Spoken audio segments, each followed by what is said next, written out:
Alright, so we're gonna be doing some more rank. We're almost at 2 million VP. The clan event is almost over. There's almost... Actually, hold up. Let me refresh the thing. Is it, double VP now? Oh yeah, I think it is. I think double VP is activated. Announcing 2x character... Oh wait, that's the character fight drops. So, but we should have... if we look at character fight, I think it's up. What did it say up? I think it should be up. Alright, what's my rank right now? 677. So we need to try to maintain this position. So let's do it.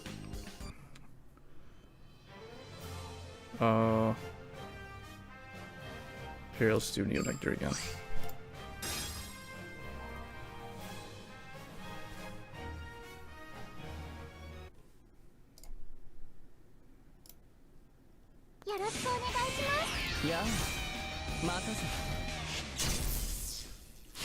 He's saying ooh ooh. What is ooh?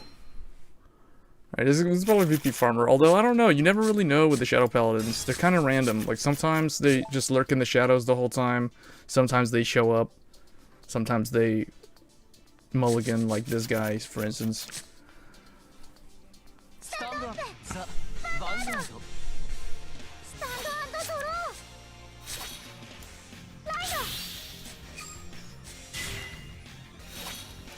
Alright, not the best. I mean, this is not a bad opening hand. I mean, I could do some stuff with this.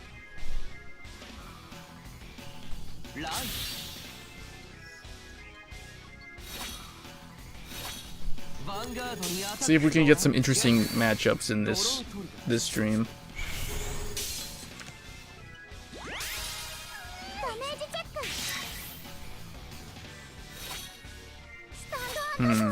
See if I ride Minsol, he's open to rush. So we're just gonna go with Iris Knight. And then what I'll do is I still have another one, or although I could do... No, that's not good. Hold on. Let's not try to push 2 damage to him, because because if he rides Blaster Dark, I don't want him to retire my P Knight. I kind of want to keep it.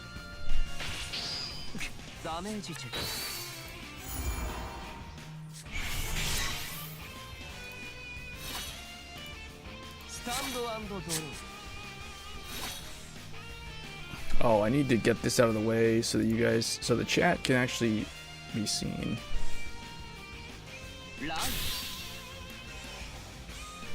Just put that there in the corner, I guess.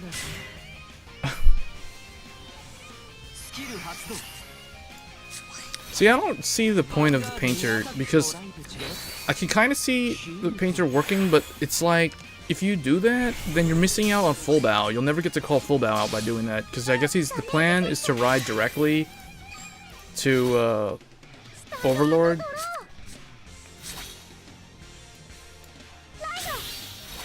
Okay, so now I want to get my interceptors out. Send this back.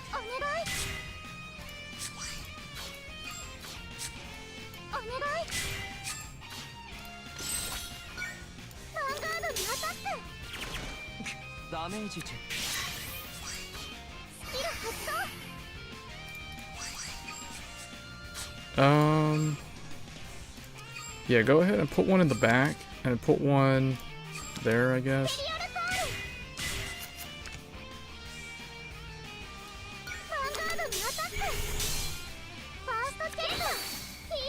See, I put him in the deck for that reason. I mean, I guess I could have kept something, but the crit comes through and helps out.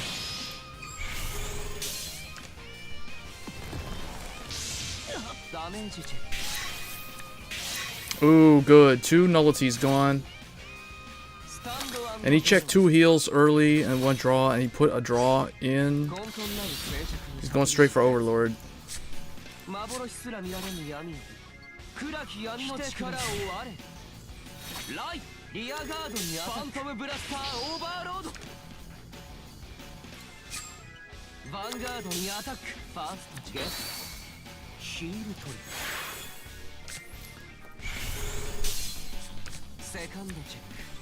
Third nullity.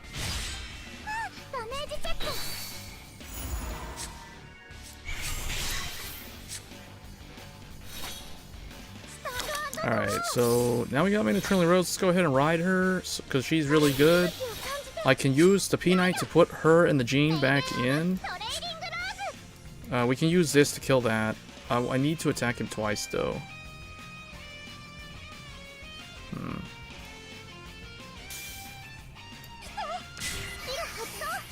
Excellent.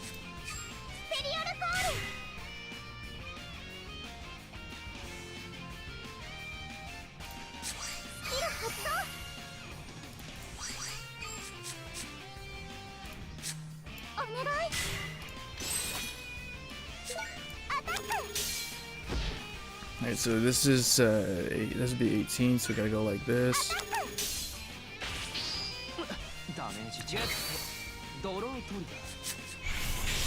So 1 to pass.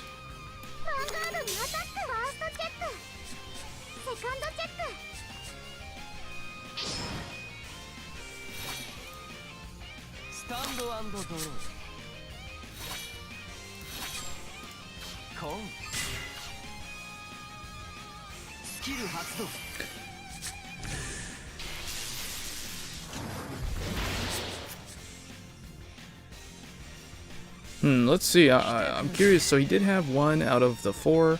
So this is 1. He has 2 out. 1's somewhere at the bottom of the deck. He's gonna need a booster for Nevin to kill this thing.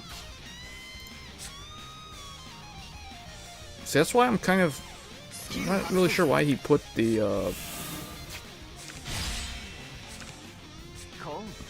okay.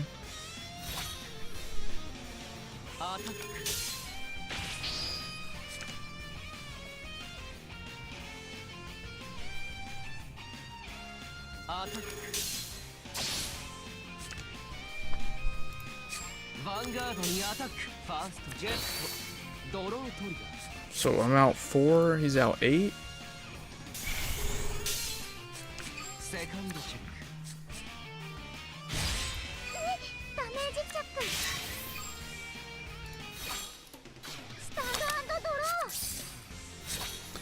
Okay, how many Jeans do we have left? There's 2 out.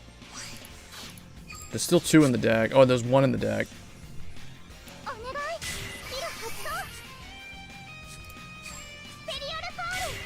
Alright, so I can get...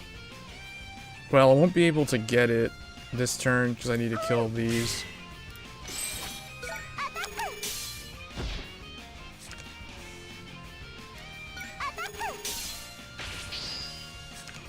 Ideally, Maiden of Rainbow Wood. Maiden of Rainbow Wood is kind of the card I'm looking to get right now. Because it could help me. Oh, I should be putting that on the thing just in case I draw trigger into a Maiden Trilling Rose for Persona Blast.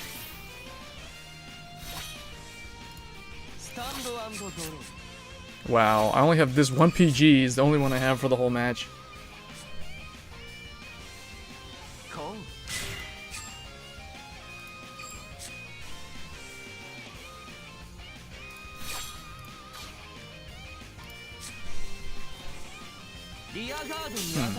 He's hoping to get a trigger for Nevin? Oh, wow. So, he's out, what, 9? 4, 5, about 5? 6, counting the heal?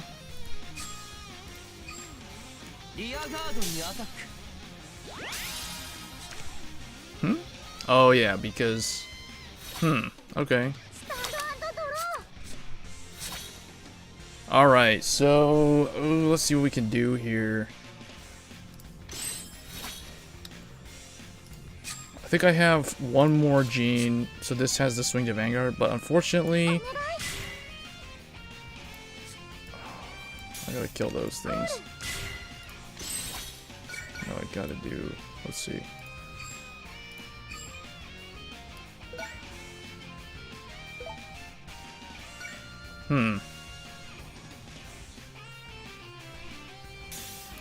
I mean, let's see, what's the probability that we check a trigger? I kind of want one, though. Kind of want one, so... Because if I... The only thing I could do with Gene is I can put him back in if I attack with him to the Vanguard last. Yeah, I think I'm going to put the stand triggers. I want to try stand triggers in here. Okay, so I wouldn't have got anything. So I actually could have done that in a different way, but it's okay. We have the 1 PG, we're at 3 damage, so there's no reason for him to retire or something. But he does have a ton of cards in hand. 7 cards in hand. He has a grade 3. When it says thinking, that means he has a grade 3 in his hand. So he's out 6 draws and 3 heals. He probably has at least one of those draws in his hand. Which could include an Overlord copy for the Persona Blast. Hey, Asterix. Yeah. Oh, he does have it. Okay. That's good, because now I'll use the PG up. So I don't know what he's going to do here. He probably has a lot of PGs in his hand, though. Yeah. I'm going to try to stay in top 1000 this season. Although I'm thinking this might be... Oh, there's 1 PG he doesn't have. This might be the last season that I'm able to climb to 50. We'll see. Because in the Japanese server, it's really hard to climb to Legend 50.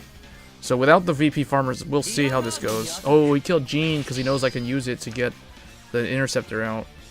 So that was kind of a smart play. Oh, but I just drew another one. Okay. Now I don't know if I should attack Vanguard into the Blaster Dart. Kinda need that interceptor though. Cause I could do... I have an idea. Use Gene to kill this, and then I'll use my Behemoth to stand him after hitting the Vanguard.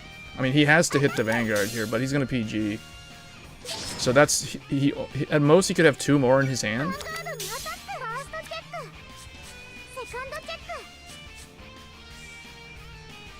Okay, so he could have 1 more in his hand, because I just saw him drive check one of them earlier. I mean, we could lose if he does his Persona Blast.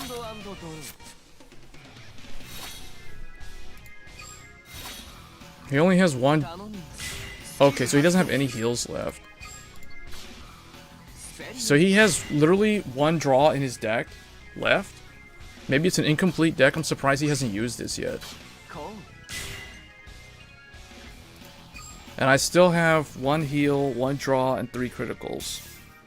I think I'm going to try stand triggers after this. I really want to try stand triggers, because I remember that one of the games that I was in yesterday, if I checked a stand instead of a critical, I could have actually survived. So here he needs to use his Persona Blast. Let's see if he has it. He does have it, so we're going to have to heal out.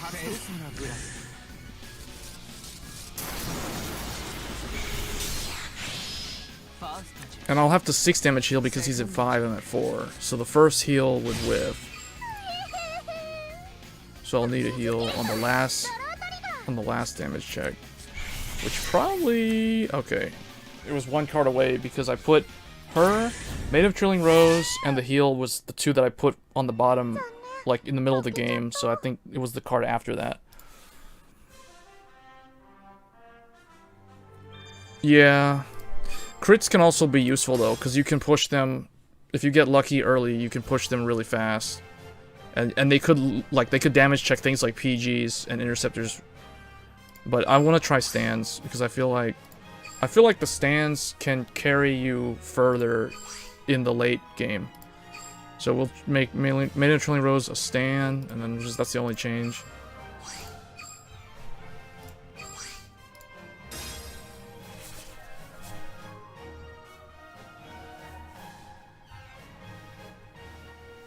Yeah, but most of the time, I mean, other than Maiden of Trailing Rose's Persona Blast, which is kind of rare to occur, like usually at best it can happen like once in a game. Although I have played 1 matchup where I was actually able to use it twice. But other than that, like you rarely ever see that effect. So other than Maiden of Trailing Rose, like there's the Behemoth for the restand, but he can do his effect as a rear guard.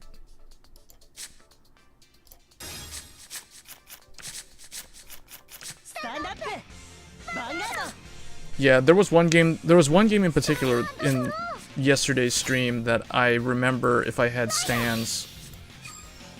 Well, maybe it was earlier today, but in general there was one match against Shadows that I remember clearly where I think the opponent had 3 PGs in their hand. So I swung, killed the one interceptor, or no, it was 3 attacks to the Vanguard. So I swung with one of my rear guards to the Vanguard, so he PG'd it. Then I swung with Maid of Trailing Rose and checked a critical trigger, and he PG'd it. And then my final attack attacked him and he PG'd the final attack.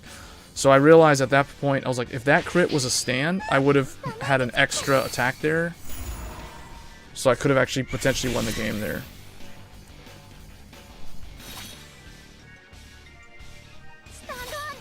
The other thing too is I'm not sure if I should make the stand.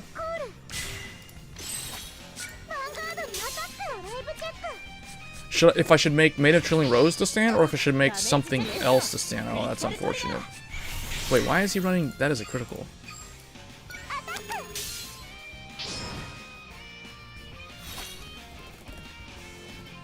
I guess I should have attacked with... No, I had to attack in that order, because what I wanted to do was get Jean back in the deck and put the heal trigger, the grade 3, over on the left side in the back row, so that I can recall it later on the following turn. Because what I've realized is you can weave the grade 3 and the 2s back and forth in the early game, so that you don't lose them. Like, you can use the 2 to bring out the 3 in the back row so that it won't die, and then you can attack with it again to bring out 2 grade 2s to deck thin, and then like either put them in the front row or back row and front row in one column.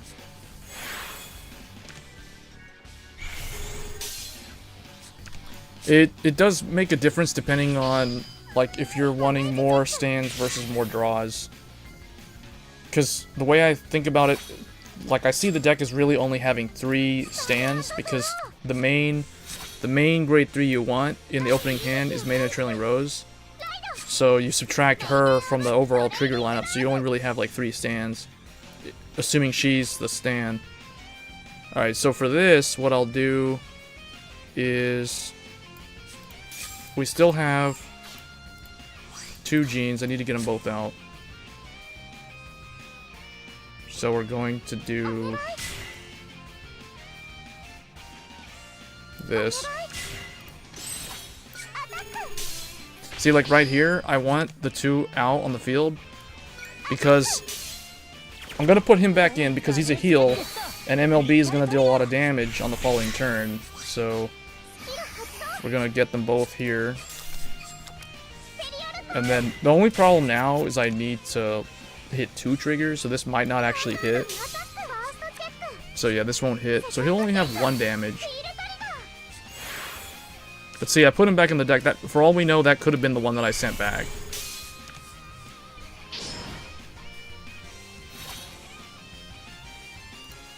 So there's 2 of them in there, so I can use P-Knight to get them back in. But really, you need a way to... So unless I draw like an Erminsel or a grade 1 to shuffle the deck on hit. Oh, he had to ride Alfred, so he lost his 2 MLBs. One was here and one was early. And he healed. I wasn't paying attention, so wait. This is a heal? So this is some, I guess, an incomplete deck. He's running a lot of criticals, though, so I don't even think this is a proper build. I think this is probably... This guy decided to use his VP farming deck to play for some reason. I've noticed that too. Like today there was somebody, like when I was trying to go from Legend 50 to 51, there was a Galahad that was VP farming for a while, and then all of a sudden he just decided to play. He just started playing like in the middle of the match. But at that point it's too late, so I was thinking like, why bother?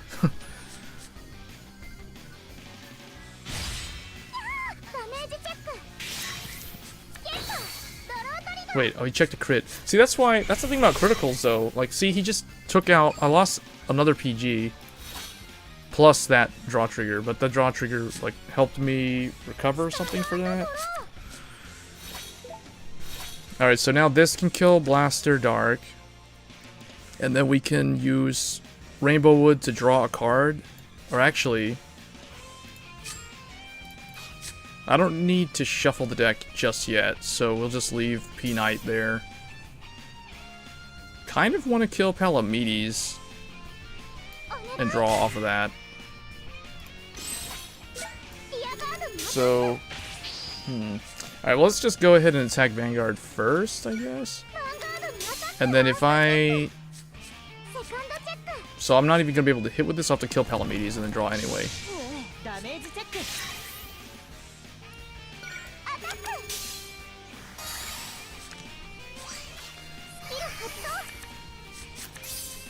Oh, okay. So now we can do the Persona Blast.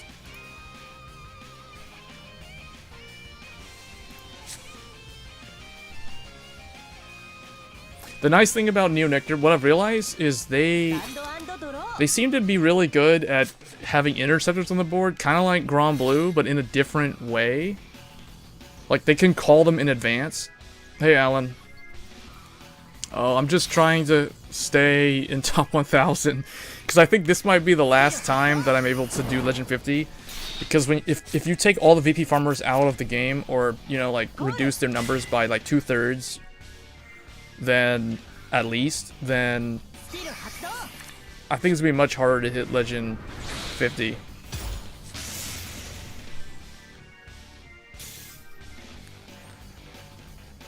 So I'm gonna go for the, I'm already Legend 50, I think I'm Legend 51, or Legend 52. Why did he call this thing down? What was the point of calling this? What? Oh, I guess for Alfred? Why, though? Alfred is Alfred would have been 16. Why would he need to do that? It would already hit the right number. I think he wasted this trumpeter. Not sure why that trumpet. I think that's definitely a misplay. It's funny because he's sitting on Alfred, and then Wingle Brave is just kind of like dead in the water, doing nothing. Alright, so we'll be able to use the Persona Blast this turn.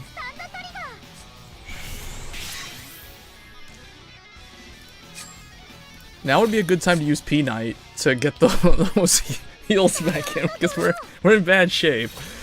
Alright, so all we gotta do is run over Blaster Blade with this. In fact, I should probably use P-Knight. Although I am gonna need a booster. Alright, let's go ahead and do this. Get this, and I mean, how many of these do I have left? The grade 2 one. I only have one grade 2 left. Just get the 2 heals in. At this point, it doesn't matter. We're already at 5 damage. Alright, then this has to go here. This has to go here. Jean will kill Blaster Blade. The Avatar will attack. Oh,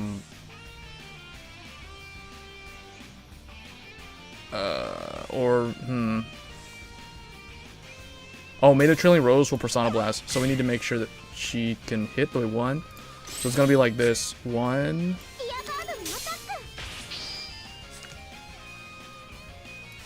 2. And he just had to check something. Alright, well, still, whatever. Because if I check, I'm gonna stand him up because I can still... If I get one trigger, I'll put... Oh, but I have to put the power on her. So, and I have to hit the Vanguard to do the Persona Blast. So at this point, okay, we gotta stand. That's great, actually. That helps. So we stand this up.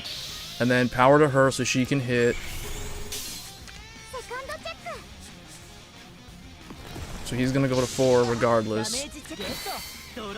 2 defensives. Man, this guy's been checking a lot of defensives.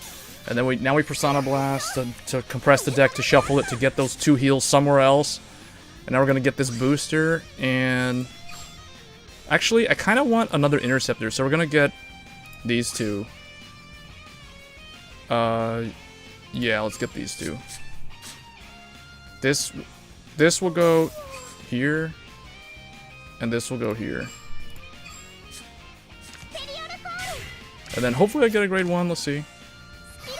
Come on, come on. Oh, another one? What? What?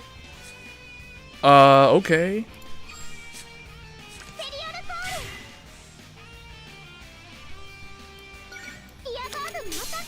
Alright, so we have a lot of interceptors now. And we have a PG, so I guess we're okay. Although, if he Blaster Blades me again, we're in big trouble.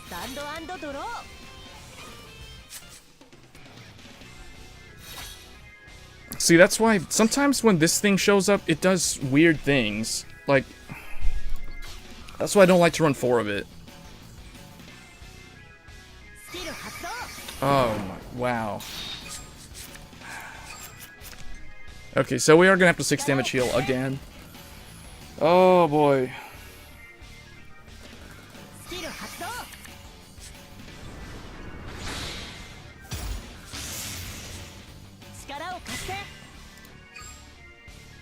Well, we have 4 heals in, and we shuffled the deck twice.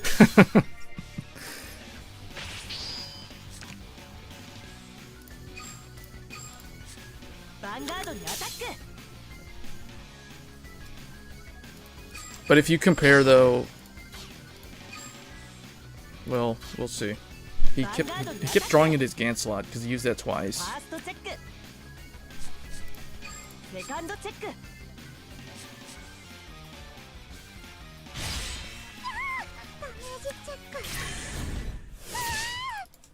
Alright, let's try... I don't know. I'm still... I mean, the stand helped me just now, sort of. Because the stand made it so that, regardless of whether I was able to do the Persona Blast or not, I would have been able to stand... I stood up the Behemoth so I could use him to run over the Palamedes. But when I think about it, it would not have... It actually didn't help. I mean, yes and no. It helped in the sense that the Behemoth was standing so that I could have put the booster behind him like I did. But then I chose to get the Interceptor anyway, so it's like the stand would not have been needed in that scenario because I would have just used the, you know, the Persona Blast to refill the field anyway. So that in that regard, a critical may have been more useful. Because he was only at 2 or 1 damage when I did that. Or I think I was giving him his 3rd damage. So even if that was a critical, that would have put him at 4, so that would not have triggered a PG. So the critical still would have actually dealt him 2. So I don't know. I still kind of think that it's. I'm still not 100% sure which one's better overall between critical or stand in this deck.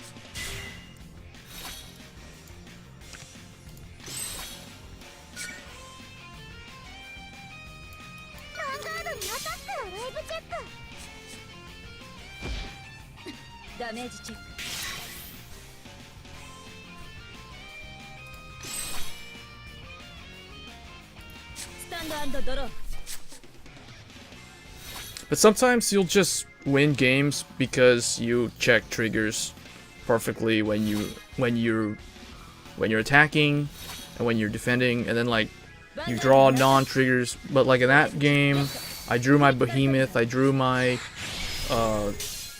my second Maiden of Trailing Rose, which did help because that's Persona Blast. But when you draw into grade 3s, or when you know, like when you don't drive check triggers, that's when you kind of know that it's, first of all, it becomes an uphill battle, but then you can also just end up losing. Alright, I guess what I'll do is just do this.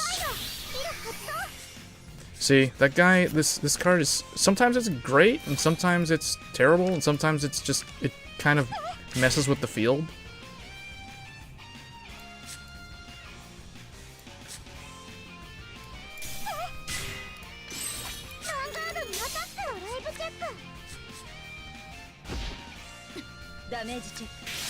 See, in this scenario, like I just feel like when you can swing Vanguard first, I just feel like a critical is more useful, because in that setup, if I swing with Iris Knight first, just because I run stand triggers, then that means that this thing won't really be able to hit, right? Because he'll go to 10. I'd have to check the stand, give the power to him, stand, Iris Knight, but then this thing's going to go to 15, and I had to put the power on the Vanguard, so I would have only dealt him 1 damage as opposed to just dealing him like 2 damage from the crit, so I don't know. I mean, granted, the second column on the right side can still attack, but it's...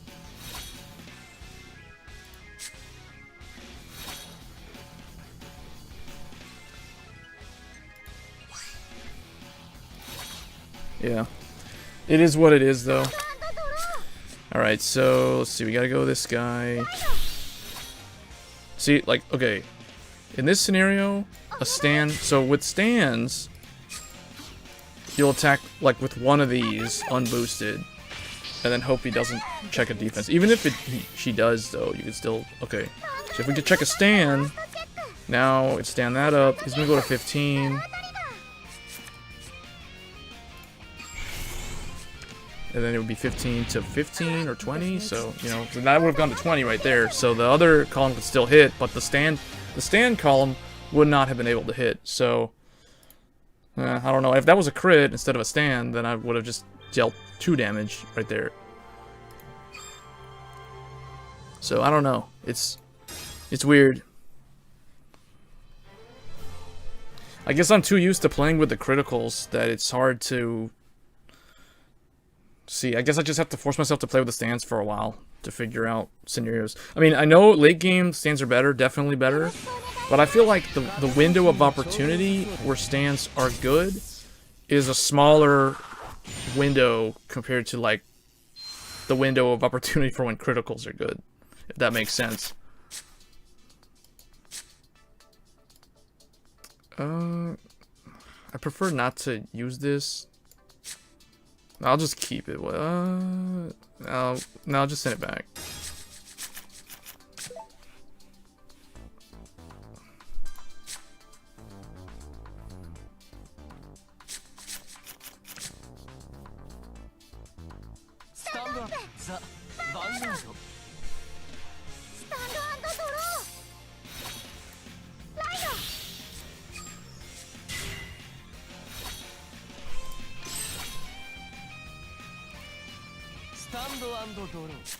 Because sometimes, I mean, I know from just from playing Perfect Riser last month, and also from playing MLB this month, like, I just know how the critical can just, you know, the opponent can damage check 2 PGs in a row and stuff like that. Or like what happened to me one time where I was playing as MLB, and somebody hit me with a crit, and I damage checked 2 of my blaster blades in a row, and those are the only 2 left in the deck. I rode 1, and I used Wingle to search a blaster dark or something, and then, like, I damage checked the other 2 or something like that. It was a scenario where there was no way for me to do the MLB play that turn or that game. And see, like in this scenario right here, where how I'm just like poking at him in the early game. If you check a stand in this scenario, you're only getting 1 damage in. If it was a critical, I would have dealt him 2 damage. But in this scenario, you don't really want to deal him that much damage, because his Blaster Dark will then retaliate and retire the P-Knight, and that'll be bad, so...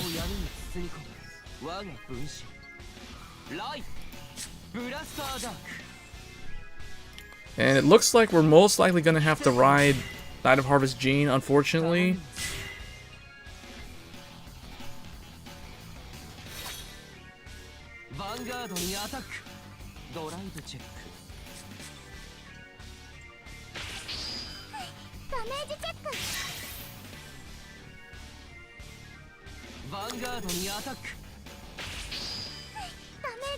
We'll have to randomly hope we draw into something, other grade 3 other than the heal. Because riding the heal is not a good thing. Okay, well, here we go. Let's see. We can use her to retire this and draw, or attack this and draw. I kind of want to build up the board, though, so let's get something here. Okay, oh, that's good.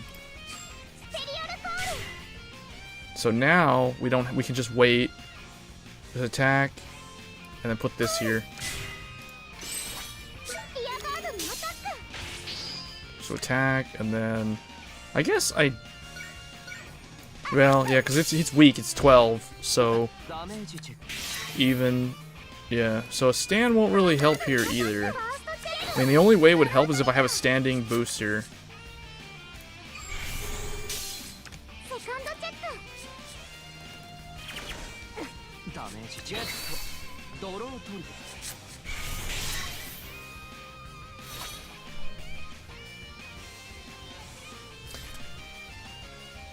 Well, I mean, if you're as long as you're checking triggers like when you're on the offensive, then the Nova Grapplers will still work. It works itself out. It's when you don't check triggers and they check defensive triggers. That's when stuff like Nova Grapplers get shut down.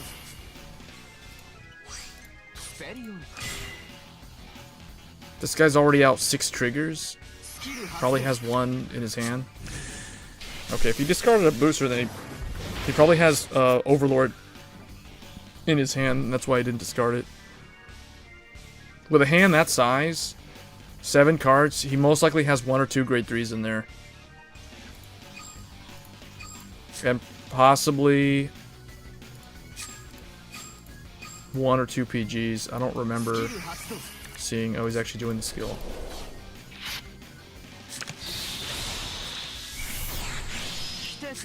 Okay, so he's going to kill. Okay, he's gonna. Okay, I see what he's gonna do. So we'll need Rainbow Wood to kill the Donnerschlang or the Curse Lancer. Draw a card off of that. Then whatever the other column is, will attack, kill the other Interceptor, and then the Vanguard has to swing. I guess. Okay, that will help a lot. That booster's what I need to enable the stands to do their thing. I like that he did that because now he can't heal. He can't heal because he put me at 4 and he kept himself at 3.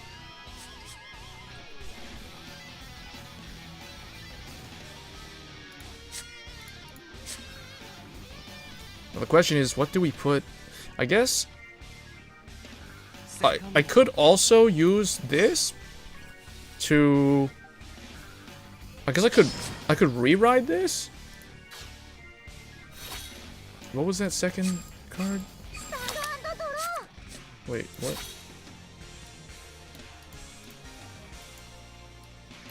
Okay, so it was a painter and another grade 2. I mean, yeah, let's rewrite. Well, yeah, I guess we need to. I need to put 2 interceptors because I don't have a PG. So we're gonna need this to go here. There's really nothing worth using that on. I guess her. So I have 4 counterblasts, so we can potentially restand. So we'll do 1, draw, and hopefully we draw like a PG or something. Okay, and then 2 to this, and then we attack him, and then we can potentially restand. If I check triggers, I'm gonna restand. If I don't, and he checks a defensive, then we're not gonna restand. I mean, if he doesn't check damage, I'll restand. Okay, so it looks like we're gonna get to restand.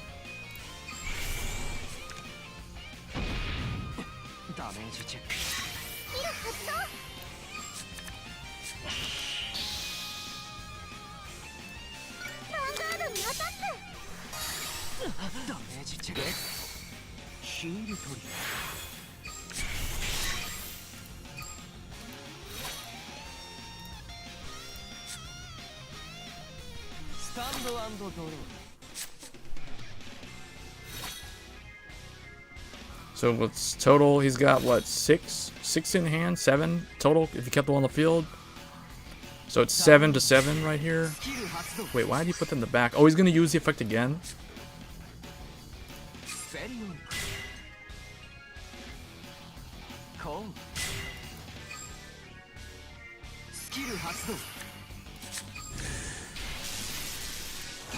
He's gonna use the Phantom, the PBD effect. He's gonna retire his back. Wait, if he retires that, then Nevin can't hit. Unless he's gonna retire the Phantom Blaster Dragon, the heal, and the Nevin, and then he's gonna call down another grade 2 in front of the booster. Yeah. Okay. And then, so... Okay, I see what he's gonna do. Oh, if he puts me at 4, then we're gonna have to heal out again. Just like last game.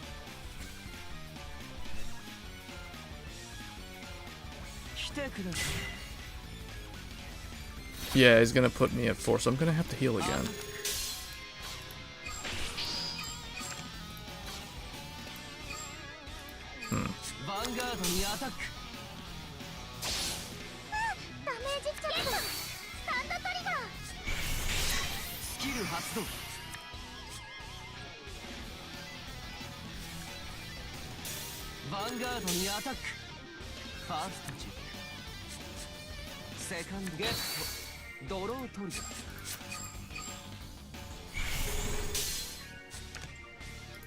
He's out 10 triggers and I'm out 7, so okay, we lost. Wow.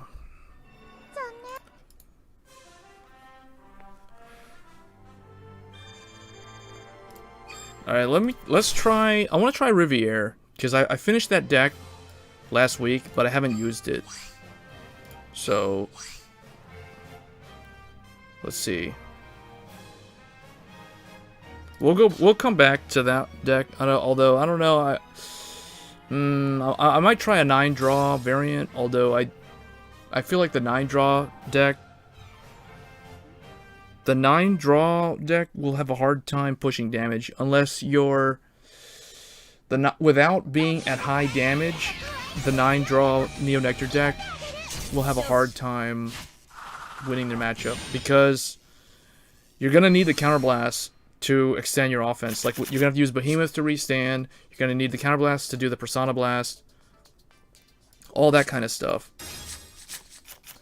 Yeah, I feel like it is a bit overkill, but I'm thinking, like, if there's anything better than Maiden of Rainbow Wood in the Grade 2 lineup that could justify a 9-draw. But I feel like Neo Nectar does need some form of offensive triggers, whether stands or criticals.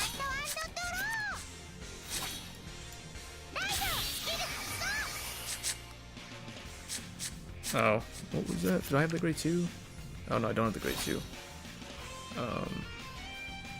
Oh, this is probably a VP farmer.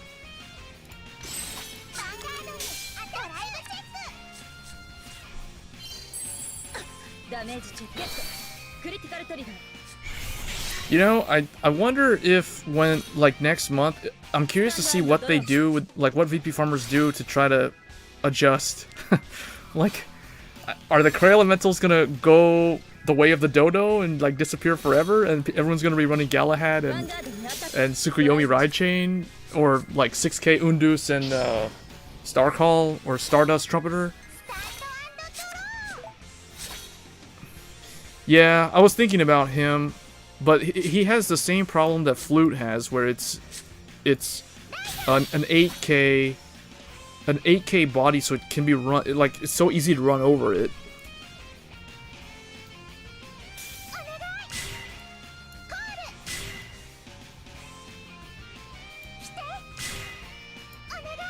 See, like, okay, here it's 11. So that's an 18 column. So with the set now, that'll be 19. So that's pretty decent.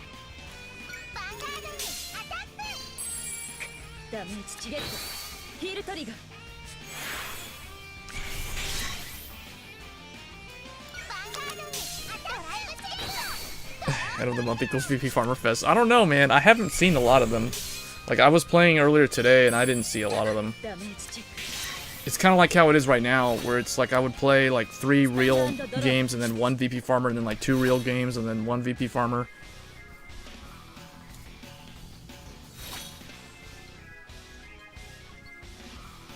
Yeah. But I think they're definitely going to drop the PGs and drop the heals.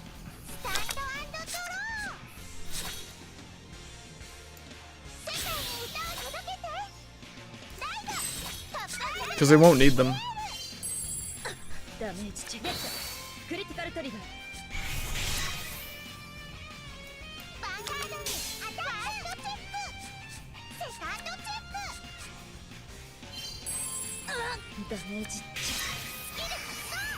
Wait, what am I doing? Oh, I had the Persona Blast. I didn't even realize that. Completely forgot about that.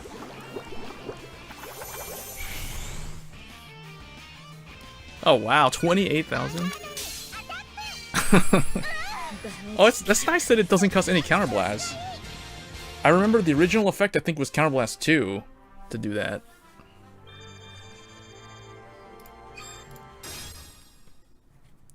Full ride chain.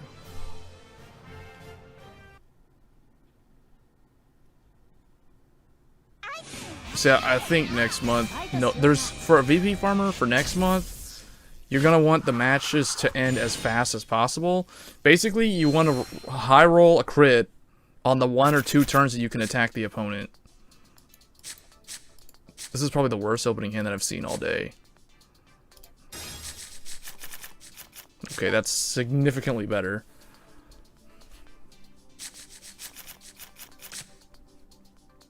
Yeah, they're not gonna want heals and PGs because think about it, like they want to try to get the crit in when they can attack, and then they want the match over. They're like, give me my 1000 VP, or or if they check a stand, they get 500 VP, and then they want the match to be over and move on to the next one, because best case for them is they end up in a mirror match with another VP farmer, so then it just auto plays out normally.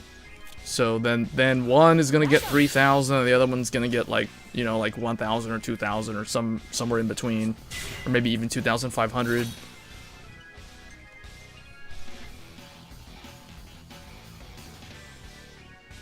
Yeah,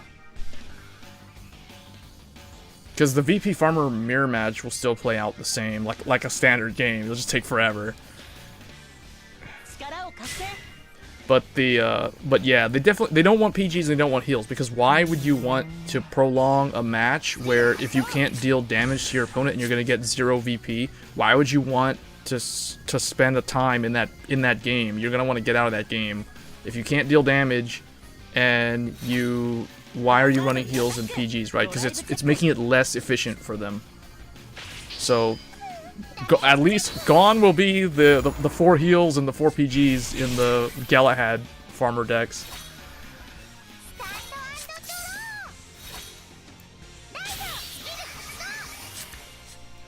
Alright, so I still don't have a Riviere. So should I even attack him? Like, there's no way for me to do more than 1 damage unless I crit him. So I guess we're just going to do nothing this turn.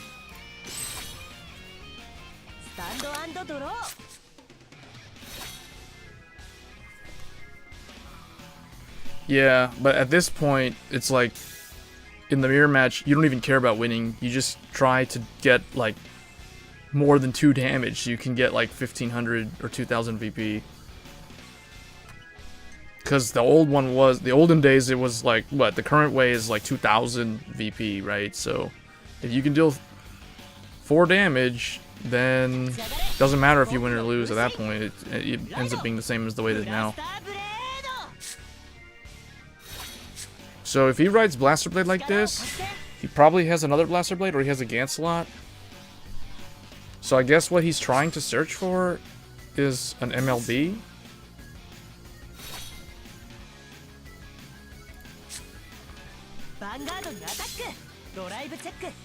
There's 1 PG, you have to remember that.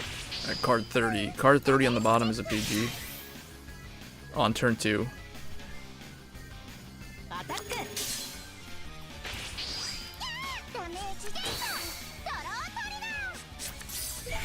Wow, that's a lot of reindeers, so we're not going to be using Riviere this game.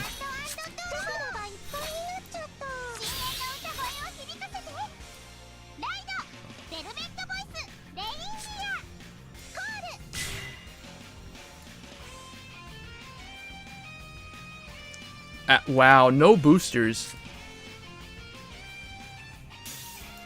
Here, just put this here.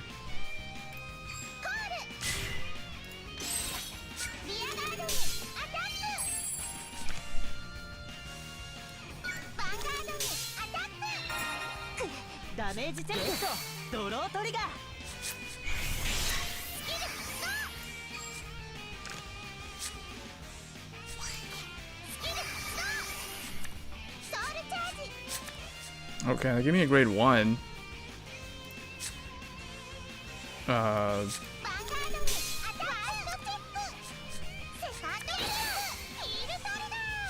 So I can't even hit with anything this turn, right? That's the second trigger. So, well, at least we healed. That's the good thing. So send this up. We're at 8 cards in hand.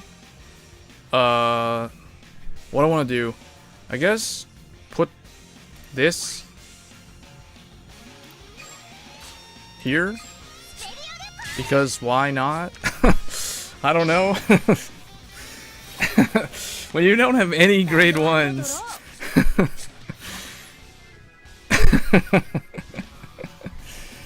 Oh man. The memes. The Bermuda deck. What is this? There's like 4 or 5. What is it? How many? 1, 2, 3, 4, 5, 6, 7, 8, 9. 9 out of 13 grade 3s are gone from the deck. There's only 4 triggers left in the deck. This guy. So this guy checked 1. We could still win, and we have 1 PG, and we've healed twice. I only have, okay, I have no more heals left because they're both in my hand. How many crits do I have left? 2, 1? Wait, no. I have 2. Oh no, I have 1.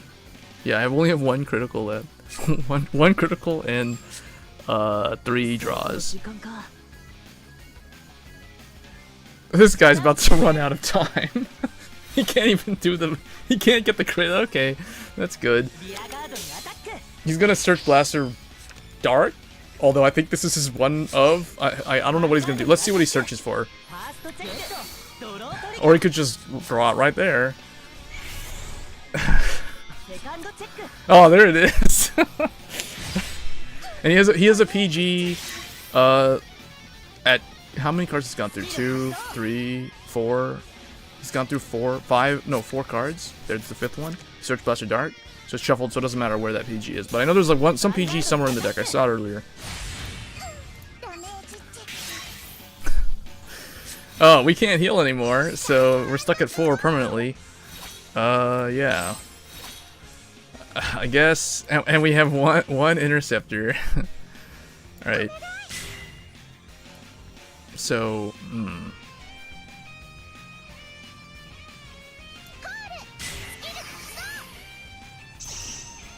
I guess what I'll do...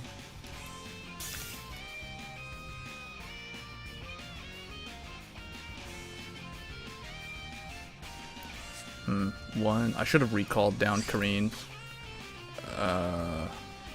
Kill that. Attack him. Put this here. Alright.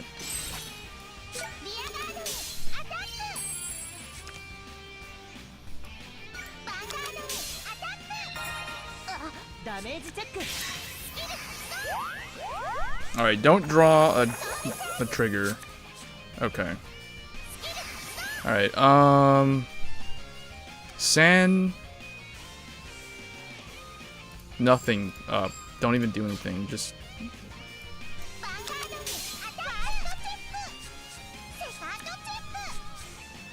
Okay, so the biggest problem with this deck is the same problem, like I was saying yesterday, like it depends too much on triggers. That's the biggest weakness of the reindeer deck.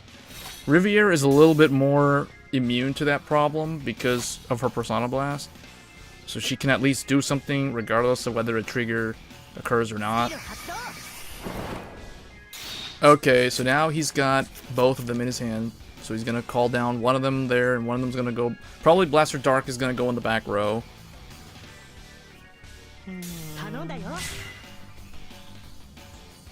He's gonna retire the Interceptor, I guess.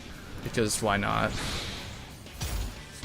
And then he's gonna put me at 5, then attack me with Palamedes. That'll trigger the PG, then he's gonna attack for game, and that's gonna be it. So let's just see if he attacks in that order. There's no reason to stick around because I have no draws, so let's see. Yeah, okay. So there's no reason to stick around because you already know you lost with the 2 heals in the hand like that and no PGs. Yeah, that's unfortunate.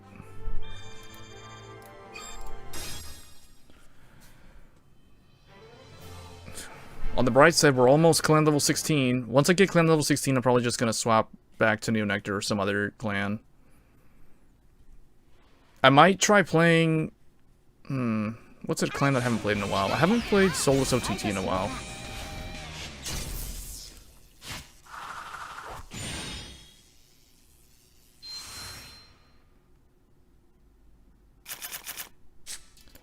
Alright, I don't want that. Although, no, I don't want that. I guess we'll just keep the others. Because the last time the problem we had was we didn't have a booster. Now we have an overabundance of boosters.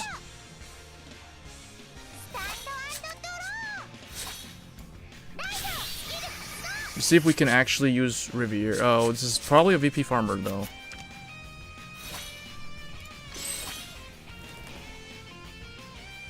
See, I don't know, I think the best VP farming deck is actually one that uses a 6k vanilla grade 0. The Trumpet and the Lizard Soldier, I think, are the 2 best ones. I think the Ride Chain is not as good. Because if it doesn't do anything, like right here, in the mirror match, if it whiffs like this, then he's not gonna, unless he checks the trigger, then he's not gonna deal damage to the Lizard Runner or the Star Dust Trumpeter.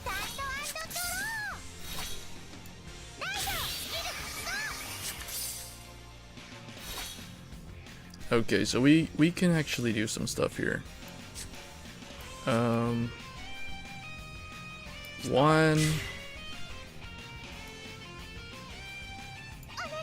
2, was it 17?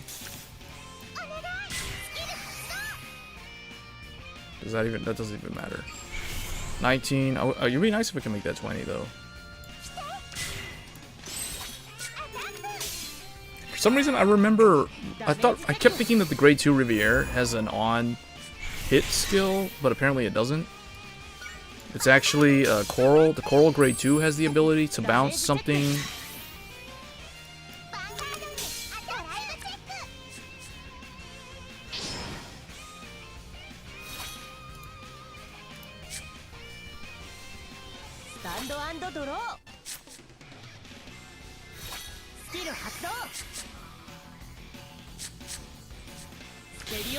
You know what? I haven't played Spike Brothers in a while. I might try Spike Brothers next. Spike Brothers Sol. Well, I played more Solus than Spike Brothers. I haven't used Spike Brothers in a long time since like shortly after the clan event. I think I remember I used Grand Blue like one time recently.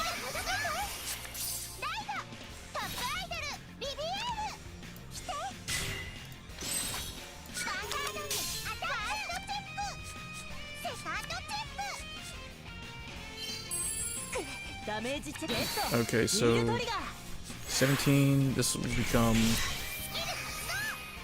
1, 2, 3.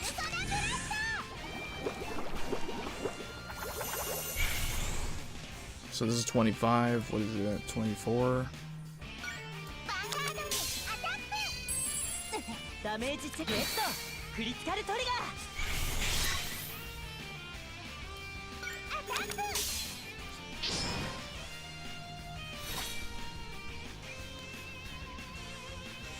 One Tom and 2 Scarlet. Oh. I haven't used them in a while.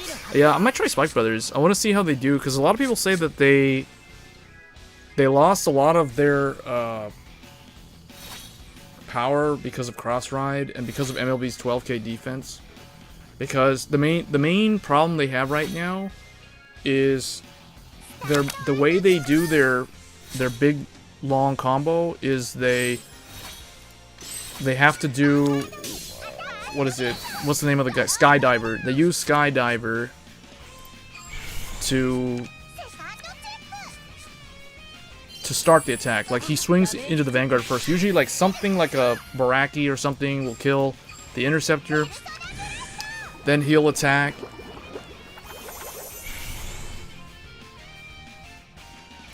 What is this, 25? This is stronger, right? Yeah, this is 29.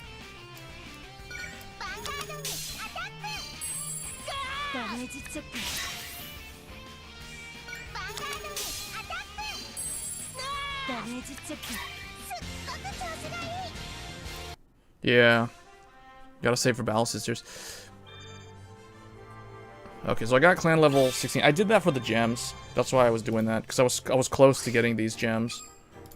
Alright, let's try Spike Brothers. So, let me see what I have here. I haven't used this deck in so long, I gotta look at what my lineup is. So I'm running 4 Assault Squad. And I think Assault Squad is more important than ever now, because if you think about it, you use him to boost Skydiver. So when Skydiver attacks MLB, for instance, like that 12k will be a problem. So you can use Goblin Assault Squad to boost him so he'll hit. Then Goblin Assault Squad will stand. Then he will go in the soul. Then he'll call down something from the hand like Baraki or Juggernaut Maximum. And then you can continue the combo from there. So I guess I'm going to keep that at 4. 3 Dan, 2 Reckless Express. I guess this is okay. This deck is more dependent on Devil Summoner than the way, like, the Neo Nectar deck. So, definitely 4 of that. So, okay, let's try this deck. This is a 9-draw deck. So, I guess you guys get to see me use a 9-draw deck. I rarely ever use them. Usually, the only time I run 9-draw is if I'm playing Shadow Paladin or VN.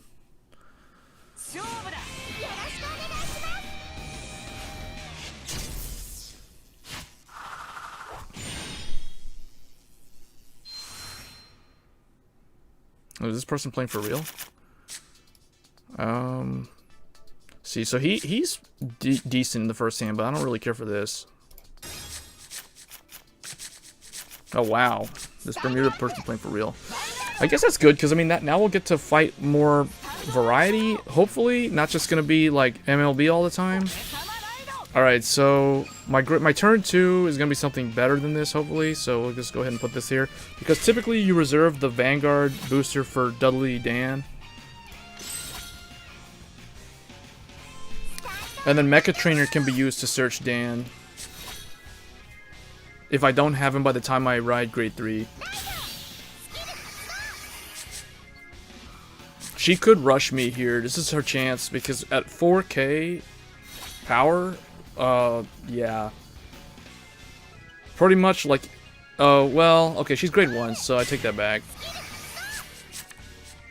See, I don't know how I feel about these cards. I do not like running these cards because I feel like they give the opponent too much health. Like, she just gave me my Assault Squad. I mean, that could have been a PG, that could have been a Juggernaut Maximum, it could have been anything.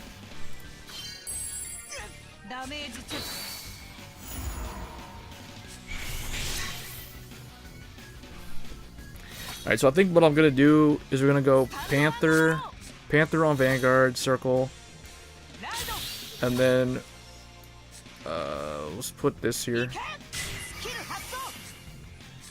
Alright, that's okay, because he can still hit. And then, I guess I'm going to search, actually. I'm going to search Dan. Yeah, go ahead and get Dan now. So there's only 2 left in the deck. So this will be 14, so that hits over 13. This is gonna go here.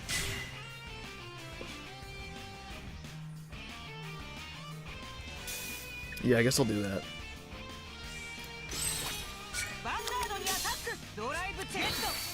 This is 13, it's the same.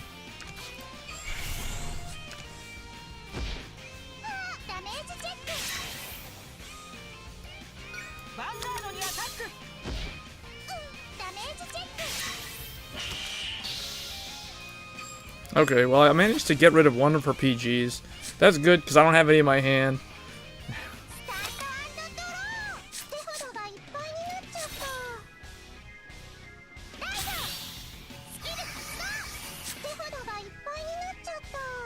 She's at max cards in hand. She's gonna have to call some stuff down.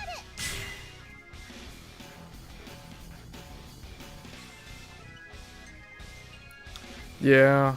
That's true. I mean, but I mean, they do the same thing to like any deck that has a starter that can search stuff.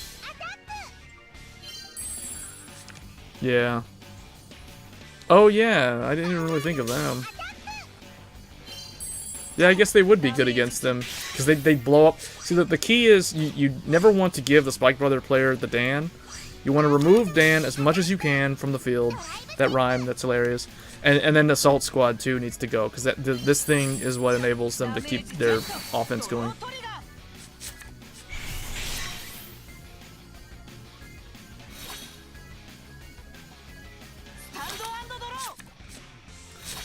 Alright, so unfortunately we have to ride this, but at least it's an 11k. I still can't believe that Cocytus is not an 11k. Alright, so see, in this scenario, we need... The thing is, okay, it's not bad because I have... Hold up, this is when... Okay, so... This is gonna go here. This needs to hit the Vanguard. And then... my Vanguard will kill the Interceptor, this thing will kill the other Interceptor, and I guess...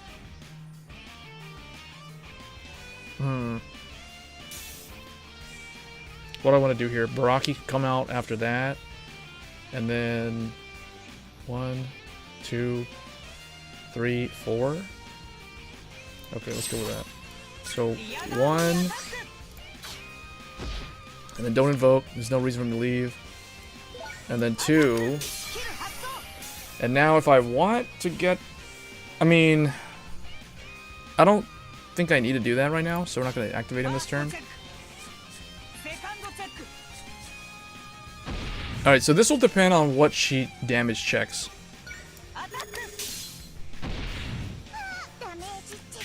Okay, she didn't check anything. So we can still hit, so we're going to bring out Baraki.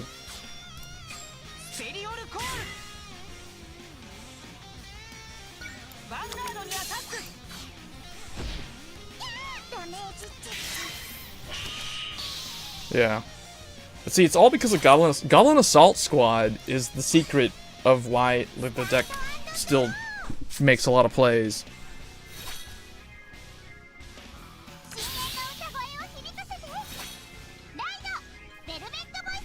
So it looks like my opponent has yet to reach Legend 50 if they're running the regular one, unless they just don't like the new artwork.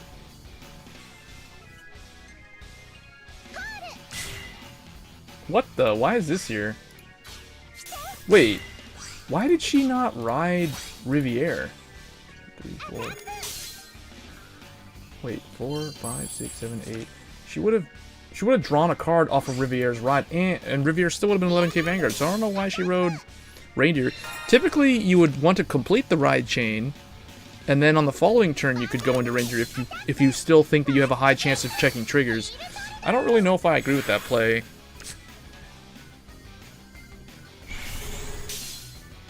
She wants to draw off of Kareem, but you know why?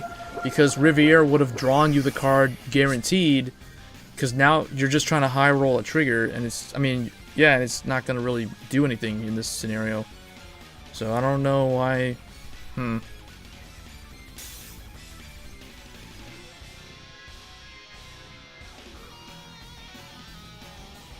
I think I know who you're talking about, Asterix. I think I know. I'll just say I've watched some of his streams before. I don't know if we're talking about the same person, but I think we are.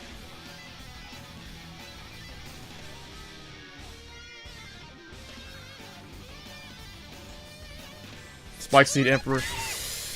You know, I really think that they need wait, what's she doing? She already put the power on Reindeer. Oh, she needs to do the effect. She needs to resolve the Kareen effect. Why didn't she activate it? I guess she's... I don't know. There's some connection problem.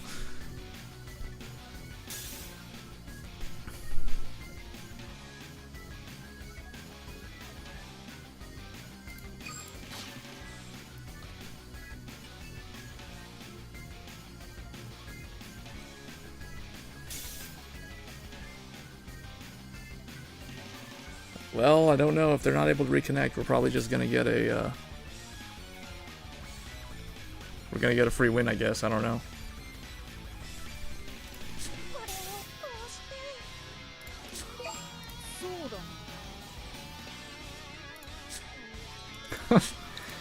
Well, I mean, I'm not in very good shape right now. Like, I don't have as many cards in hand. I have no interceptors.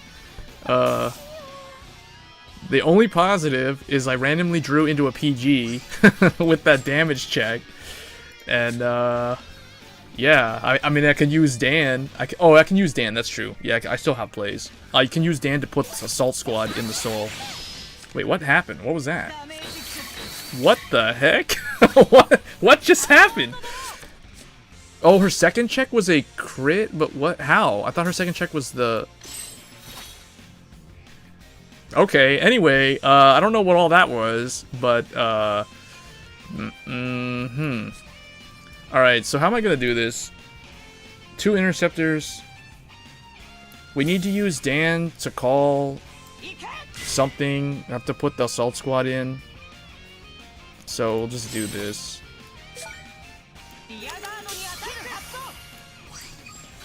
And then call. I don't have anything good. I'm gonna get a grade 2. Probably Panther.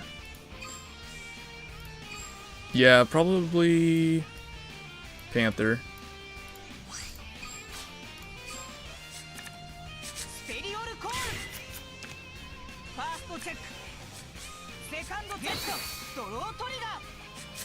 Alright, that's good. And then I guess I could put that on Juggernaut Max because I want to send him away. And then this will kill that. And then we'll just make him attack her, and then he'll go to the bottom of the deck so we can use him later. Although... yeah, this is my only heal left. This is 4 out of 4, so I want to send him back. We can call him back out with, like, Dan or something. I mean, we'll survive because we have 2 PGs and an Interceptor, and we're at 4 damage. So, like, she'll attack me, she'll attack Panther, then she'll put me at 5 damage, and then I'll PG the 3rd attack. However, with Reindeer, though, like, if she randomly gets lucky and gets a bunch of, like, 2 triggers, and then she'll get another attack. But, I don't know, the opponent might have completely disconnected because they still haven't come back. I'm trying to remember what happened. There was a heal. It whiffed because... okay, I don't know. Whatever. That was weird. Well, there you have it, folks. That's Spike Brothers. Clan level 10. Did I put the sleeves on them? I don't even remember. Okay, yeah, Mecha Trainer sleeves. How far am I... let me see something real quick. I want to see how far am I away from... rank clan level 20 with Neo Nectar, because I'm almost able to get the Corolla Dragon sleeves.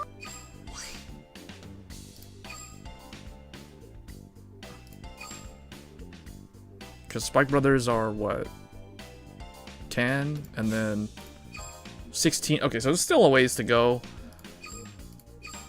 16. Oh, I didn't realize I had that many wins with them. I thought I still had like 120 something, 159.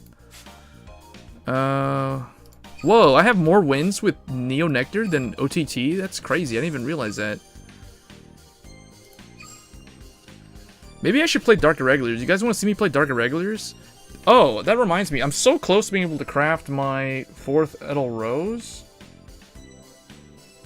Definitely this weekend I'm going to try to craft the Edel Rose. I think I have 3? I gotta look. But this would be easy gems right here, because this is clan level 8, so it's relatively easy to level it up. And then who else is low? Dimension Police is clan level 6. So those are the 2 that I never use.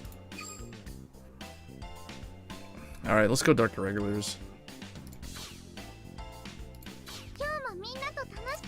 I need to check though, because I might be able to craft a triple R. No, actually... no, I think I'm still short orbs. I need more orbs. Is this fixed up? Oh, this is... I use this for character fight. That's why it's 9 crit. So, I think it's still only 3 Edelrote. Yeah. So, I was working on crafting the 4th one. Alright, so I guess it's 9 draw, 4 heal.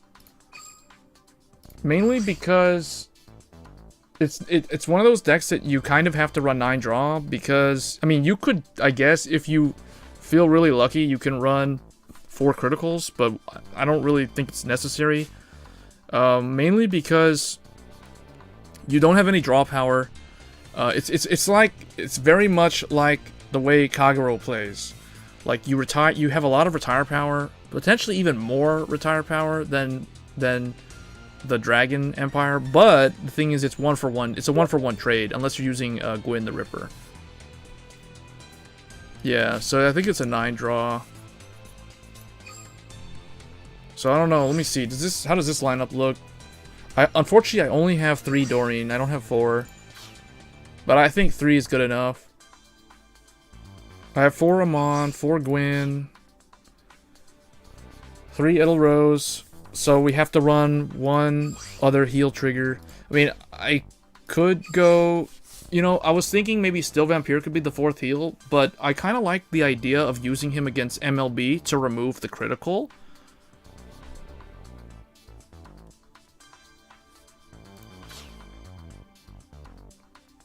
So, I guess this is it. Okay, so we'll go with this. Let's see how it goes. The only thing is he does have a lot of 6K, so they won't really be live until the second half of the game.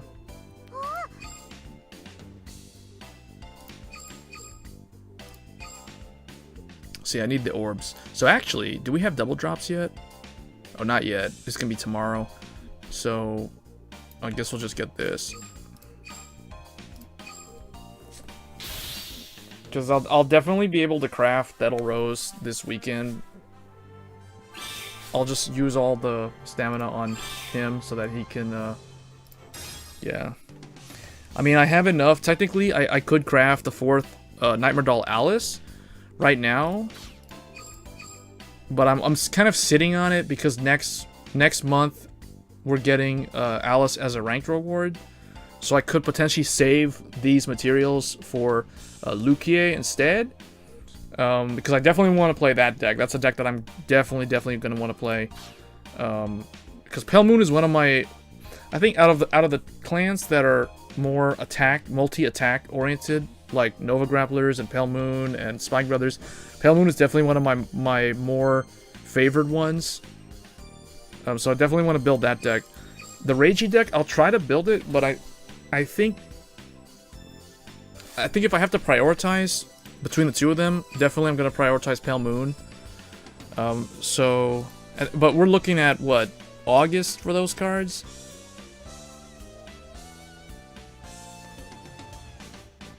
Yeah. Yeah, that's why I've been saving up. The problem for me, I gotta wait. Well, I mean, I'm so low on the Magia piece. Like, for some reason I have so few of these compared to my other clans. Like, this one I have, what, like 1,300?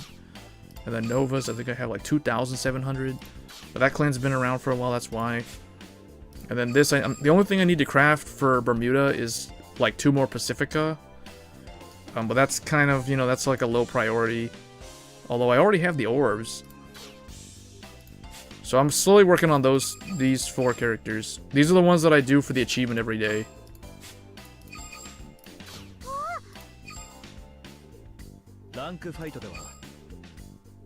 Alright, so let's play Dark Irregulars. We're gonna be that rare Dark Irregular climbing rank.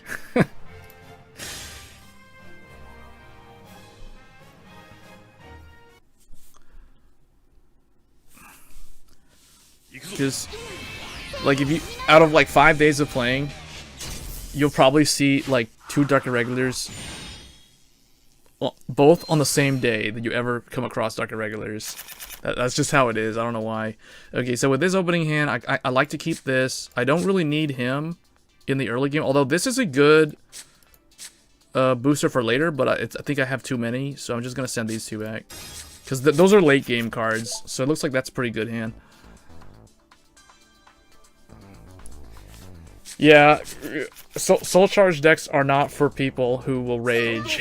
Because if you soul charge your PGs and all your triggers, like you soul charge heals and soul charge PGs, that's just not fun.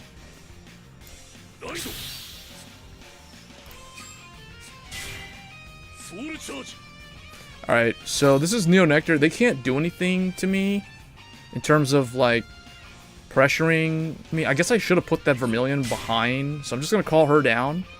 So if I draw into the grade 2 soul charge card, I can use it to soul charge and then Doreen will power up. Although, yeah, I'll ride Gwyn and I'll call that because it's main phase only.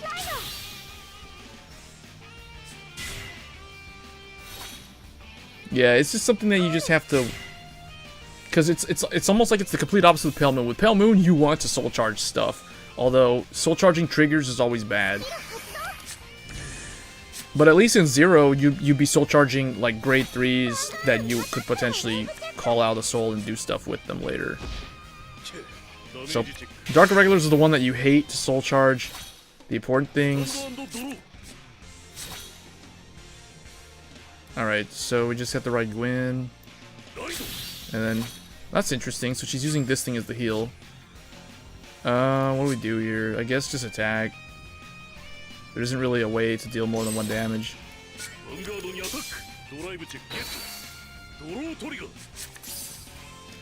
You know, I was kind of thinking, what if I make NLK be a crit trigger? Just to have like 2 crits in the deck. 7 draw, 2 critical. Because, you know, I've seen some Kagero players running 1 crit and 8 draw. Or maybe 2 crits. I don't know. I've seen them run like very few criticals, but mostly draw, but like 1 or 2 criticals. Just for that element of surprise.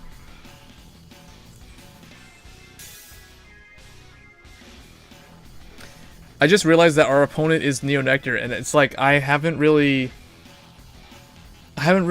played up against Neo Nectar that much, other than myself playing as Neo Nectar.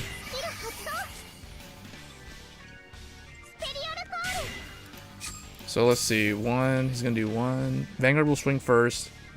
Then second would be the right column, and then... What? Why?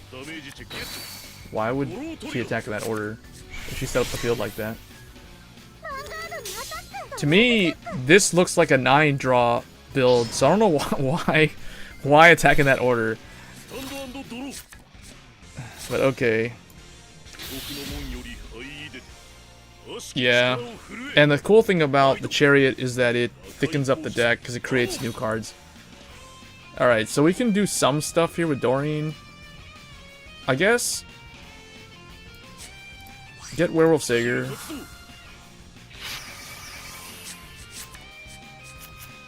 Yeah, we're 9 draw, so Amon can kill the Iris Knight. So I guess go ahead and... I don't need that here yet. Just put him over here. And then Gwyn will retire the P-Knight. Or actually... No, let's retire the 7k booster. For now, because that's a bigger booster. It's more dangerous.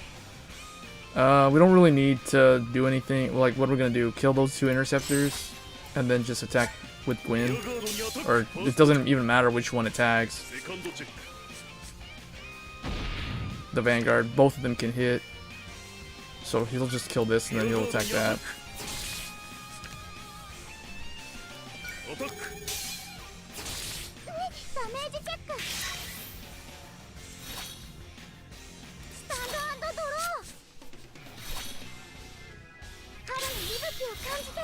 Alright, what is this? This is a draw trigger? This is a stand trigger. Okay, so our opponent is running stands.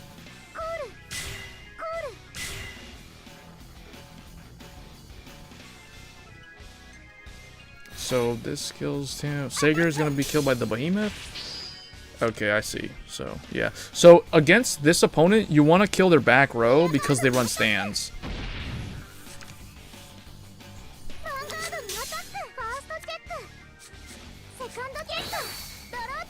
So, Jean as a draw, so that means that they...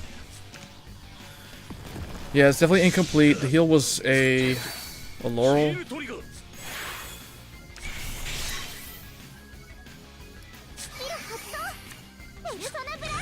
Oh, okay.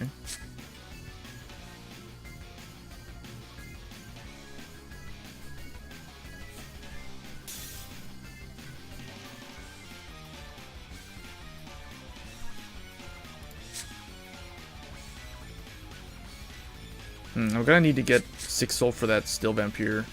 Although, I think against this opponent, Demon Eater's Mega Blast is probably gonna be more useful. She does realize that... Oh, I think I know what she wants to do. She wants to top deck a... Oh, that's really good. That'll replace Jean. Oh, but she can't attack with it. I'm 21k. You know what? I honestly would have replaced the Irminsul and kept the Jean, because that 9k is better. But, oh well. It won't really matter. I have to run over both of them. Now, the question is, should we use Amon's skill? We're gonna have to bring out Steel Vampire. Probably just put him over here. And then bring out another Amon. Yeah, let's use Amon. Absorb this and destroy one of those at random. Okay, goes for P-Knight. So that means no more of these. Alright, so 1, 2, I guess it's just gonna be... Like, I can't do... There's no reason to worry too much about doing Doreen's skill or power-up, because she has 2 interceptors.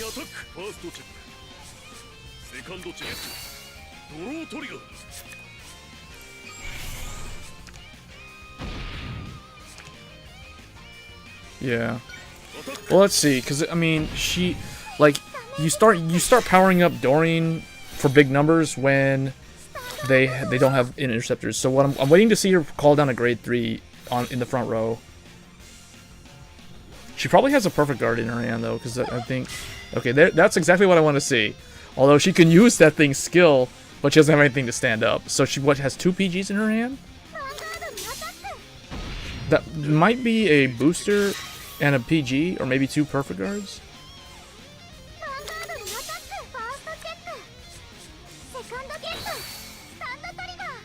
Ooh, she'll be able to kill Steel Vampire. Or she could go for the Amon, but I think the smarter thing is to kill the Steel Vampire because he's more dangerous. Because he has an effect. Okay, he's going for that. I understand why. Because Amon can hit Maiden Trailing Rose without a booster. So in the if the off chance that I'm running a stand, that could actually help me against the opponent. So, okay, we've got this. Now we can start blowing up the back row. Let's see. There goes my PG. Don't you just love it? We're at 5 soul. Okay, let's use this. Soul charge and then absorb it to blow up something.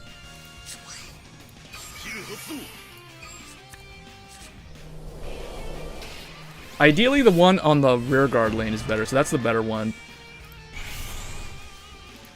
Alright, so now we can absorb another one. Or yeah, let's eat another one of these. Or actually absorb Steel Vampire because I have no more counterblast, and we'll put Sager up there. Yeah. So I need 2 intercepts because I don't have a PG. Alright, so what is this? This is 27?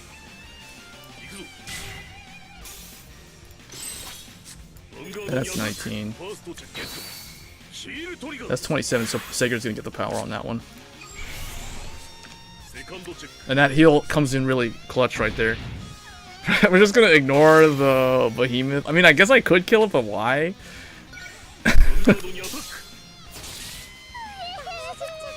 Oh wow, 2 PGs in a row. Alright, she probably has a second PG because he was hesitant to call those cards down last turn. Yeah, man, Dark Regular just kind of like burns the opponent down. Oh, she drew a heal. She could still heal back down. Oh, it wasn't. She was bluffing me. That was not a PG.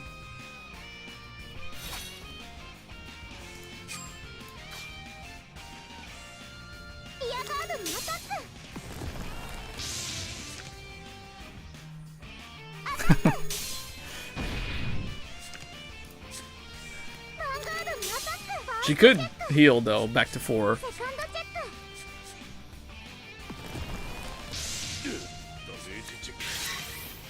Alright, because I can't heal. She can still heal. 6 damage heal here. Okay, finally a perfect guard. That's good. I guess we'll just put Demon Eater here. And then...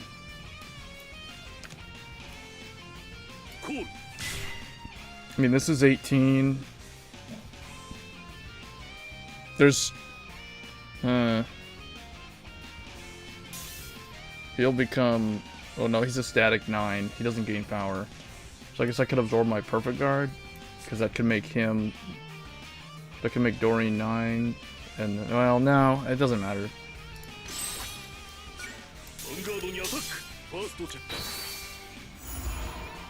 So this is 16, so just make sure one of these can hit over a 6 damage heal.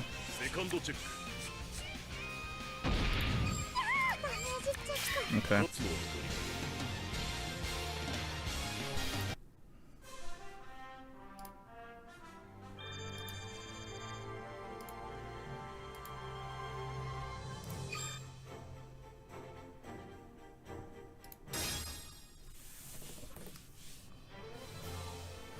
Yeah, the playstyle, Dark Regular's playstyle is kind of, it's similar to Kagero because it blows up the opponent's rear guards. The difference is it's kind of like the Blazing Flare Dragon deck, really, because you know how Blazing Flare gains power every time something's retired?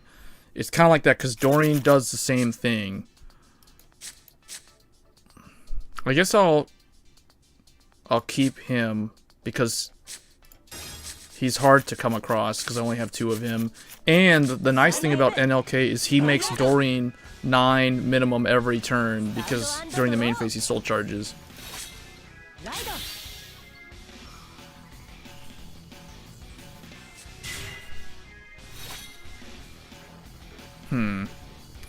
Now the thing is, wait, another person running like a bunch of crits in their royal deck, like.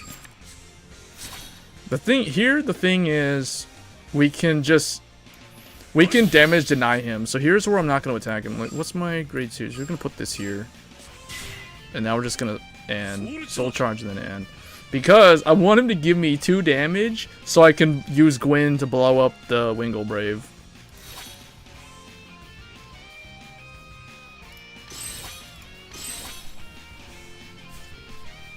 Because he just threw away his MLB, so I assume that he has another one in his hand. He opened up with like 2 of them, or drew into 2 of them off of the mulligan. So here yeah, okay, give me 2 damage. As crazy as that sounds, give me 2 damage.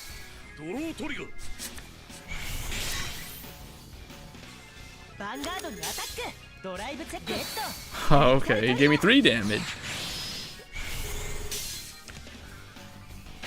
Yeah, this is a 9 crit. Well, I don't know. It might be he forgot to change it from doing the Neo Nectar story fight. What do I want to ride here? I guess, well, this can come in handy later. Although, yeah, just do this. Okay. Gwyn will kill off that Wingle Brave. Alright, and then now we can just deal damage. So we can kind of go ham on him here. 1, so it's gonna be 1, 2, and I guess technically I could have attacked the Interceptor with the Vanguard.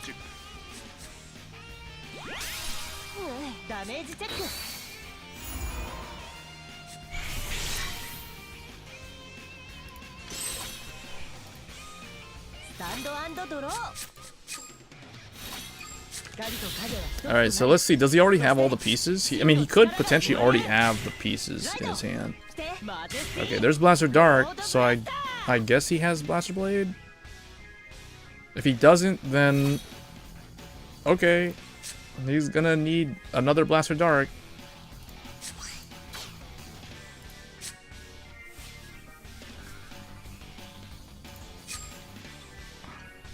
So I'm out 2 draws. He's out 4 crits and 1. Like, what is that? All MLBs? Yeah, 3 MLBs. And then what is this? This is a crit also. So this is a 9 crit Royal deck.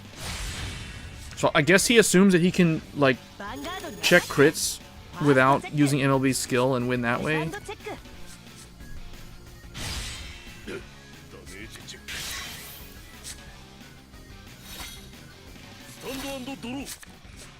Alright, in this scenario, we go NLK. Because I might go to 5 damage next turn, and then we're gonna have to use his effect.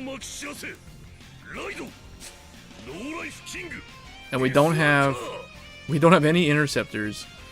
So go ahead and put this here for later. Still Vampire, get over here for 15. Although I don't even really need it. I mean, I could use... this will make Doreen 12, so that's 23. Yeah, let's go ahead and use it, I guess. Yeah, so that's 20. That hits over a defensive. And then he kills this.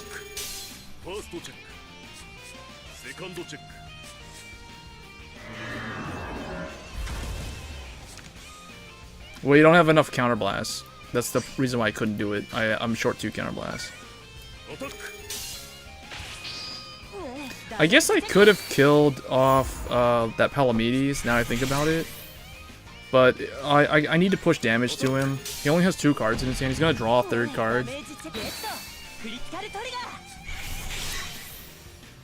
He's checked defensive triggers every single turn against me.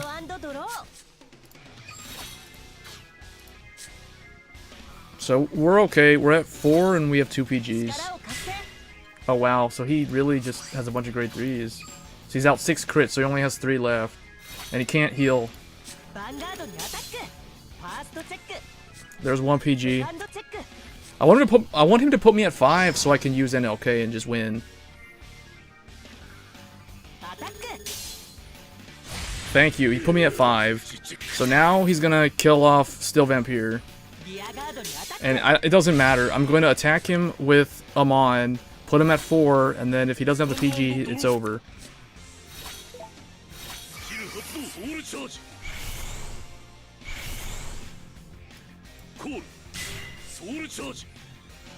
In fact, we could... if your damage zone has 5 or more, put all your cards in your damage zone into the soul. I know I saw him check 1 PG. He probably has 1 in his hand, though. But yeah, I guess we're just gonna have to do...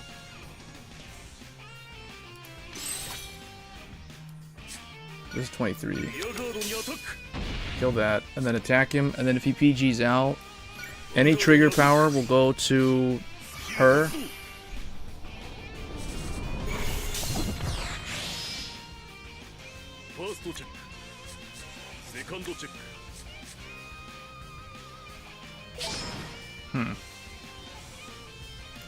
Okay. So now, I mean, I still have an interceptor, and I have 2 PGs.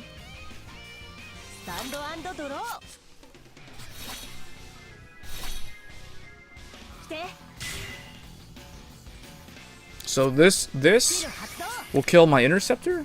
Although I kind of think... okay, yeah, that I was going to say, that's the smarter play. Here, it's not guaranteed, because he's going to have to check a trigger to hit over NLK. And NLK can still do the effect next turn. Although I might deck out, though, in a couple of turns.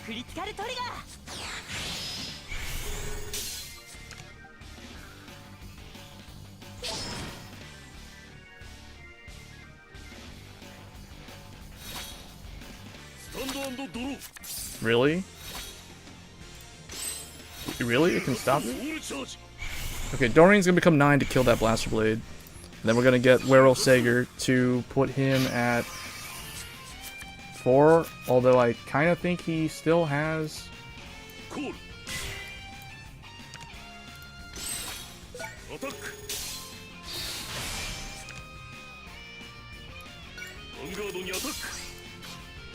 Might deck out, because...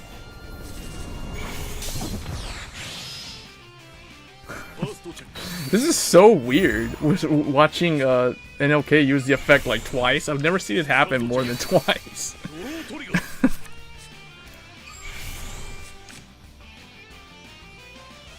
Wow.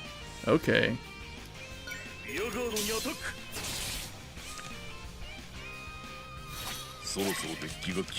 I only have 2 cards left in my deck. I think I'm gonna lose. He's gonna win because he's gonna deck out.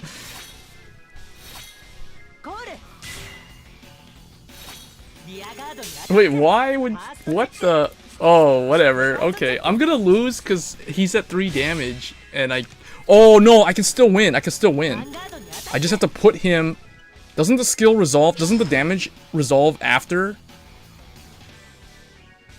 Don't I take the damage after, though? Oh, wait.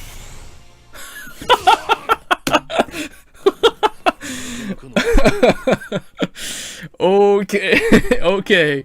I'm gonna make one change to this deck after what happened there. Wow.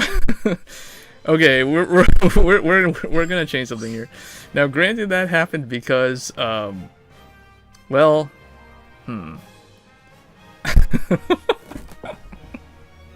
what? I wasn't expecting to die not from the attack, but I actually died from the NLK soul charge. Oh man, what was that? Wait, that was what? That was... I used his skill twice, that's 10 cards. And he soul charged... He was on... That was 4 turns with him on the Vanguard Circle, or 3 turns?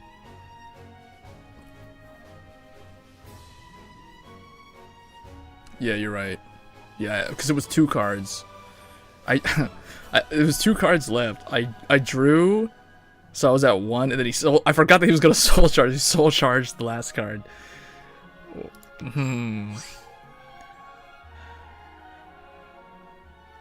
I almost want to make this guy a stand or something else, or a critical, just because that is a thing. I can't believe we lost that though. That opponent had like no boosters the whole time. We died because of deck out. Oh man, that's the thing about Dark Irregulars, and Genesis has that problem, and so does Grand Blue can also deck themselves out too. Not in Zero, but in well, yeah, not in Zero. I'm thinking of like the physical card game. That's hilarious. Losing to deck out, that's hilarious. Yeah, I guess just try again.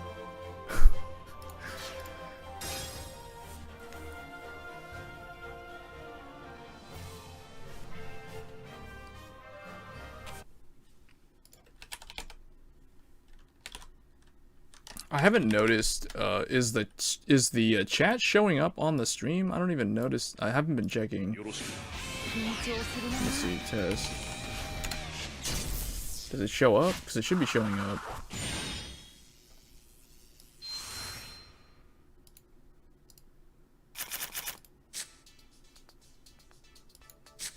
Oh, you can keep that. Oh, who was my opponent? Oh, wait.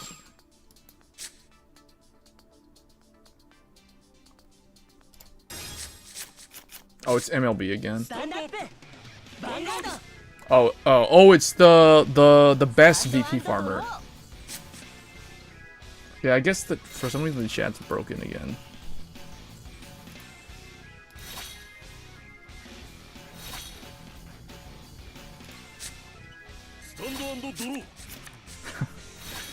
Okay.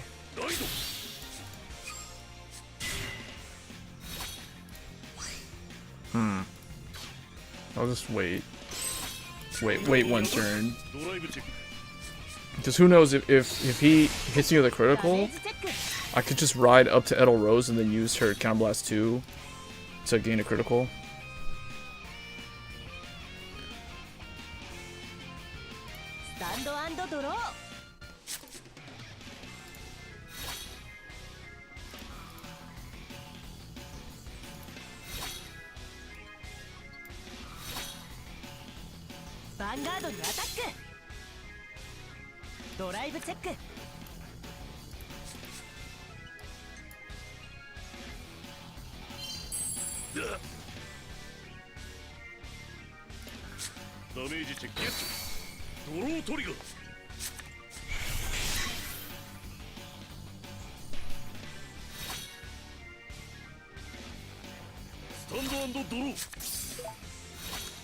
Alright, Werewolf Sager has to be in the soul for Edel Rose. We'll send one back.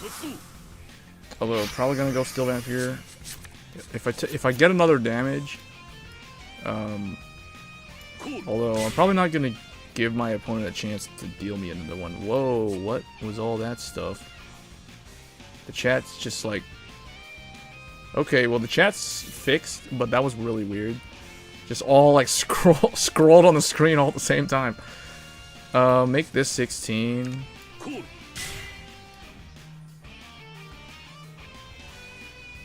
Whatever.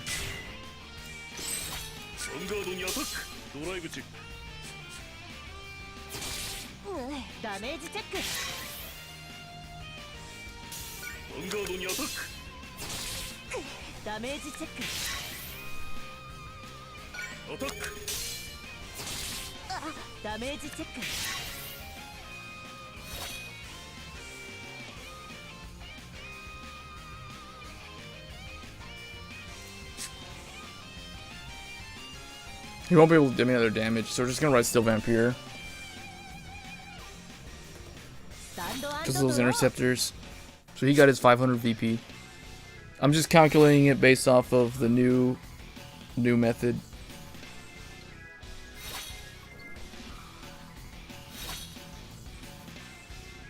Hey, Kano.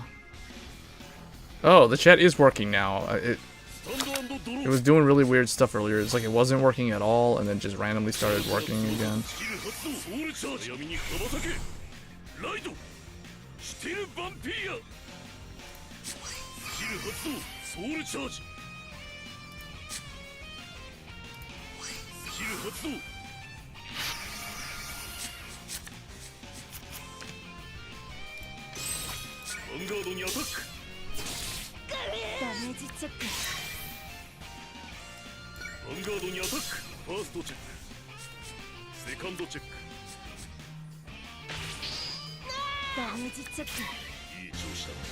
What I'm curious to see next season is how the top rank numbers will look in terms of how high people are able to climb, like what sort of numbers they'll be able to hit.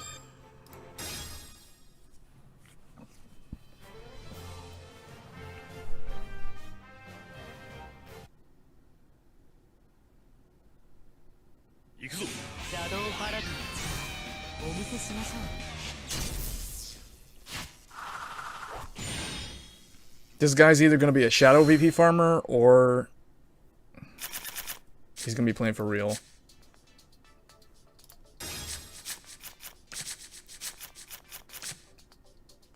Stand up.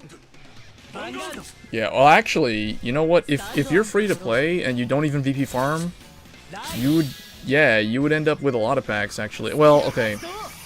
It depends on if you're like if you're actively climbing the legend rank. Because if you're not, then I guess yeah, you would end up with like 40 something packs. Maybe 40 to 60 packs depending on like the seasonal events and stuff. But I think if you're actively climbing, you would have even more.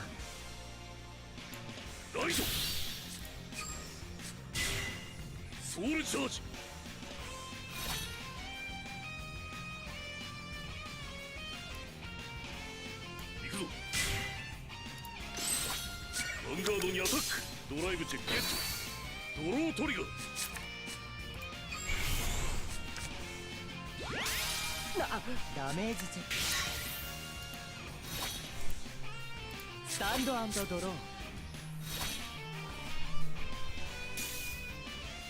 殲滅僕の分身漆黒の剣で投げ払えライドブラスターだ Yeah. I think it's gonna be more... Honestly, like, originally when I started playing this game, my goal was Legend 30 every season. But then I actually, like, during the CEO season, I actually pushed all the way to Legend 50 and went really much further than that. Wait, so this is gonna become 9. Man, if only there was. Oh wait, I could use the starter. That's true. I could use a starter to make this a really big column.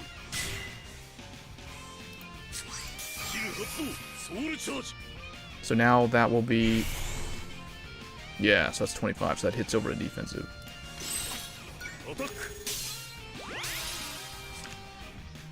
Yeah, now I think what I'm gonna do is, I don't know if I'm gonna be climbing all the way to 50. It depends. Like, if it's really hard to climb now because of all the, like...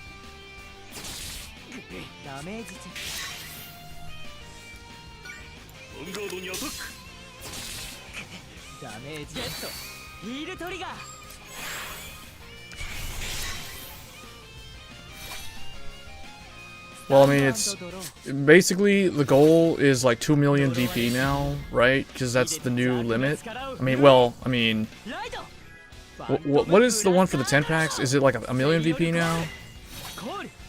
Because they changed it. I have to look at the list.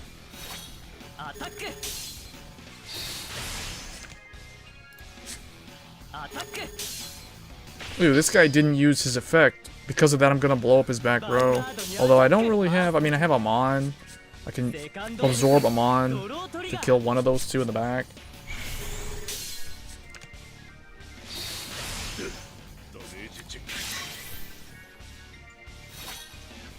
Okay, so it is a little bit easier then. Just for the packs.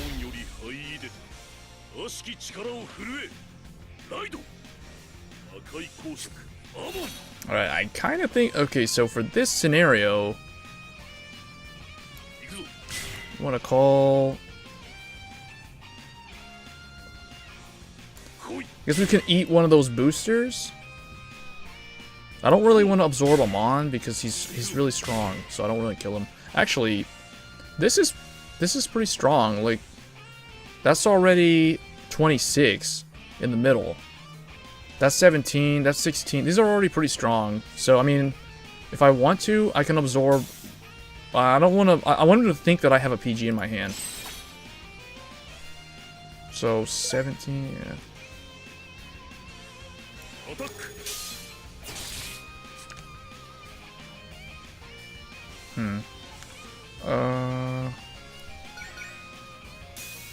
Yeah, let's just deal him damage, I guess.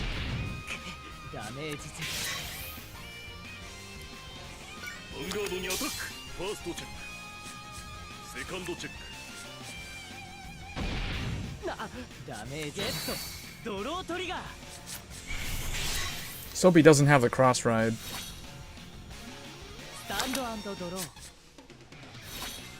Because, well, now he could... Okay, so he does have it. Because I was going to say, maybe he could just have done the Phantom Blaster effect. But he probably... See, I want to bluff him into thinking that I have a PG in my hand. So that he doesn't go ham with the effect.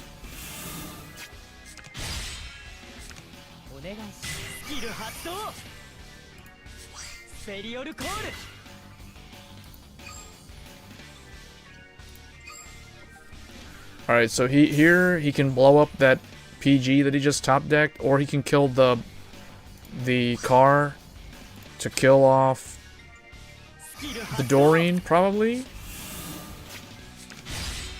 I'm not sure why he would kill that. Okay, I guess, but why? Now his... Well, okay, he can still hit over it, though. If he has the Persona Blast, I'm gonna die here.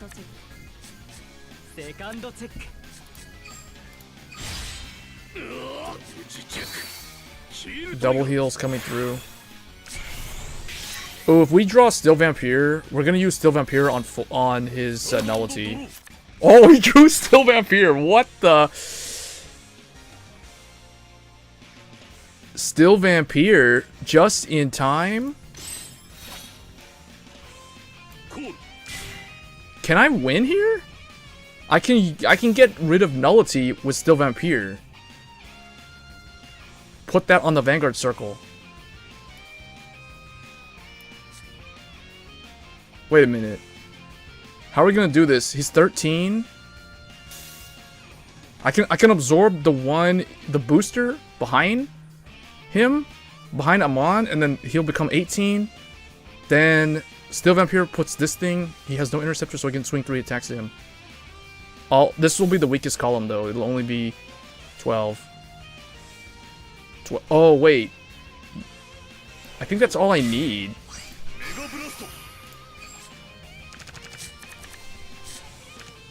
Alright, now do I want to do... Oh, never mind. Okay. So it's gonna be... Hold up, 12. That hits over. That hits over. I didn't realize I... Oh yeah, I lose all the soul.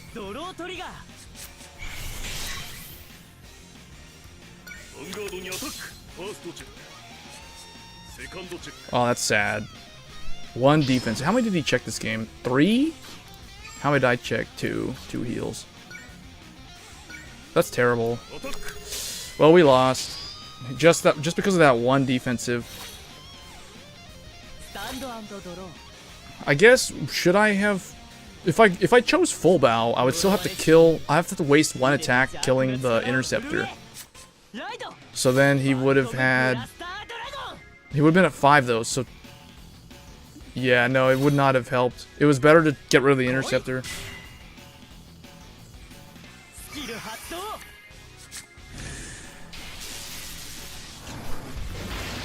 Because otherwise, if I didn't use Still Vampire... I guess I should not even use Still Vampire. Although, because... I would have used Still Vampire... The better time to use Still Vampire is when you have a hand. Although, I don't know, because I could have won there.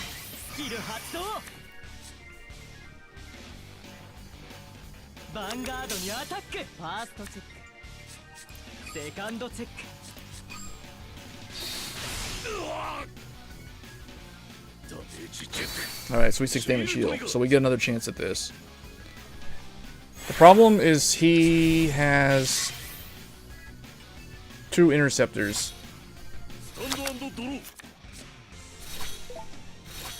So we can absorb this to kill something.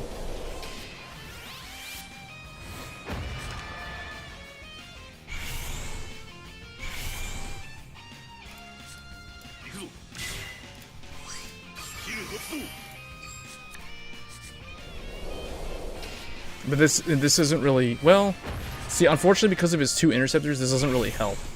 Doesn't do anything really.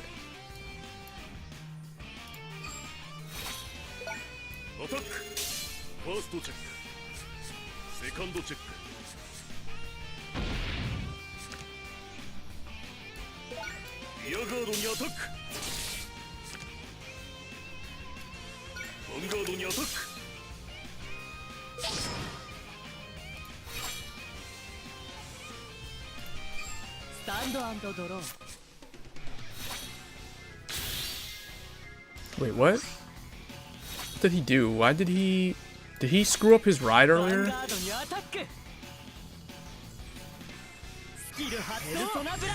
So wait, he drew his 4th one. Why didn't he I thought he already was on the cross ride the previous turn. So I don't know why he rode the Phantom Blaster. I could have sworn he was on the Overlord when we did the Still Vampire Mega Blast.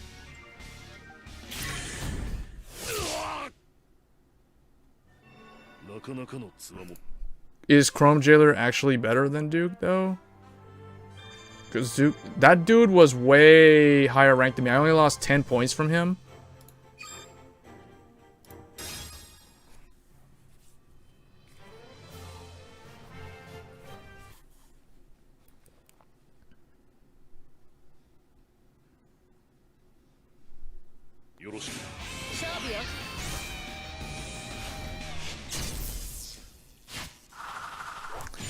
Yeah, I think OTT is one of Dark Irregular's better matchups because as long as you deny them boosters, the deck has a really hard time in the late game.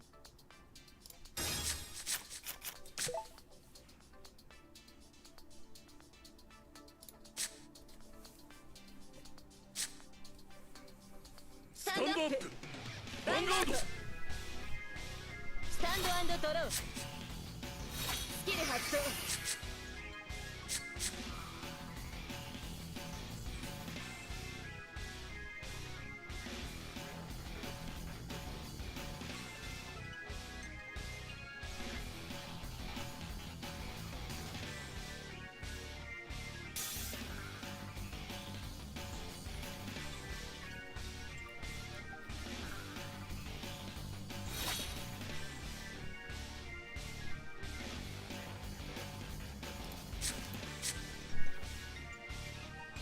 Okay. Anytime now. Okay, I guess they decided to VP farm after all.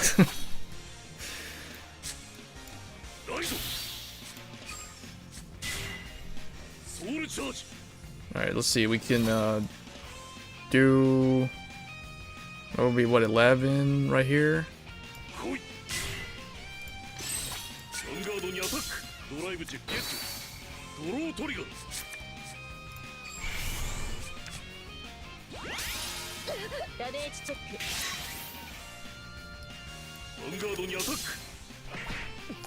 Oh yeah, they announced those new cards. Hey, what do you guys think about the announcement for the stage system for Pale Moon for V-Series?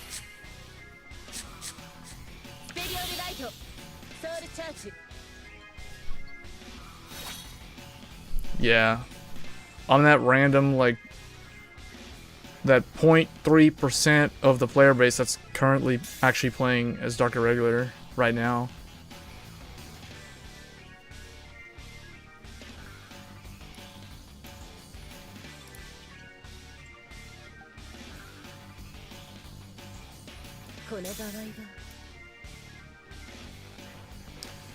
There was an announcement for basically the stuff that, like, trial decks are coming to 0 in the Japanese version of the game.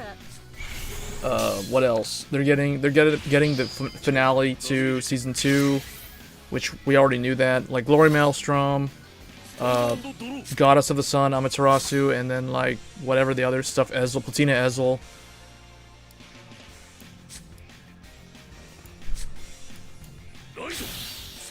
And then I guess, what else? That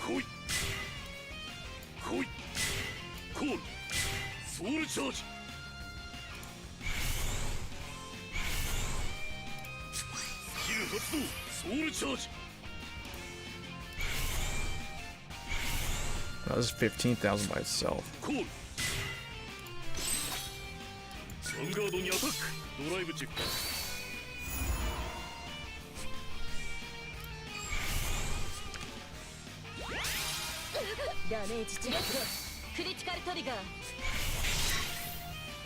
Well, that column is 29, this one's 27. So both of them can hit over another defensive. See, when the columns hit these kind of numbers, then you don't care if they hit defensive triggers. And that's why I want to play as Angel Feathers, because Angel Feathers is another clan that can do that. The Pegasus cards, the no-seals looping stuff from the damage zone. Maybe not quite as strong as DI in that regard, although I don't know. I'll test it out. But yeah, they announced new trial decks for V-Series, or not V-Series, for JP, Zero. And then Chrome Jailer was one of the things that they showed off that they're getting. And then for V-Series, there's a new mechanic for Pale Moon. It's called Stage, like for the Magia. The G-Series reprints, like they're,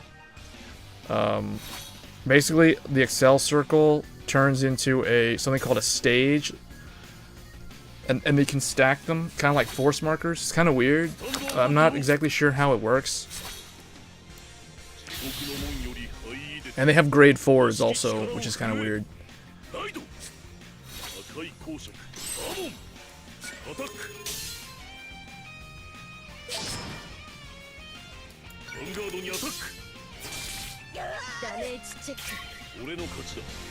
Oh yeah, people were complaining about the blood because he still counterblast 3.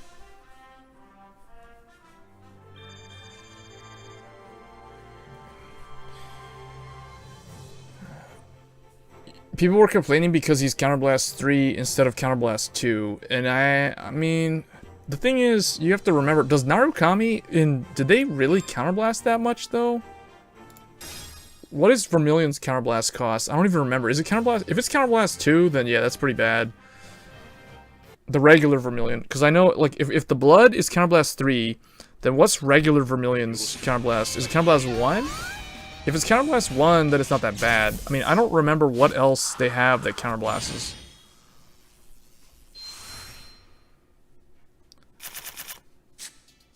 Regular Vermilion is counterblast 2? Okay, that's pretty bad. Then yeah. I don't know. I guess I'm gonna throw this guy back because... yeah, because of what happened last game. Last time we tried to use this guy. You know, I'm surprised we're seeing a lot of Bermuda players. Like, I haven't run into a Bermuda farmer. Every time I run into Bermuda, they're actually playing for real.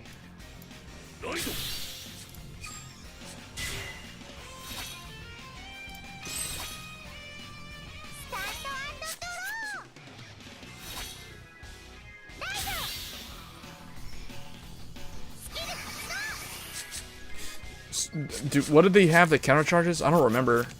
All I remember from Limit Break series of Narukami is I remember the Vermilion, the Blood, the guy who can, like, stop intercept, the Desert Hunter guy, or Desert Gunner guy, and then, Rising Phoenix, and that's it. That's all I remember. I don't remember anything else. Oh, great. This is a bad matchup for me because I'm running, I gotta ride NLK, and my opponent is trying to deck me out.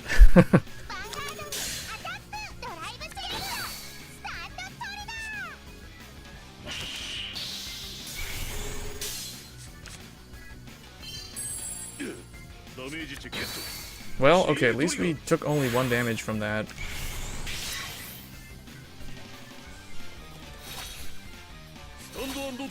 That's a lot of grade 1s. She opened up with 5 grade 1s.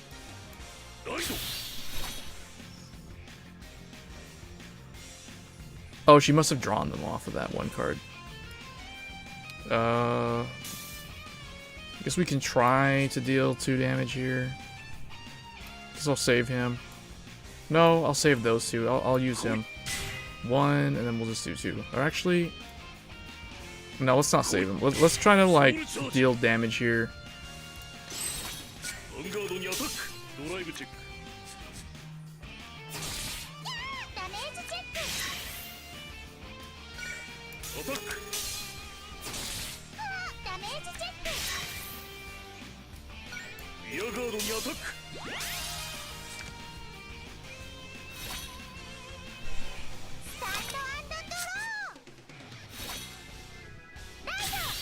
Yeah, everybody's saying Gold Paladin is going to be really good. Mainly because of Blaster Blade Spirit and Blaster Dark Spirit. But see, I think that's so retarded because those cards, Blaster Blade and Blaster Dark, well, Blaster Blade in particular, I mean, we've already seen how... yeah, the CB1. But the thing is, like, Platina, Ezel, and... isn't Platina, Ezel also Counterblast 3 or 2 or something? And then regular Ezel is Counterblast 1 to do the Limit Break every time. Oh, she's great. Oh, no, never mind. She just wrote grade 2.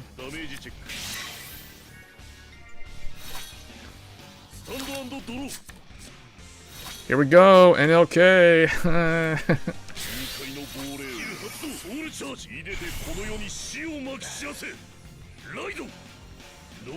Gwen. Blow up this thing. Kill this entire column.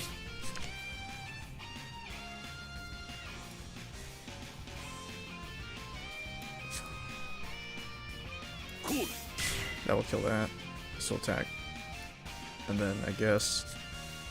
no, actually, we can do things differently here. And okay, we'll kill the interceptor. And we'll try to do 2 swings to the Vanguard.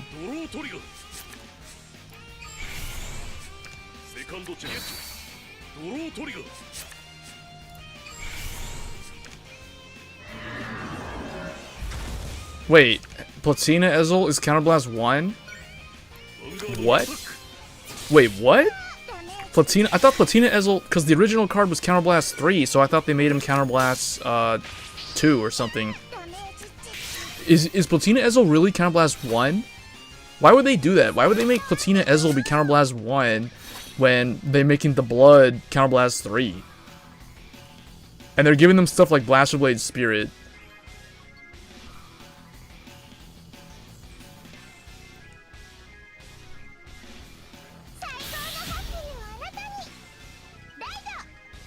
That doesn't make any sense. Is that for real? Because I don't remember. Is it really Counterblast 1 for that ultimate break? I mean, now I think about it though, it's an ultimate break, so you have to be at 5 damage. But don't you get the I'm trying to remember. Does it become LB4, Limit Break 4 if you're cross-ridden?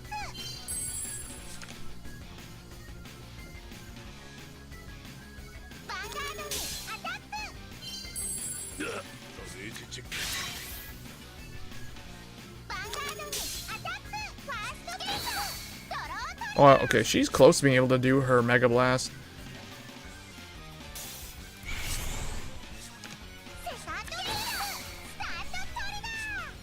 Well, that's the most ideal setup. A draw trigger followed by a stand trigger.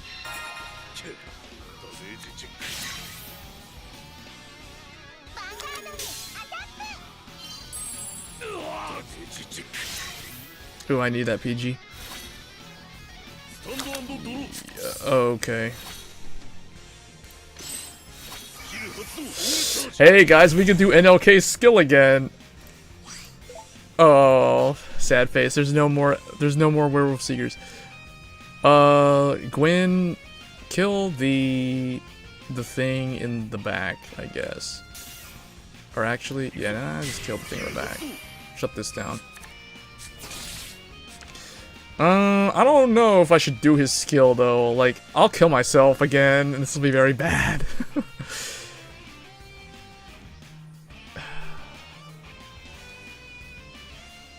Cause 1, 2. I think what I'll do, I'm not gonna use the skill this turn, although I kind of should. Now I think about it. Cause if she doesn't have the perfect guard, then what will happen? Well. Alright, here we go. Let's do it.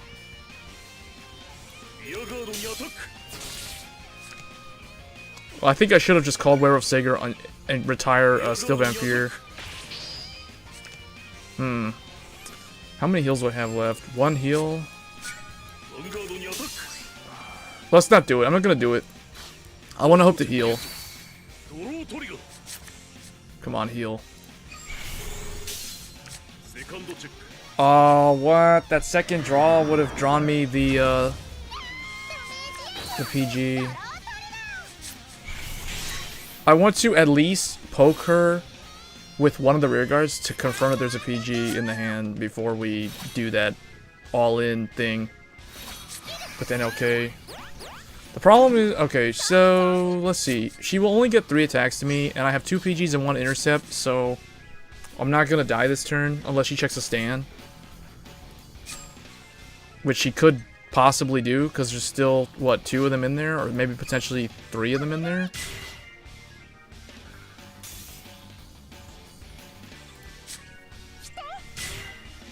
She's gonna need to call some kind of booster to get that. Okay, I see what she's gonna do. She's going to try to hit with Pacifica to do the Mega Blast. But it's not gonna work because of the PG. But the problem is, again, here we are in the same situation as last time where she put 2 interceptors on the board. So I'm not able to, like, confirm if she has the perfect guard in hand or not.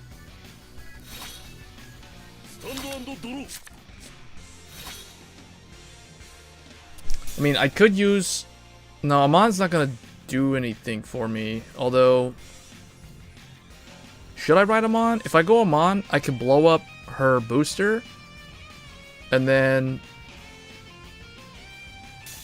Because I feel like that the NLK thing is just going to cause me to deck out. So we're going to go Amon. Alright, we'll use... What is this? Yeah, we'll use Edel Rose. Edel Rose... Retire Edel Rose. To blow up that thing in the back. That way... If she wants to hit over the 11 with Pacifica, she's going to need to call some kind of booster or have almost like a full field.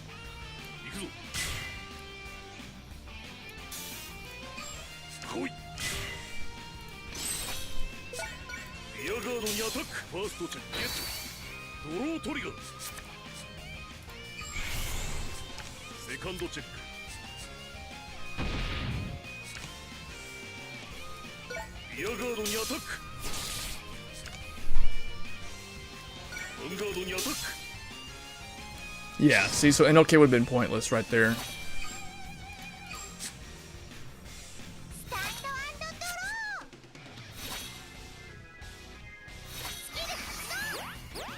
Yeah, but they have other ways of superior calling units besides him. They have Vivian. They have rear guards that can superior call cards from the deck. Ooh, she soul charged her heal. But she still has potentially 3 more? Wow, she has so many interceptors this game. She still has... Wait, what is that? Oh, okay, so she only had 1 PG in her hand.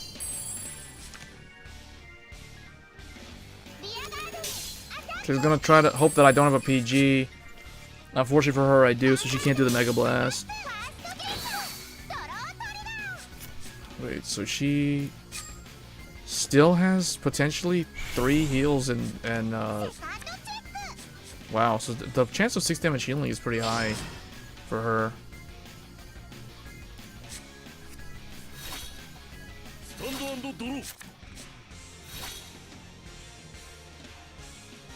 If I re-ride him, he'll become 20, but it won't matter this turn because...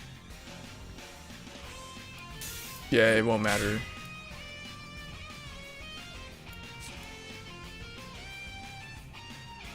Yeah, it won't matter. So we'll just... What are we gonna do here? It's just gonna be like this. Okay, that helps a lot. Because she's going to have to 6 damage heal to stay in this. There's a good chance that she will, though. She's only 6 cards left, and there's 3 of them in the deck. So she has like a 1 in 3 chance of healing right here. She drew a PG on the previous attack? What? So... yeah, she's gonna hit with the Mega Blast, and then call...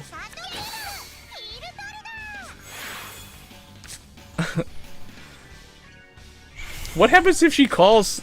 Okay. This is crazy, man. I only have 3 cards, so she has 3 cards left. She can do the Mega Blast. All she has to do is call whatever PGs she has in the deck. And boosting that, and then now can I say 6 damage heal? I can't even 6 damage heal, so I lost. I'm gonna play it out just to see what happens. It's hilarious.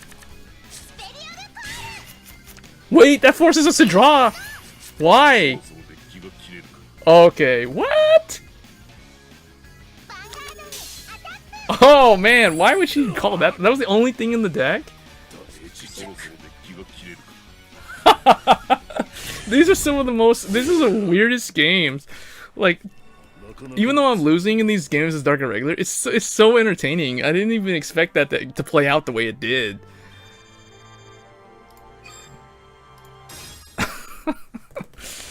Wow, I lost to a Pacifica Mega Blast. Man, now I regret not going NLK, because she only had 1 PG in her hand the whole time. So I would have, like, used it... The previous, like the first time I would have done the ability, the NLK play, that would have flicked out the PG, and then the following turn when I did it, she would have died, because she would not have had anything in the hand to defend against it the second time.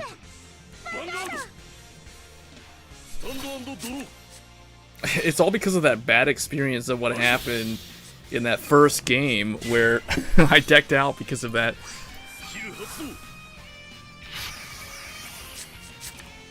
Alright, so now we'll just hold on to the other Edelrose for later.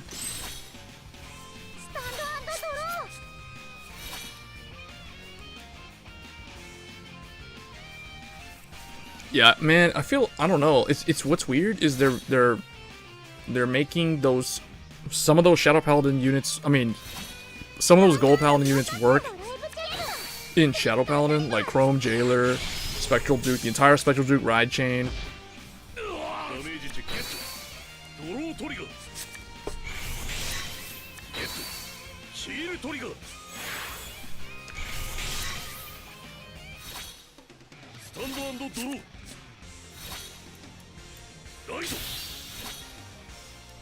Alright, so we can use this to attack. I can make this power up Dorings. That'll be 18. We can even form a 20k line over here. Over 20 right there. That's 21.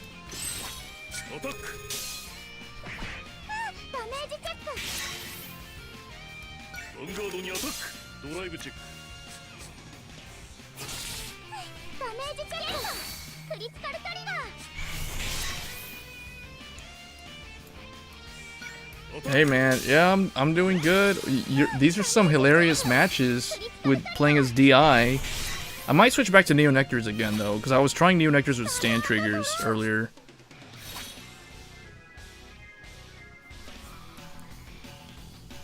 Trying to get Dark Regulars up to clan level 10 so I at least have some kind of sleeves to put on the deck besides Tetsu. Because I don't like to put, like, other clans. Like, if I'm playing a DI deck, I don't want to put, like, a reindeer sleeve or some random other clan, like, you know, like Blaster Blade sleeve, just, or MLB sleeve. That just don't look right to me. It just doesn't seem right at all.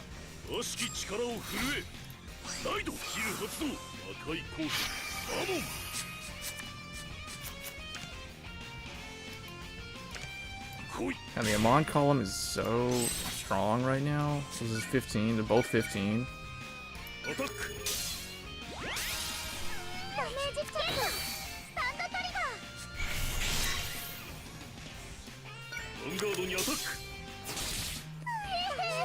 The nice thing about Dark Irregulars, though, is you can hit over a lot of these defensive triggers as long as you soul charge.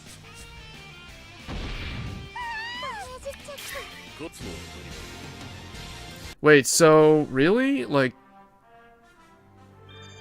at Legend 100, you're already on top. What's your position? Is it like 90 something or is it like 50 something?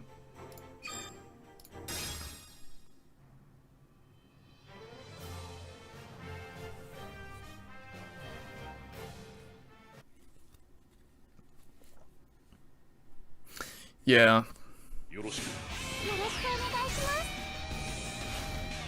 Position 86 at Legend 100.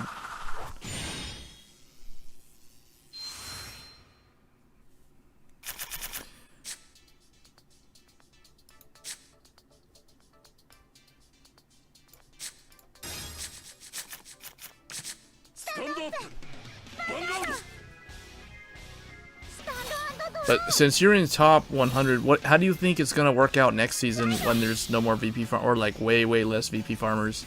Like I highly doubt we're gonna see people that are like legend rank 300 plus. In fact, I don't even think we're gonna see people that are like over legend 200. Unless there's some really dedicated people. Oh wow, this person's actually playing for real.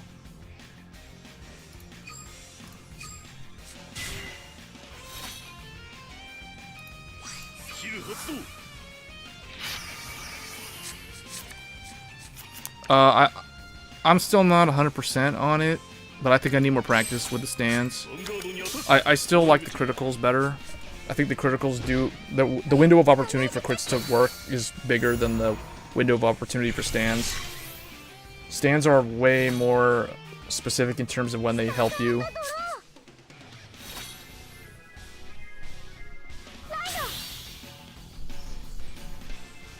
Because, like, for example, if you don't have a booster, and you check a stand, and they check a defensive trigger, and assuming you...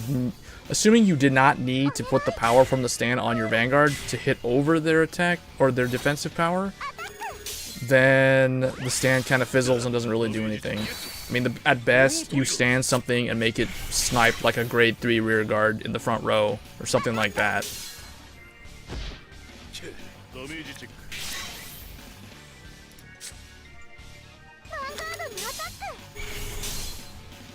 Oh, not bad. So this is that's a budget build deck because they're running this thing as a heal.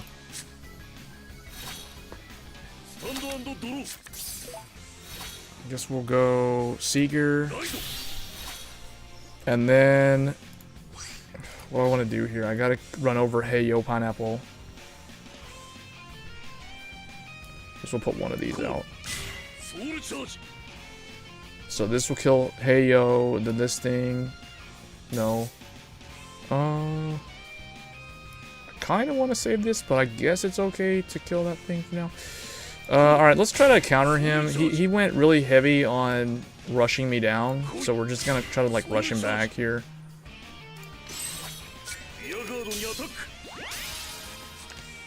This could backfire though, but we'll see. If he checks a defensive trick, well, now it won't matter. Now we're gonna push him to 3.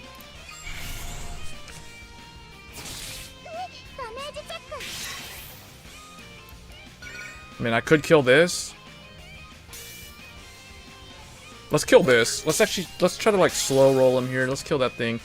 Punish him for putting that booster in the front row. Because those things are hard to come by.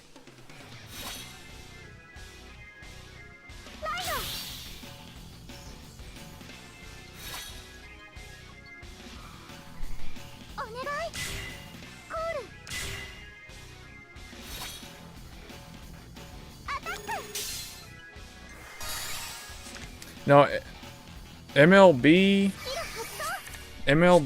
wait, what is this person running? Like, okay, it just seems, so far it seems standard.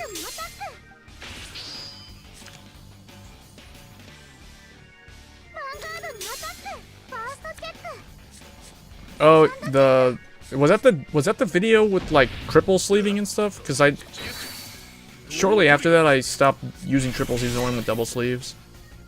Because it was just too hard to shuffle. But I think I know which video you're talking about. So here I guess we're going to go Amon.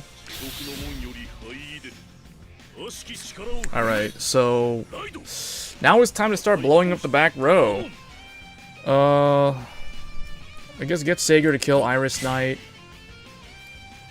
Let's not bring this guy out yet. Let's bring out this. Or no, you know what? Let's bring out Steel Vampire. Oh wait, whoops. Oh, I misclicked. I meant to click on, okay, now we will absorb this then. I meant to absorb that to kill something. Oops, that was a misclick.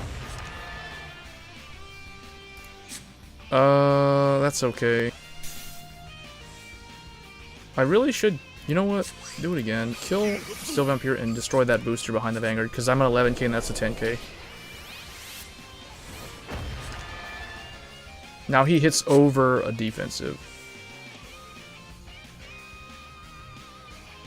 Yeah.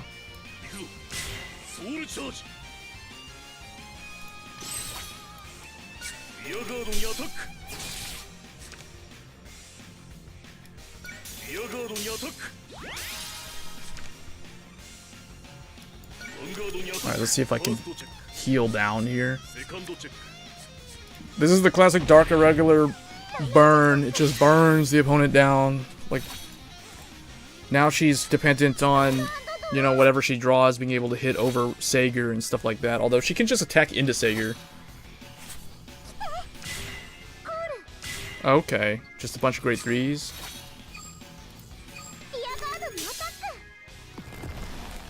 So I guess what I would do if I was her, since she's running stands, make the Vanguard, yeah, make the Vanguard attack that, because her grade 3 can still hit Amon. So that's good.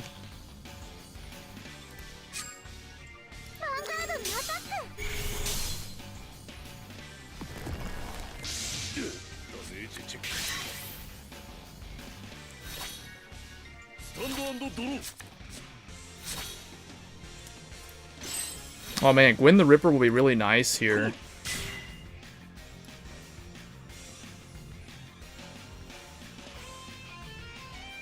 I guess put this here.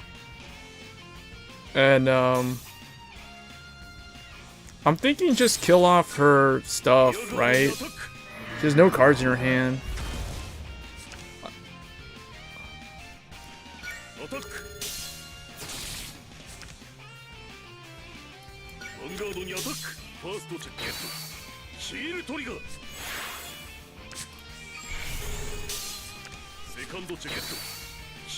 Wow, double heal.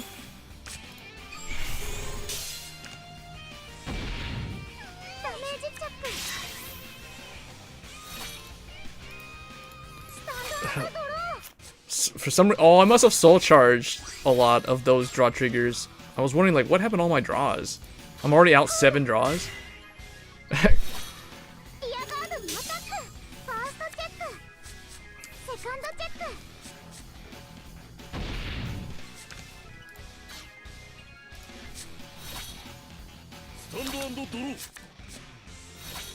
Alright, so now we just put this here. There's no reason to even bother with that guy, actually.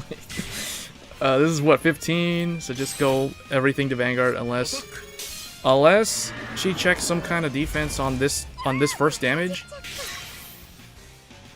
Now the thing is, here, let's do this because just in case. Alright, because if she 6 damage heals, I won't be able to hit with them on. So it's better to go in with them on first. And if she checks a trigger here, then now Gwen can't hit. Oh, but okay, it's over.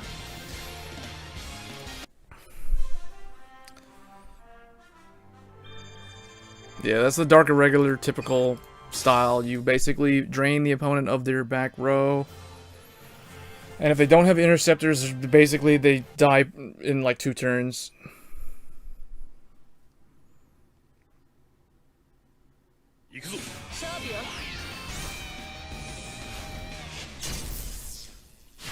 Yeah.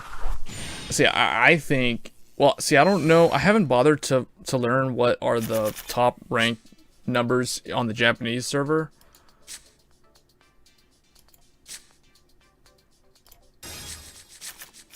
So I have no idea, like, what's the highest. Because, I mean, I know there's people who finished in top 1,000, and they got the SP, but they never got to Legend 50.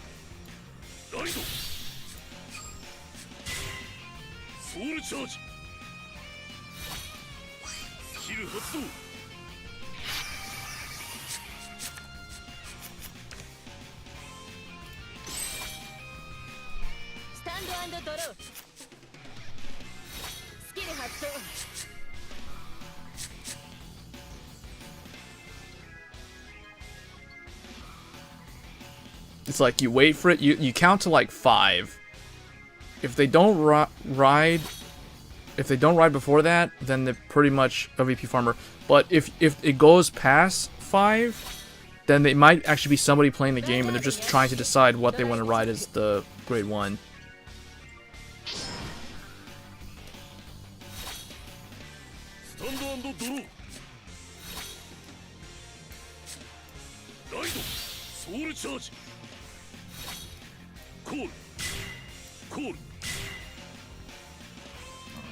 I guess I messed that up because I just realized that yeah, exactly.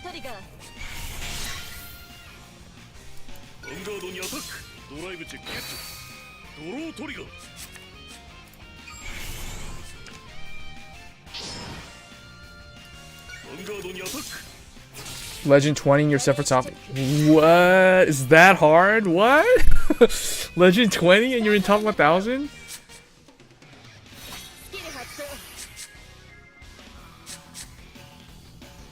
Does that mean that they don't play that much, or what? Or what does that mean? Does that mean that people just lose and win and lose and win, and they have like a 50% win rate or something like that? That sounds crazy. Legend 20 and you're in top 1,000, or maybe the player base is just not that big compared to global. I've often wondered, like, how many people, what's the total number of people playing on the Japanese server compared to the global? I assume global is significantly larger. I guess I should have wrote Demon Eater, because Demon Eater would soul charge every turn, so that Dorian would be 9, but it's a VP farmer.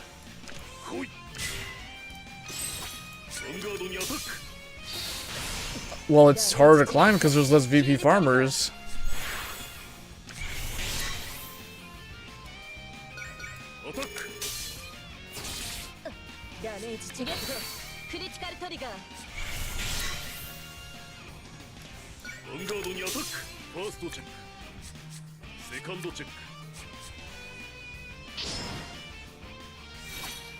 Wow.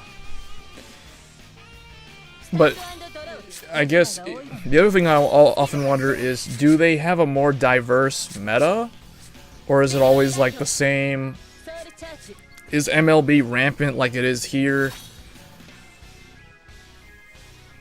Or do you have good chances of going up against like Angel Feathers or Golds or Narukami or, you know, even like Cocytus Grand Blue and Neo Nectar and Spike Brothers and all that stuff?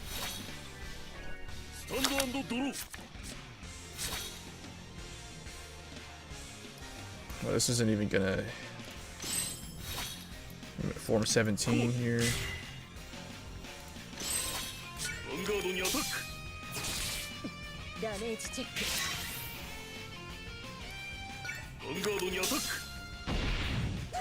You have to play the best decks to climb.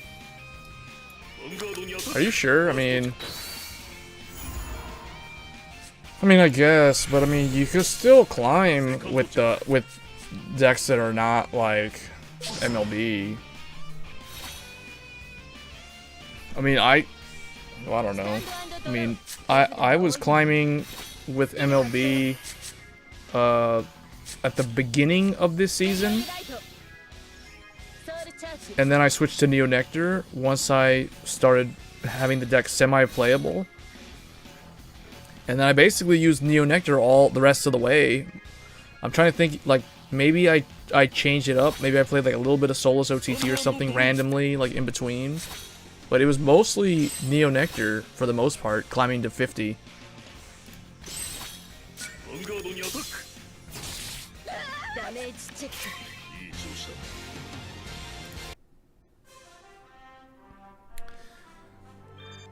I mean, it sounds like the goal will be Legend 10, I guess, because you at least get the SP, you know, the rank reward card, and then you also get the Legend 3 and the Legend 5 sleeves.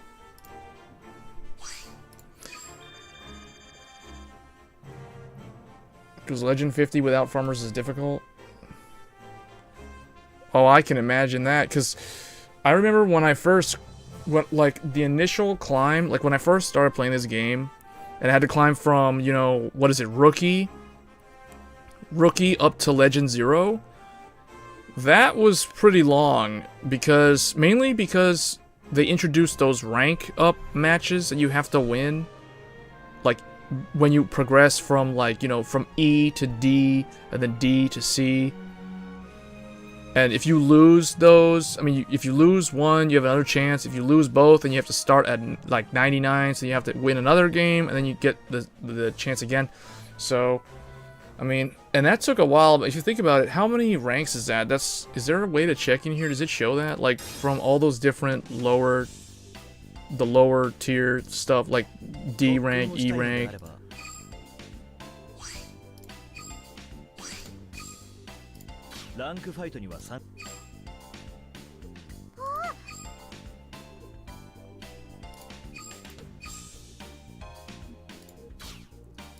Let's work on that Edel Rose. Let's get this.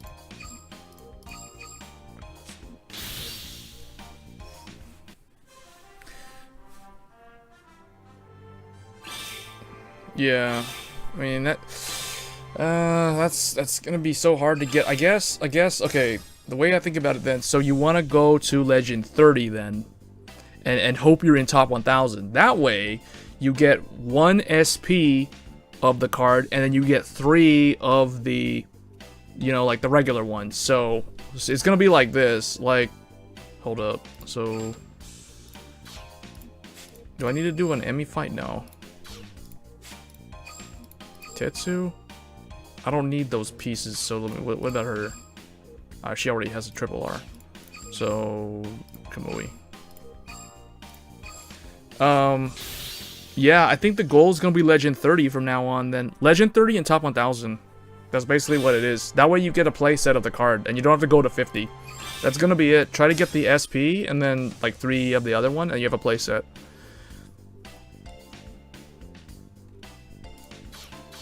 Because it's going to be... It's going to be what, like this, right? Like, okay. Legend 1... Legend 3, you get sleeves. Legend 5, you get sleeves. Legend 10, you get the card. Then, Legend 15, you get 200 gems. Legend 20, you get the card. So, you have 2 cards. And then, assuming you're in top 1000, that gives you the third one, and it's an SP. So then, if you really, really want a play set, you really only have to go to Legend 30. You don't even have to go to Legend 50 anymore. You have to get to 50 to stay on top of that. Like, okay, what is... Typically, when a season ends on the JP server, what is the maximum... Like, what is the bottom? Like, okay, if we look at the current ranking... Because what I want to know is this number. Like, what is the number at 100? Because that kind of shows you the floor, and then you can kind of figure... Now, the thing is, I bet you that the JP server, it has a way smaller population playing the game compared to Global. So Global has like way more people. Because I can kind of show you, like, if I look at the achievement status on my profile here. Like right here. Like, okay, when I first started playing this game, because I started late, I started like, I think the second half of April. I had to go through all the rookie, E rank, D rank, C, B, A, S, you know, all the low stuff, and have to fight all the way through all that stuff. Then I got into Legend, then I started climbing Legend.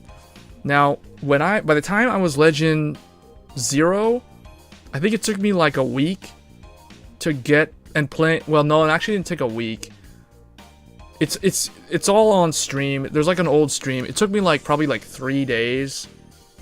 Or maybe 4 days, 5 days. Almost, okay, if you go by business days, it took me like 5 business days, I guess.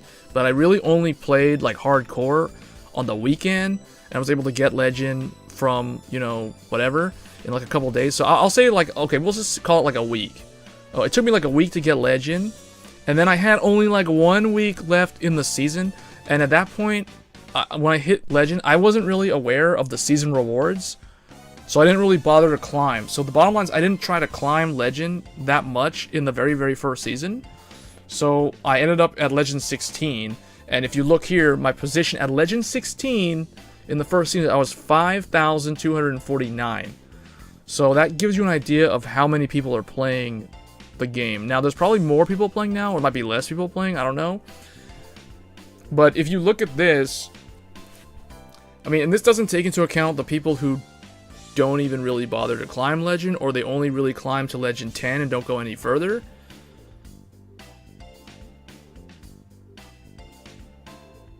So you need the meta decks to climb as a free-to-play player to get the rewards.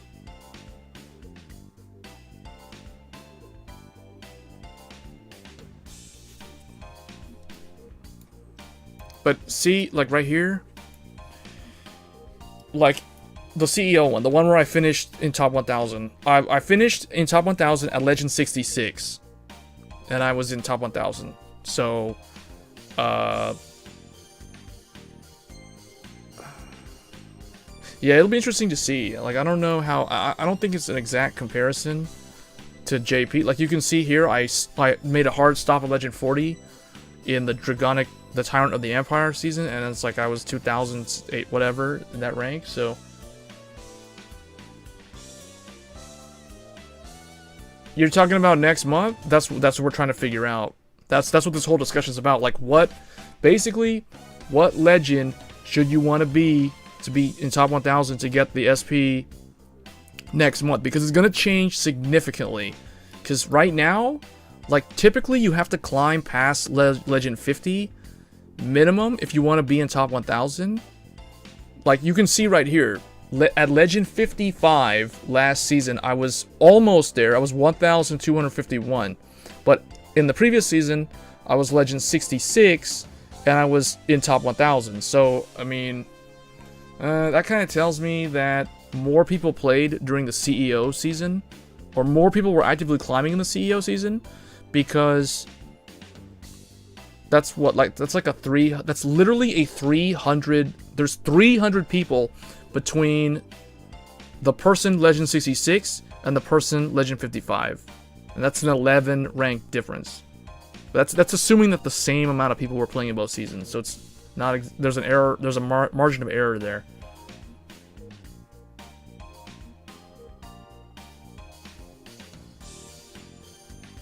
Wow, okay.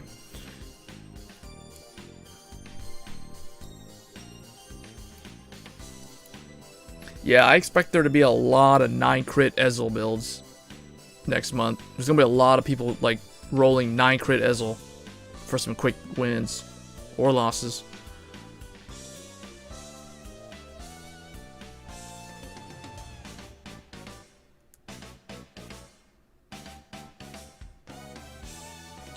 For Riser season, you were Legend 63 in the top 1000? Okay, so yeah, it's about the same. What was your number though? Like, how does it compare to me at the CEO season? Cause I just want to know, like, you said top 1000, but at Legend 63, what was the number? Were you like 900 something, or 800 something, or 700 something? But I think it's gonna be about the same. I think, so you cut all the farmers out, it's probably gonna become like the JP server, but I think the player base in Global is still significantly larger. So it may balance itself out and end up being exactly the same. Or people may still try to VP farm. And there may be a lot of people that still attempt it, and it may still be viable. We'll see. I don't know. Because if you think about it, as long as a VP farmer can get that crit when they initially attack, they get 1000 VP. If they check any other trigger, they get 500 VP. So I still don't think VP farming is completely dead. And then if a bunch of people still VP farm, there's going to be the VP mirror match. And that one's going to give one of them 3000 VP, and it's going to give the other one probably 2000 or 2500 VP.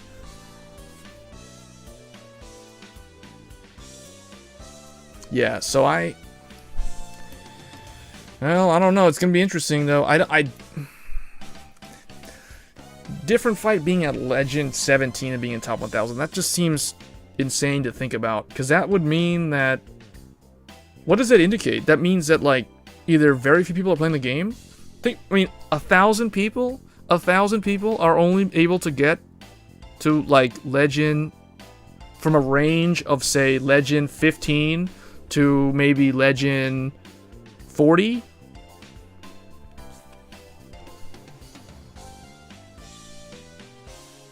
Because you get no progress? See, and the only time I felt like... the only time I remember having trouble with progress was when I was climbing to Legend. And there would be like... You lose your rank up match.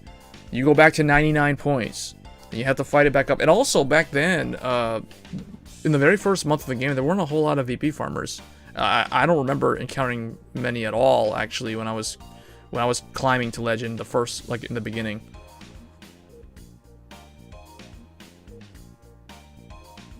I think he means at the end of the season. He finished at Legend. I think he finished at 17, and then he was in top 1000. But if you notice, every time you see a video where Different Fight has the game up and you can see what his current Legend rank is, it's never a very high number. It's usually a single-digit number. Rarely is it a number above 10. So, yeah, it's...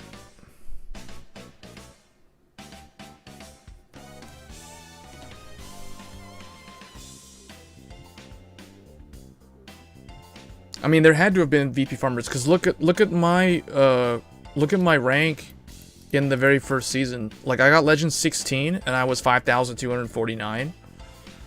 So there had to have been some degree of VP farmers. But just I didn't really remember encountering them. I mean, I could go back and look at the stream of the Road to Legend and see like how many I encountered.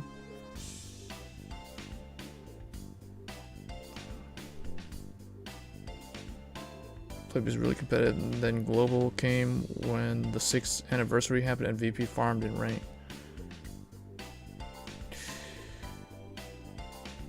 So, oh, okay, so I guess the season where like Differify was Legend 17 was before the VP farmer showed up, because if they're only getting those kind of ranks with VP farmers in the game, something's kind of weird there. I don't know. Or maybe there just isn't that many VP farmers compared to Global. That's kind of weird. It'll be interesting. It's definitely going to be interesting. I don't know. I feel like, okay, if you think about it, if the free-to-play player base is hit hard by this in a negative way, I can see something. I can see some people taking the game less seriously, so they'll play less overall. Because, you know, some people VP farm because they just don't have time to play the game, or they just want to do other things. And so if you take that away from them, that's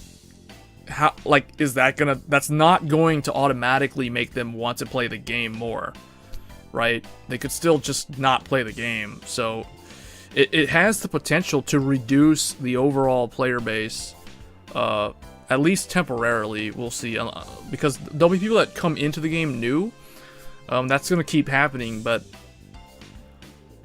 exactly, they don't have the money to. So, and I feel like if you look at the business model for this game, they're trying to make it more pay to win, because like in the JP, they're introducing trial decks, and those are like, you have to buy those, and then, you know, they're coming up with these things to try to sell you.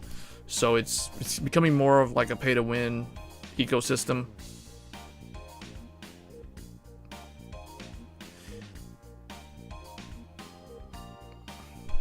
Yeah, it may not even affect the people who are actually playing the game. So what I'm saying is, like, if the free-to-play player base decreases by, let's just pick some random number, let's say like 20%. If 20% of the free-to-play leaves the game or plays the game significantly less than they normally do, because here's what's going to happen. If you take VP farming away from them, that means that they're not going to be able to quickly build the top decks anymore, because they're not going to have like 300 packs that they can just open on the gacha and pull all their MLBs and their trumpeters and their blaster darks and their blaster, you know, like, they're not going to be able to do that. Like when Aquaforce rolls around, they can't just like throw 400 packs at it and get everything that they need. So expect to see less free-to-play people will be able to build top decks. So that will make it harder for them to climb the legend ranks. So therefore, it will negatively, it'll basically de-incentivize them from playing the game even more. So it'll become a vicious cycle of like, I don't really want to play Zero. I mean, I don't have any money, and, you know, like, it's pay to win now. And then they're gonna just tell people, don't play the game. It's dumb. They're gonna move on to something else. So stuff like that has the potential to happen.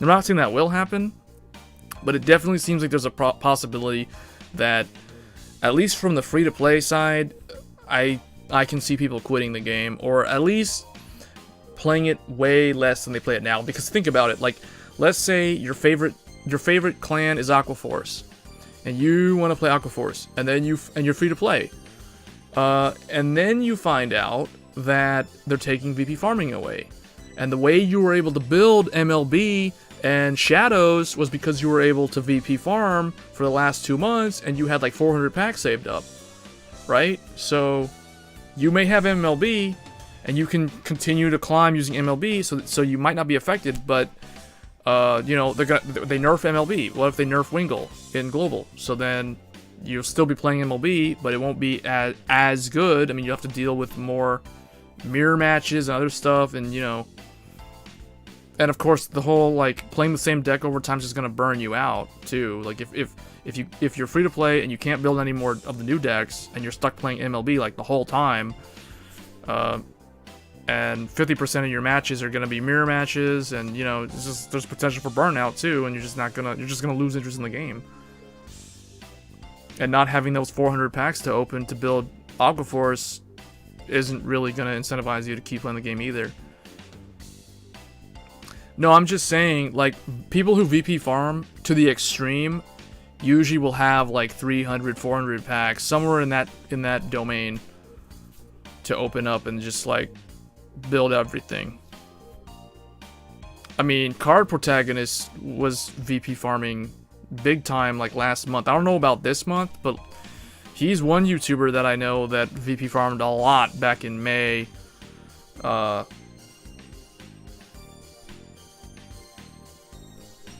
So, and you know, like most of, I guess, the YouTube community won't really be affected by it that much, because they'll be playing the game a lot just all the time naturally. Yeah.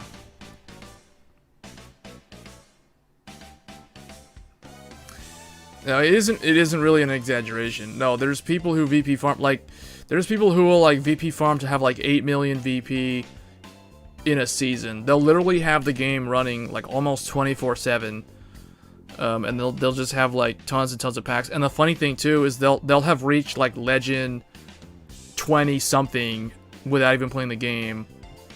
So, right, it's like, I think people would feel entitled to, they get used to that environment where it's like, oh, I get my free SP cards and I get my free packs, so I can build whatever the next, like, it's like, oh, I have 300 packs saved up from VP farming, so I can build golds, angel feathers, now I can build all of them, like day one. I can build all of them day one, because I have all the packs, right? Because I'm free to play and I VP farm. I mean, that's the mentality. Now, there's some people that I guess they VP farm, but they don't VP farm that extreme, but they might, you know, have like 150 packs or 200 packs. And on top of that, they're also still getting the gems, because they're getting gems while they're doing. Oh, I gotta make sure, like, we can still do this, right? Let's try to open some packs. How much time do we have left in this event? I think we have like an hour.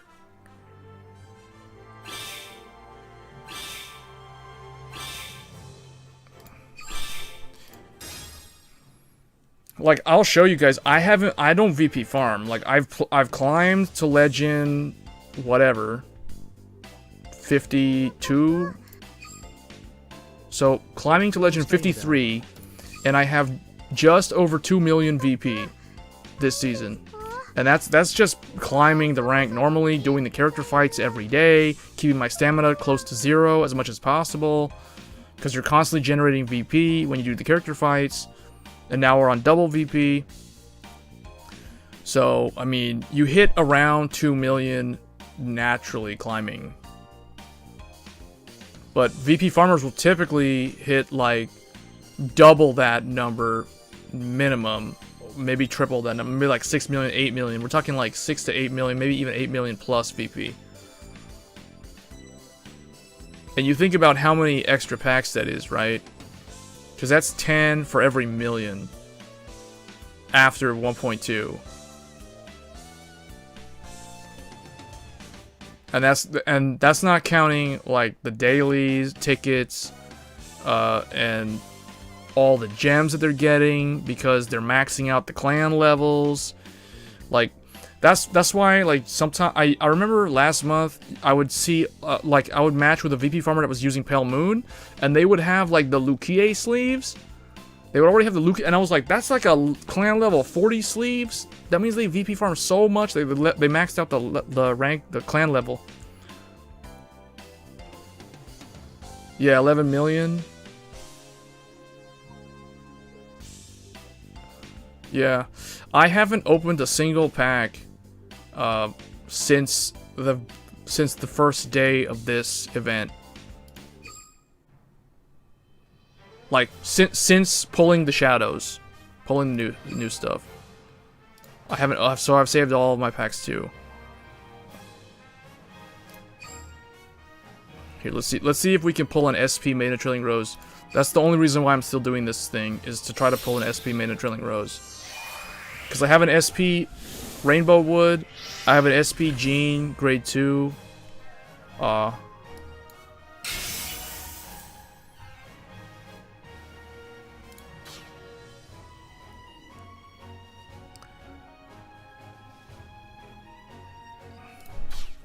Yeah, I don't know, like right now, let's see. Let's see how many packs I've got saved up. 120, so I have 120 packs. And typically I try to have around this amount going into the next season. So I try to open like 100 something. So I have the 10 that they gave us, because they gave them to me late. So I never opened those for this recent season, or this recent set. So I had the 10 from that, I have the 10 from the 1.2, that's 20. I have the 10 from the, what was that event that they gave us 10? Like somebody's Aichi's birthday or something. So somehow I have 120, and then like 101 off of the 10, so that's 121. But I do the dailies every single day. I do all the missions every single day, even, except for the credit card. That's the only one I don't do. So I do all the stamina, I always spend the stamina, I always get all these tickets.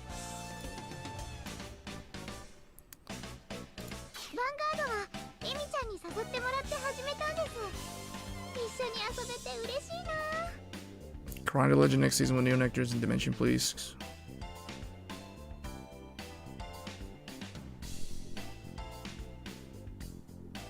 They're just... What? My Nova members. What? I don't understand what you mean, Alan. Wait, what is my rank? So I'm Legend 53, and I'm 633, and there's 3 days left. So I'm gonna try to hold. I don't care about like top 100, all that stuff. That stuff I don't care. I don't have enough time to put into this game to be that hardcore. Anyone who's in that top 100 though, like props to you guys for being able to do that, because that shows some dedication. But I just have too many other things that I have to do, so I never bothered to deal with top 100 ever. But I want this. I want this, because I know technically I'm already in 1000, so I'm gonna stay in 1000 so I can get my SP. This may be the last time though that I'm able to get a play set of the card, because yeah, this may be the end of the era of people being able to hit Legend 50 on a regular basis of just playing the game naturally. So I think if it's gonna become like the JP server, then gone will be the days of, where is it? Of this kind of deck list where you have 4 of the non-SP card in the deck. And what will end up happening is the goal will be to end up with this sort of scenario where you have the SP for being in top 1000, and then you grind to Legend 30, so you have 3 of the SP. So it's going to be 3 SP, no, 3 of the, well, it is a well, no, it's not SP. It's the alternate art, the rank reward card. So 3 of the rank reward and 1 from the top 1000 to SP. That's going to become the new goal. At least in my mind, that's going to be the goal. I'm no longer going to care about Legend 50 anymore. It's going to be try to get Legend 30 max, and that's basically it.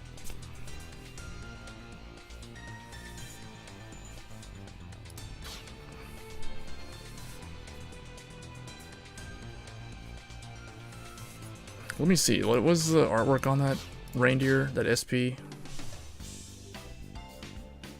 Oh, they don't let you full, you can't like check the full art on it unless you actually have the card. That's annoying. They should let you at least be able to, wait.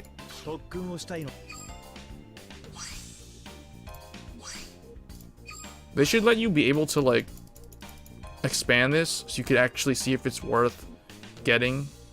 Because it looks like, from here, it just looks like there's hearts flowing down.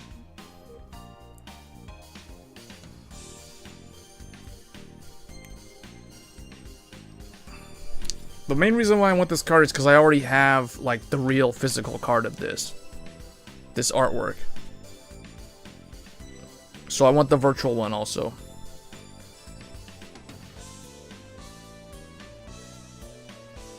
Yeah. Well, and see, that's the thing. Some people, they don't want to just play, like, one. They'll have a favorite clan, and they'll have, like, you know, they might have, like, a top 5 favorite clans, and then, but they want to play everything. And they see that, oh, I can just VP farm and play everything. Right? They don't have to pick and choose. But now, they'll have to pick and choose. Potentially.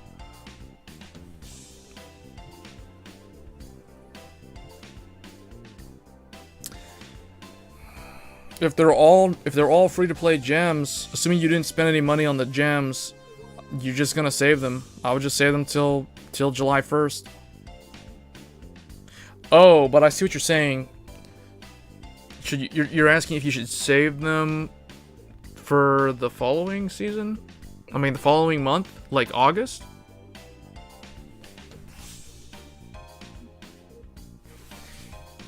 Yeah, and there's. You'd be surprised, Asterix. There's a lot of people that I know that they don't play gacha games, but they play this game because they play the physical card game, or they used to in the past, and they don't like the gacha thing at all. And most of the people I know, like in real life, that play this game, threw money into this game initially. Like they bought the Sentinels, the Sentinel starters, or the Sentinel Metal starter, whatever those things were called, like the starter set thing. And then they open their first 20 packs and pull, like, they're either trying to build Overlord, Blockade, that kind of stuff, Silent Tom, those things. So they're not used to gacha, and they expect to just have the deck there in front of them and play the deck the same way they would play at a locals, where they could just go and get the cards or trade for the cards. So it definitely, the gacha thing kind of annoys them.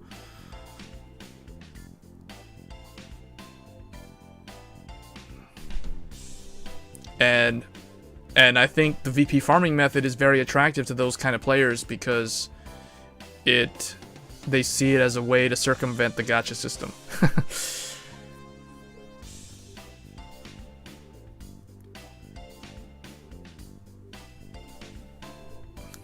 Blau's a decent deck as long as you don't try to mix it with beast deities like the way I did yesterday. Although technically you still can, it's just I think Blau's better off as pure Blau. Blau with his good Nova support, but not Blau with Beast Deity. As we learned. Although maybe I was just playing the deck wrong, because I never played Blau before until yesterday. How's my day? It's good.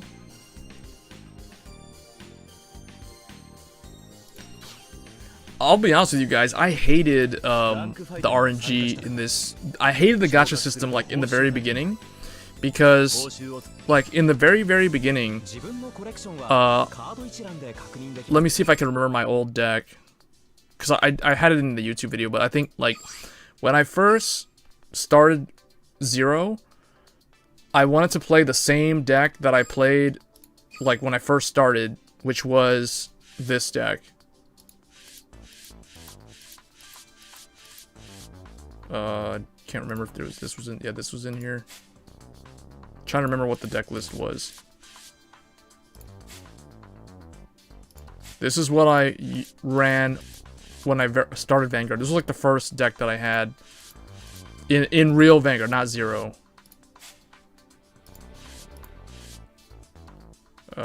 What else was in here?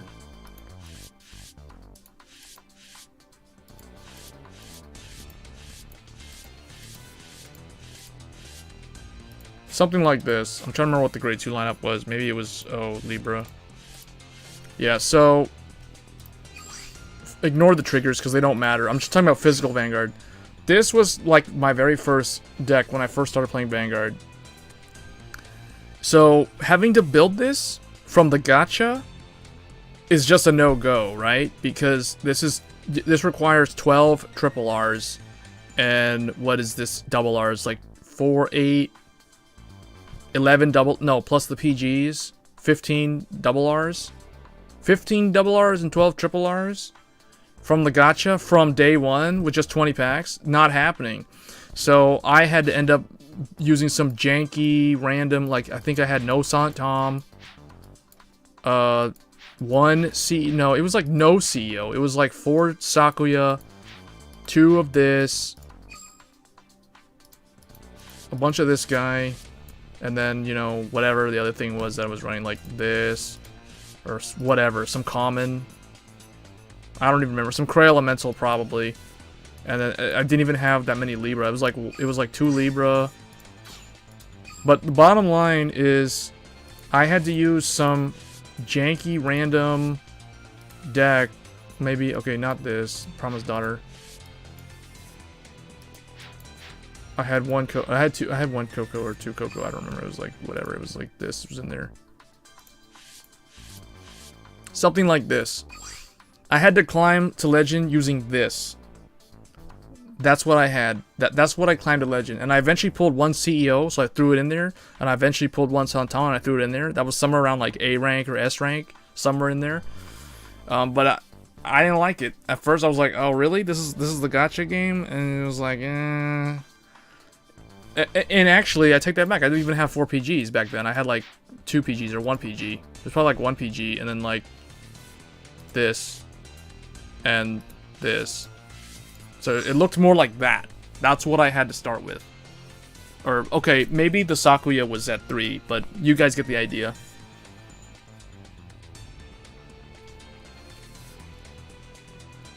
So I had to adjust and get used to the whole gacha system. It's like, you're not going to be able to play your ideal deck that you want to play. You're going to have to play whatever cards you're given.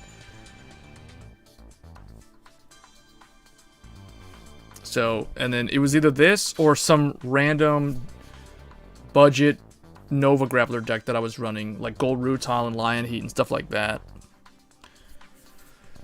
But that's what I had to deal with. So, I mean, a lot of people who are used to playing the physical card game and being able to just build the deck immediately, they don't really like the gacha system. So, I don't know. I feel like it may affect the longevity of the game. I mean, those people might just quit the game.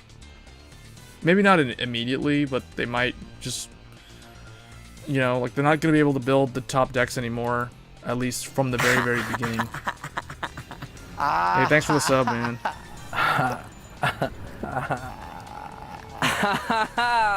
Yeah, unless you were lucky enough to pull like Seal Dragon Blockade, in multiple copies, you were usually running Rutile.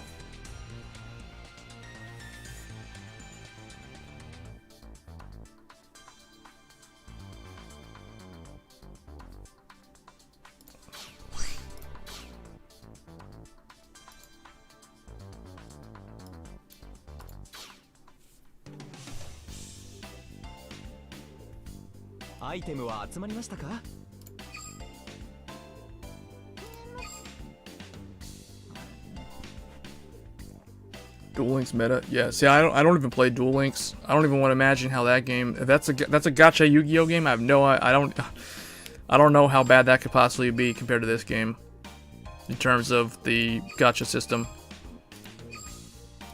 Just the fact that it's a gacha game and it has Yu-Gi-Oh and Yu-Gi-Oh, well, okay, does Duel Links, because I've never played Duel Links, does Duel Links play like the real game? Like with the same style?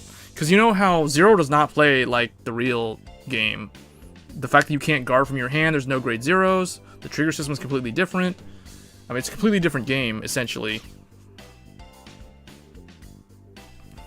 But if Duel Links plays just like Yu-Gi-Oh! And it's a gacha game, that sounds horrible, because that means that typically there's only like 1 or 2 top decks, and if you're competitive in that game, you're running one of those 2 top decks. Occasionally there'll be like some rogue anti-meta deck that can also win, but 3 zones. 3 monster zones, not 5, but only 4. Okay. So is it like speed dueling? Because speed dueling is it's in the physical card game, but it's got a miniaturized system. Yeah, I've never bothered to play it. The only like virtual card game that I've ever looked at and considered playing was Shadowverse. Shadowverse is the only one. Like I never played Hearthstone. I never played any of the other like virtual versions of games like MTG, all that kind of stuff. Oh, okay, that's interesting. I did not know that. I did not know that speed dueling came from Duel Links. See, I don't really keep up with Yu-Gi-Oh that much anymore, though. That's the main reason why.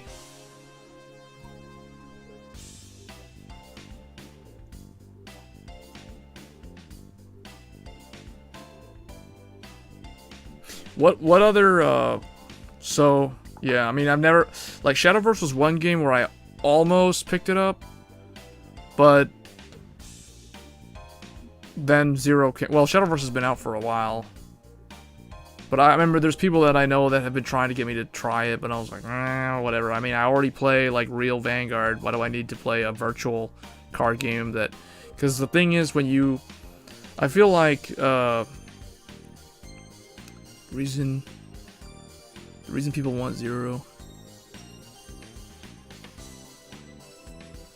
Generic cards and archetypes.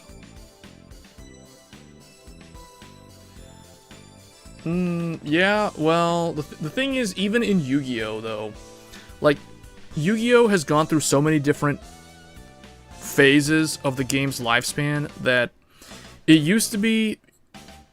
Yu-Gi-Oh used to not care about, like, sub-archetypes. We can't call them sub-clans. Like, you know how, Eradicators, Beast Deities, Jewel Knights, Revengers, these are all like sub-archetypes within a clan. Yu-Gi-Oh used to not have any of that. It was just like Chaos Emperor Dragon of the End, Yada Garasu, Black Soldier Envoy of the Beginning, Witch of the Black Forest, Sangan, all these random like good cards, Raigeki, Dark Hole, Mirror Force, all the good stuff was like in everybody's deck. And then over time, like with GX and 5Ds, they started introducing, and then again with like the Yuma era and all this other stuff, they started introducing more and more of these sub-archetypes or archetypes, which essentially are kind of like clans in Vanguard when you think about it. Like Mermails, Spellbooks, what else? Madolche, Trap Tricks, you name it. There's like so many different ones, right? Gustos, Gishki, the stuff from like not just a dual terminal, but like the what do you call it? Hidden Arsenal. They had so many different things that they just kind of like threw out there. So it got to a point where Yu-Gi-Oh almost kind of felt kind of like Vanguard. In fact, when I started Vanguard, I started Vanguard because Yu-Gi-Oh, first of all, Yu-Gi-Oh had way more power creep, but Yu-Gi-Oh at that point was already kind of like a clan-based game. It already had so many different archetypes where you had a group of cards that all had a similar name, or they kind of like how Overlord the Clan, that meme of Overlord. It's not Kagero, it's Overlord the Clan. It's either Overlord the Clan or you're not doing it right, stuff like that. So when I started Yu-Gi-Oh, or when I started Vanguard, that was what a lot of people... I was leaving Yu-Gi-Oh from what a lot of people call the golden age of Yu-Gi-Oh. And the golden age of Yu-Gi-Oh was somewhere around the era where it was the best time of Yu-Gi-Oh because there was no such thing as one deck that beats every other deck. They had just nerfed Insectors, and literally there was so many viable decks. Mermails, Atlantean Mermails, Fire Fists, Fire Kings, Madolches, Spellbooks, all these decks, Mecha Phantom Beasts. There's so many different decks that were competitive, and you could actually take to a locals and do well. You could even take them to a regional and do relatively well with them. So that's why it was considered the golden age of Yu-Gi-Oh! Because there was no such thing as this top 1 or top 2 decks. And then Lord of the Tachyon Galaxy came out, and that's what kind of screwed it over, because it introduced a bunch of broken cards, and then that was kind of the end of that. And then at that point, I had started Vanguard, and then I remember building my Maelstrom deck. Aquaforce was new, and then from that point, it kind of was like this. Like, I would play Yu-Gi-Oh! And Vanguard, like, in parallel, but then at a certain point, like, after I built Aquaforce, Yu-Gi-Oh! Started becoming very, very broken. So what ended up happening was, like, if you think of, like, 2 lines, and then, like, Yu-Gi-Oh! Started going like this, and Vanguard started going like this, in terms of my attention span. So, like, they diverged, and then at that point, I just kind of, like, quit Yu-Gi-Oh! And on top of that, it was just too hard to keep up with 2 different TCGs. Yeah, Dragon Rulers and Spellbooks was, like, the end of the golden era of Yu-Gi-Oh! When Dragon Rulers came out. That's what kind of killed off the golden age of Yu-Gi-Oh! Because right before Dragon Rulers were a thing, Yu-Gi-Oh! Was so fun to play. I had a Madolche deck, I had a Spellbook deck, I had like, all these decks are on my channel. There's a deck profile for all these decks. That's why I'm mentioning them, because I remember, like, that was the golden age of Yu-Gi-Oh! And that was, like, the end of my era of playing Yu-Gi-Oh! So that's why I remember all these decks.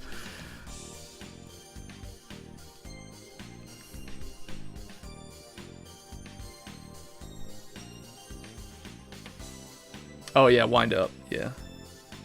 Zen mains and all that stuff. See, that was cool because there was a lot of, like, side decks, did things, and you had to think really hard about what you actually put in your side deck, and the extra deck too was, yeah. So, but unfortunately, I think, like, after Dragon Rulers, I mean, at that point I was still playing the game, but it was when, I think it was when Pendulum, like, I quit Yu-Gi-Oh! Right before Pendulum Summoning came out, and then that was it. I never looked back.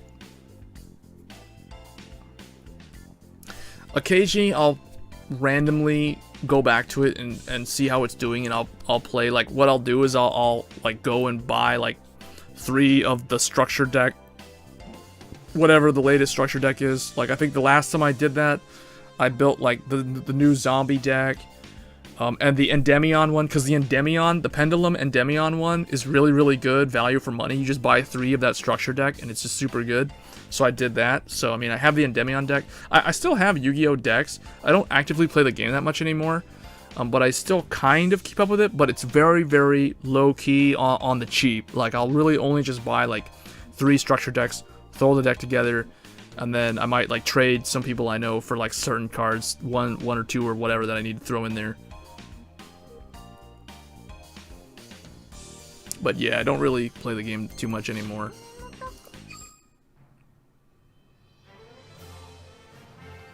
Oh, we don't have enough to challenge her. I don't really want to waste anymore. Let's see, I have only 98. Is there anything I can get from those? I mean, I've gotten at least 1 of everything. I've already gotten all 3 of the packs. So, oh man, I hate to just end this without spending out those 98. I guess it's worth resetting stamina 1 more time for this, just to. But what would I use this on though?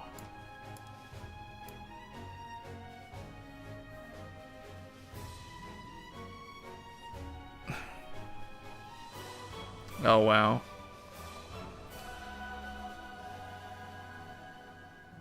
Yep. From what I remember, people saying Pendulum was really bad. Bad for the game overall. In fact, they had to, when I came back to Yu-Gi-Oh! Briefly, was right when they nerfed Pendulum. They introduced the new mechanic, the Link Summoning.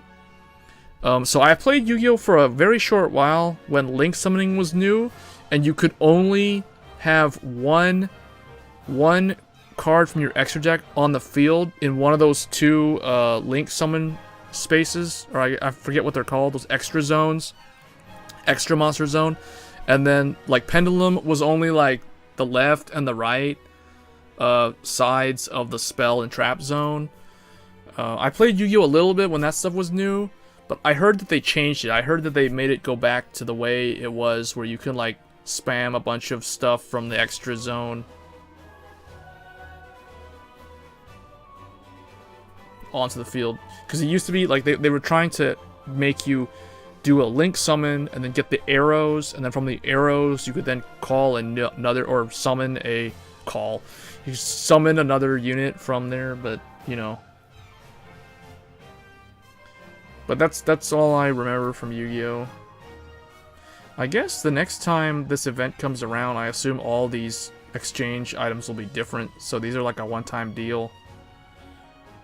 Let's see, I bought one of everything. I got like 2 of the panel, 3 of the mysterious light.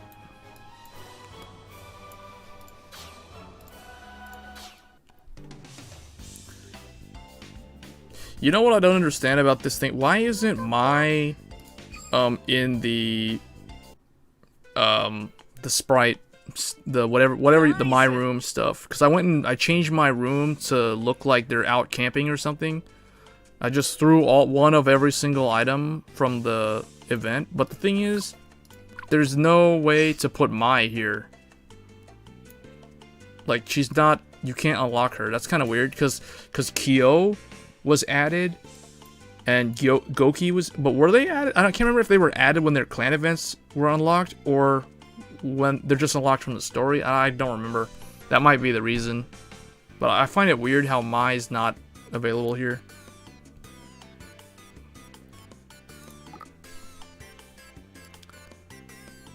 Where's Goki at? Where's Goki?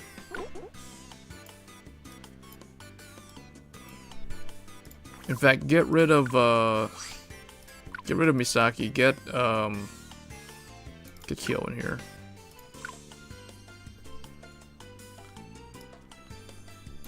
And get rid of I guess get rid of Miwa. Get rid of Miwa, put Core in or something here. Just change it up.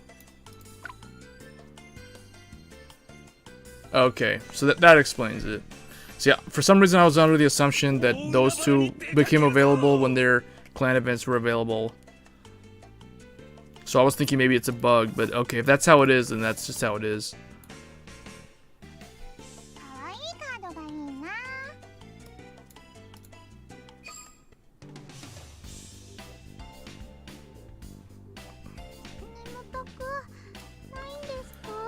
Yeah, I still think Kyo.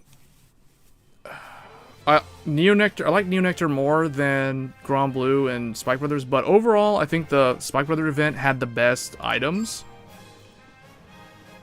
I think the diner slash, you know, I guess what is the theme?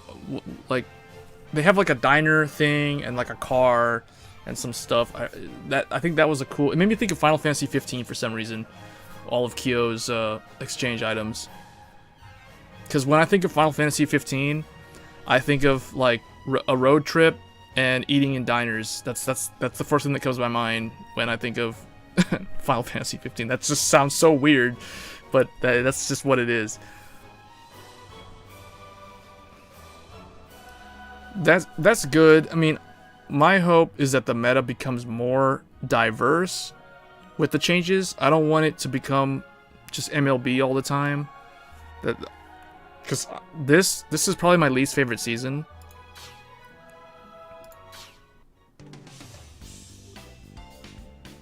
Well, actually, no. The very, very first season was my least favorite season because I had to climb to Legend that season. That's probably the least favorite one.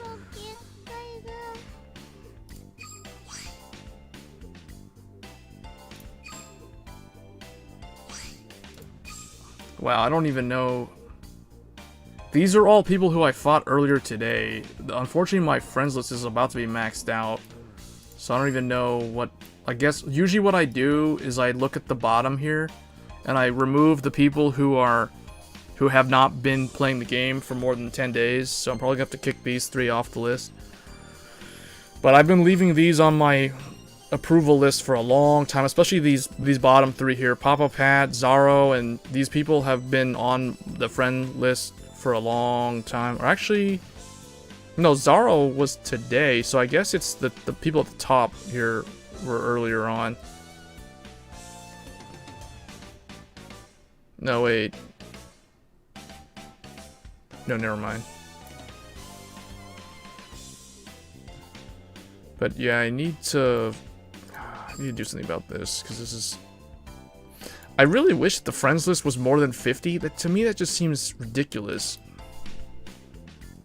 Max limit of 50 on the friends list?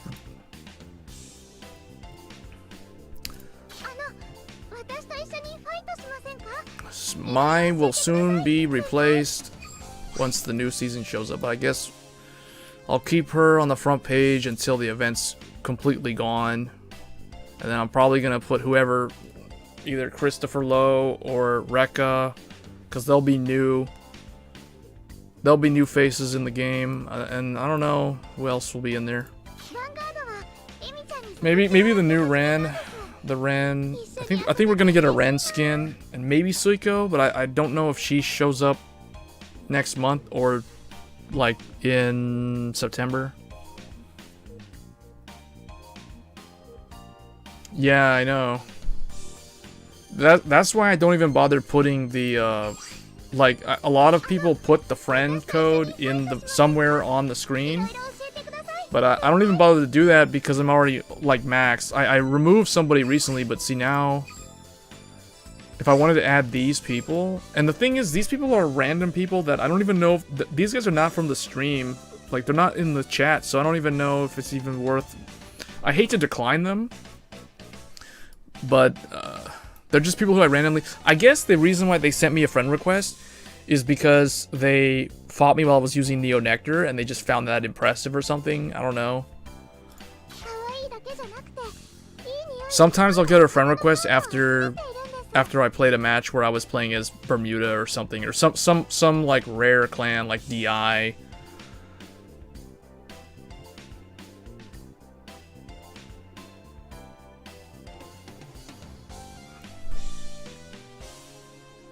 Well, I mean, you can...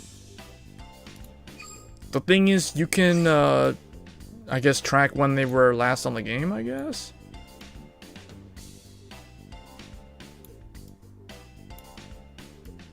I mean, the friends list technically is supposed to be for people who you know, who play the game alongside you in real life. That's the way I see it. I mean, obviously, you can play with people that you meet online as well. They can be on the friends list. But I think that's the reason why they make it 50 as the limit, but I think that's just way too small of a limit. In 2020, the max friends list in an online game is 50. That, to me, that just does not seem right. Yeah, you can do the friend fight, that's the main thing. I guess one of these days I can probably do a stream where I just do friend fights the whole time. But see, I'm the type of person, like, if I'm playing the game, I usually I'm climbing the ranked ladder. That's really all I do. Either that or just do the dailies. I wish they would revamp the friends thing where you'd actually get stuff out of it. Like, if you don't gain ranks through friend fight, at least like gain VP or something through the friend fight. I don't know. Well, I mean, no, that would open the door to like 2 people just VP farming the whole time while friend fighting, and that, yeah, so that could be a problem. But there used to be some achievements for doing friend fight on here, but I think there was a max of like 500 fights or something. I can't remember what it was.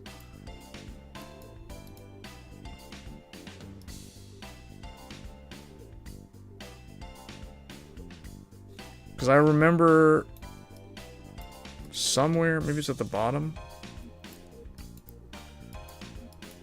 I just remember that there were achievements for doing friend fights, and I did all of them like way early on. Well, you can see that these things are just gonna keep scaling up. Draw 5,000 cards using an ability or a trigger. Receive 100 likes on my room. I think I'm getting there. Yeah, 85. Log in a total of 100 days. Why is that like 100 gems? That should be like 1,000 gems. Can I show the Riviere deck? I used it earlier, like a few games, but yeah. So this is what I have. I'm still not sure. I mean, I barely have played this deck. Mostly I've just used Reindeer. I finally recently crafted the third and fourth Riviere earlier this month. Yeah, I think it was either 50 or 100. It's too bad. They should just make it scale up like the other achievements.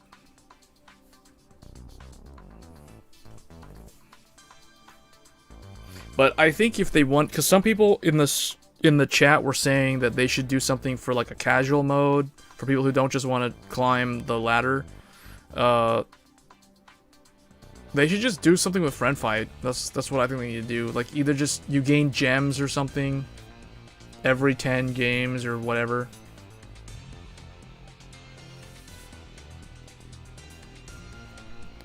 Yeah, I haven't done any tournaments because they're all unofficial, and I'm waiting for them to implement the official tournament system. How do you get more than one? Get more than one what? Oh, you're talking about these? Talking about this? I just randomly pulled them. And it's funny because I pulled them. I pulled these like early on, but I never had any Rivieres for like a whole month. And then I finally pulled one random Riviere. And then I pulled a second one at some point, and then I crafted the other two. No, the rank reward? The rank reward Riviere? She isn't out yet. Ranked Riviere, the alternate art, so the one with the legs, that one is the non-fish one, when she's in the non-fish mode, is probably going to be in September. Oh, you're talking about this? This is not Riviere, this is Reindeer. This is Reindeer.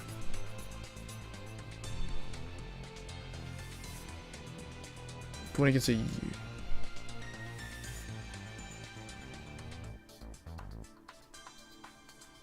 Yeah. Wait, so did you think this was Reindeer? I'm confused now. Because you were asking how do you get more than one of the SP? The rank reward? You just climb to Legend 50 and you get a playset. You get the first one at 10, you get the second one at 20, you get the third one at 30, and then you get the fourth one at 50 for some reason instead of 40. I mean, you think that they would scale by math properly, but no. You get one at rank 10. Yeah, I'm Legend 53. That's why I have all four.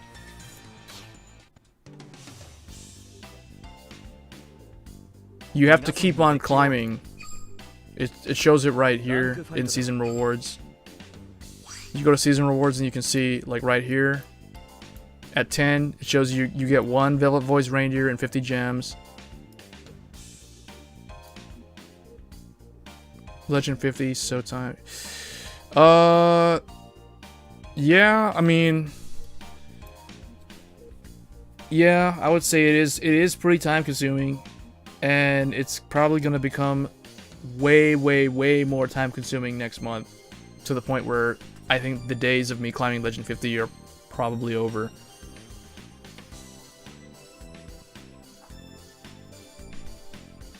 Yeah, it's pretty time consuming. Even with the VP farmers, it can be time consuming. Well, okay. I think what most people do, they probably don't start climbing on the very first day of the season. They probably wait until the second week. The second week of each season is always faster because VP farmers start showing up more in the second week, and especially at the very end of the season. Like, that's like starting now essentially is when all the VP farmers traditionally show up, because during double VP rewards, that's the most ludicrous time to VP farm. That was my original goal, and that's what I did with the Dragonic. Empire season. So like, I only have, where is it? 3. Yeah, I only have 3 of him, because my original goal was Legend 30, and that's it. Because I was annoyed that they forced you to go to Legend 50 to get the 4th one. I told myself I'm not gonna do that. That's retarded. Like, I'm not gonna waste my time climbing 20 ranks just for that 4th card. And then I finally did it the season after this one. And yeah, then it became a pattern where I just have been doing it every season ever since.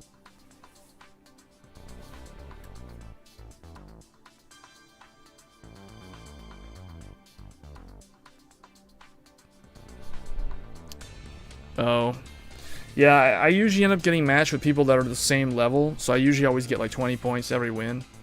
Sometimes I get 30, sometimes I think it's always 20. Maybe sometimes if it's someone who's really, really lower than me, I think it's only 10, but it's, yeah.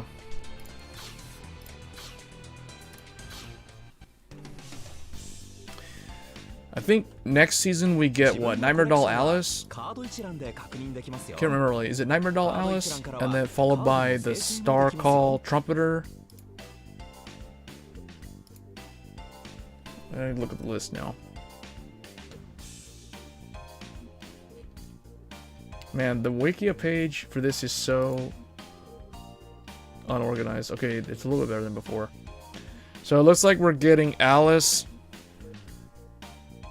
early July, then we get Star Call Trumpeter late July, then we get Ezel early August, and then we get Riviere with the legs in second half of August, and then we get Vermilion in first half September, we get Cocoa in second half of September, then we get Ultimate Dayusha in early October, and then we get Coral with the legs in late October. And that's basically it. I don't know what's after that.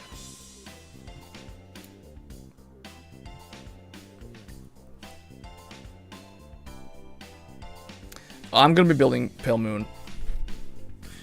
I'll be playing Pale Moon, assuming I can build it.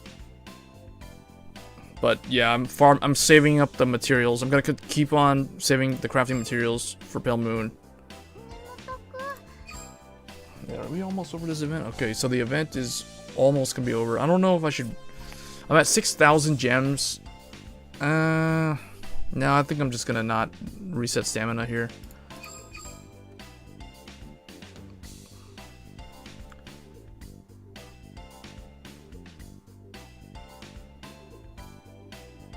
See, the thing is, when it comes to the rewards, every time people say, just, oh, he's a reward, he's a reward.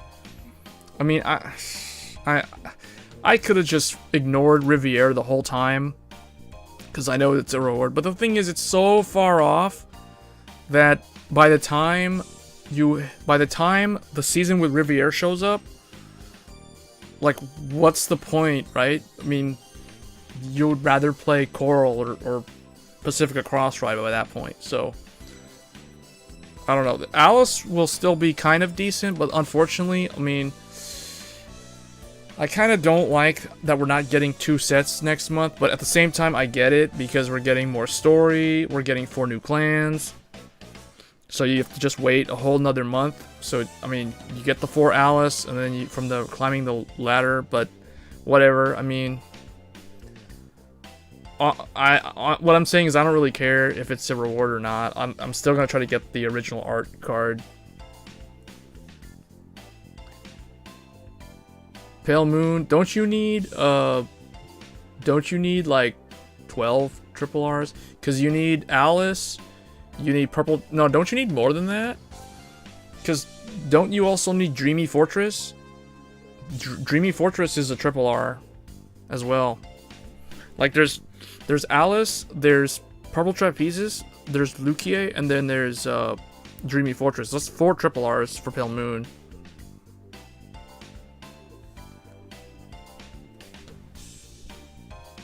The only reason you crafted the 4 against a lot was because I got so much rare. Yeah. I mean, yeah, I don't even... Look at this. I see exactly what you're saying. Look how many crystals I have for Royal Paladin.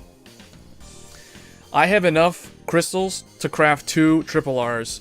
Unfortunately, I don't have any orbs because I spent those orbs on crafting the 12k for MLB, the grade 2, and the Trumpet Girl. And people can be like, oh, the Trumpet Girl's, you know, it's a ranked reward. I don't care. It's like, you need the card now if you're going to play the deck. So that's where all my orbs went. Yeah. That's why what I do is, like, starting tomorrow when they do normal, easy, and very easy double drop, I don't do any hard and very hard at all during the days that we have double drop for normal. I literally just spam normal the whole time to get the orbs, because I know the orbs are the most important resource. So what I'm going to be doing tomorrow is... Oh, I don't need them for her. I mean, I guess I could, but I'm going to spam the orbs for Tetsu, so I can craft that 4th Edel Rose. And then, although Edel Rose might not even really be that necessary long-term, but I'll at least get it so that I can craft RRR for him, because that's pretty easy. I'm 20 orbs away, and then I'm going to spam like crazy on Kamui with orbs, with the double drops for Kamui, because I want that 4th Asura Kaiser for later on. So I'm gonna spam for Kamui, and then I guess for Pacifica, I need to craft 2 Pacifica. So I'm not gonna do anything with this. I'm going to spam only on hard and very hard. I'm gonna start spamming for Emmy on the hard and very hard on the double drops for those. Once like we get the new set, because that's when we're gonna get the double drops for hard and very hard.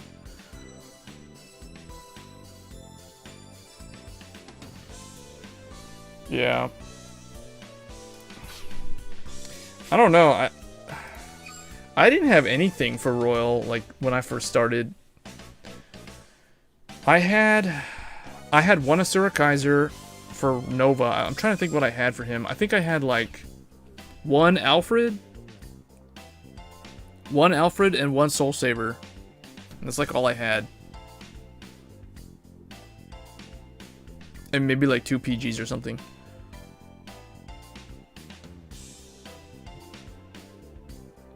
Yeah, I know. I know about Chariot. That's why, like, what'll probably happen for me is I'm just gonna get it so I can craft a RRR with him, and then I'm gonna start working on like Kamui or something. And I won't actually craft the Edel Rose. I might, but like you're saying, I don't really need to. I could potentially save the materials to craft like a Reggie or something.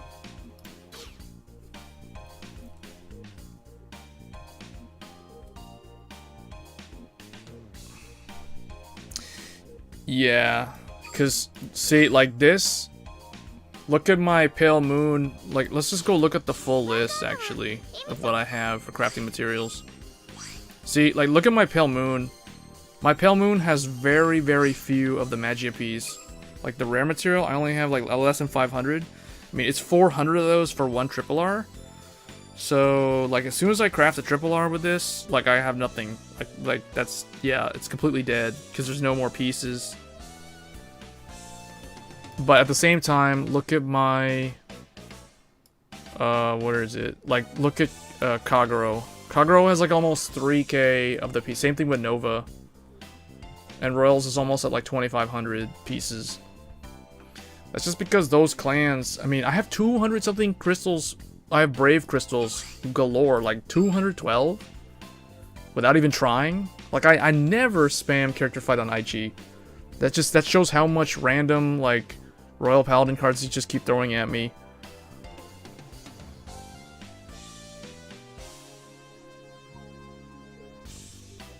What I do for my room is I only buy, like, one thing every day for the daily. So I think I have almost one of everything, but no, there's still some things that I occasionally will see that I have 0 of.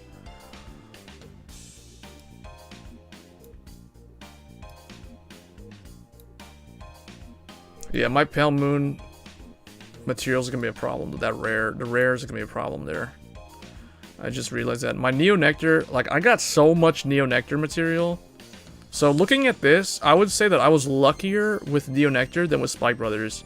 Because with Spike Brothers, I have enough material to craft one Triple R. But with Neo Nectar, I almost have enough to craft 2 Triple Rs. That's crazy. I have 180 crystals. That means I was really, really lucky. 450 orbs. Wow.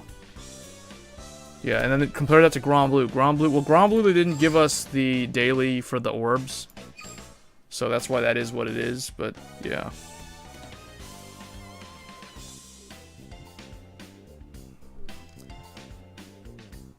Last Wednesday, the game just threw Neo Nectar Triple Rs at me like crazy. It's too bad I wasn't opening those on stream, because that would have been... There was one pack where I pulled a Trailing Rose and a Harvest. And the thing is, it was on a blue circle. It was a blue circle with the lightning striking, and it struck 2 cards. And I've never seen that before, where it strikes 2 cards. And I was like, wait, what? 2? And it was, one was a Trailing Rose and one was a Gene.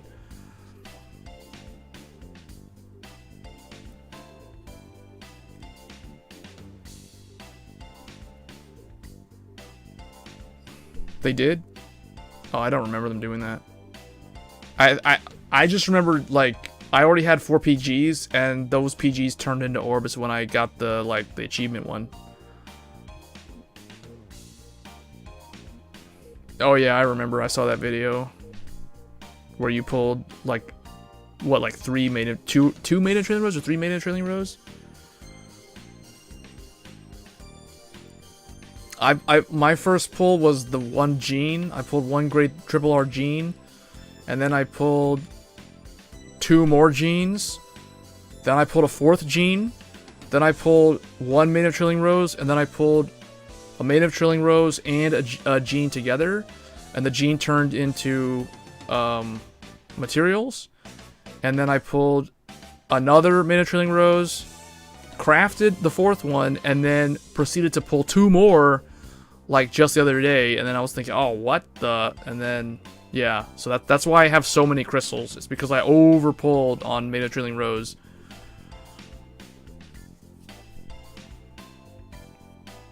But I have a feeling that I'm gonna get really, really bad luck on Grand Blue again, because Grand Blue I had terrible luck. I had to do the fights every single day for the materials, and then on the very last day I finally pulled the 4th Night Mist, and I was able to complete the deck.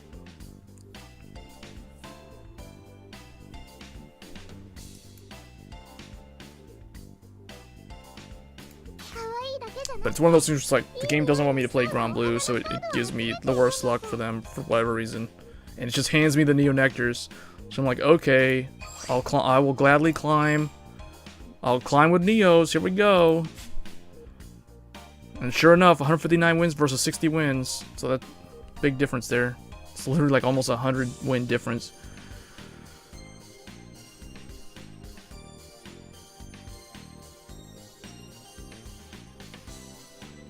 Yeah. And see, that's the thing about gacha that I feel like that can make people just become demotivated and they just want to quit the game. Unfortunately, like if that keeps, if you keep going through like a long string of bad luck, like if you let's say you open like 30 packs and all three of those are blue circles with no guarantee of triple R or double R. I remember one time I opened a 10 pack with blue circle and pulled nothing but rares, and oh man, I almost wanted to quit the game. That was like the first, I think that was when Dimension Police and Pale Moon were new. I can't remember. It was either during that month or the one before. Opening a 10 pack on a blue circle and not getting a single double R or triple R is just, ugh, that's like the worst. That's the worst feeling right there. Wow.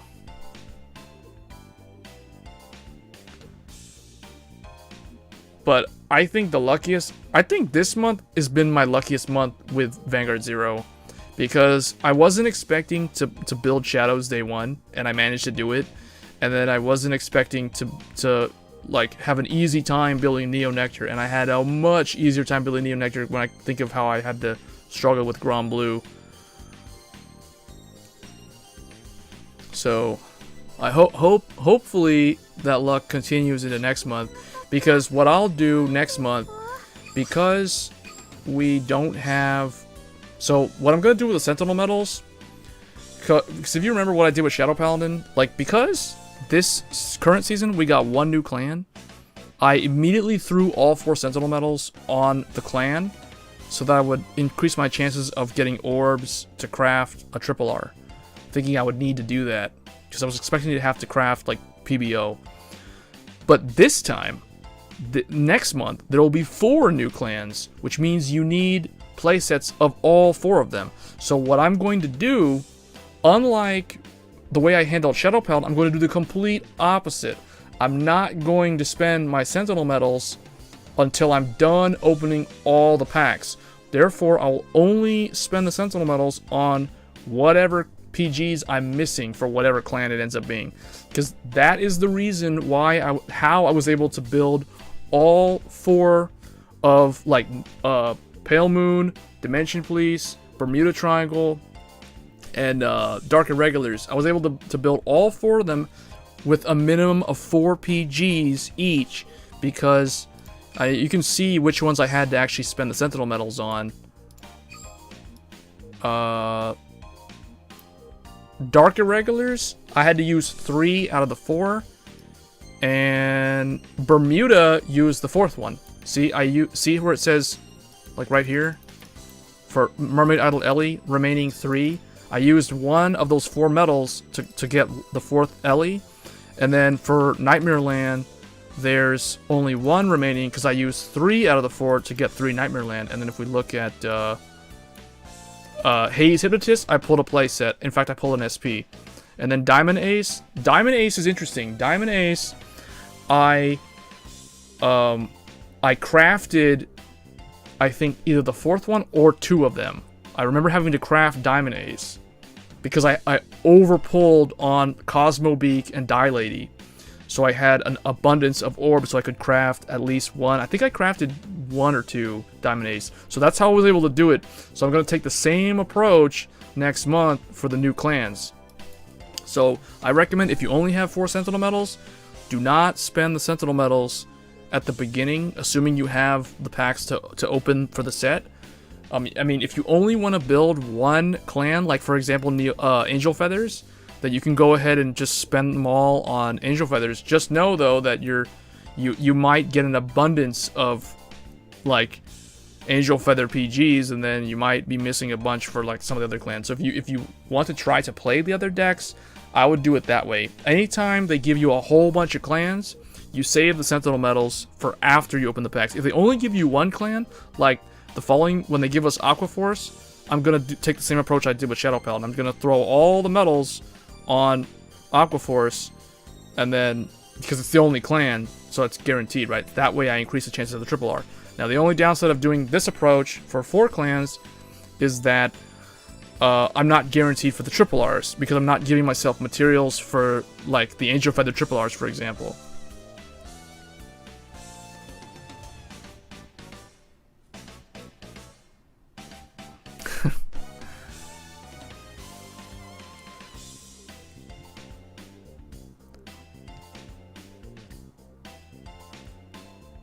Yeah, I would definitely wait, because you might get super lucky on golds and pull like so many Halo Shield marks that you don't need to spend any medals on them.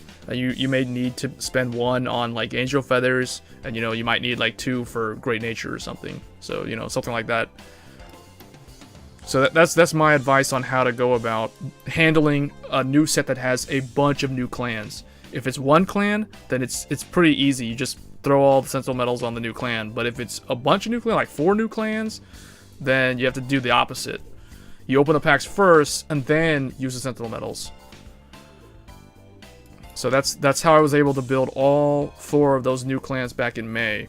Now, granted, I was missing triple Rs, like Edo Rose and Riviere and Pacifica and stuff like that, but I was able to still at least build budget, like, basic decks that had 4 PGs. Like, so that I could at least, like, not have a problem with not being able to block, right, at 5 damage.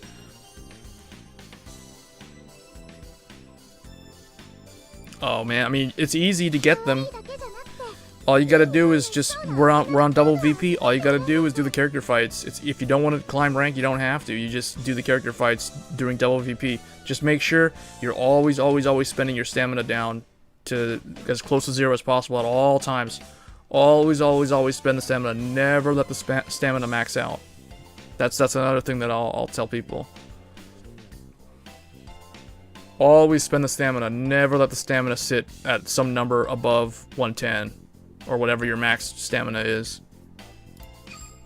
That's like 101. Step 1 is spend your stamina on character fights at all the time.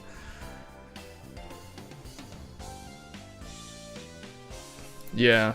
Well, that's like, yeah, that's deck building 101 is get 4 PGs.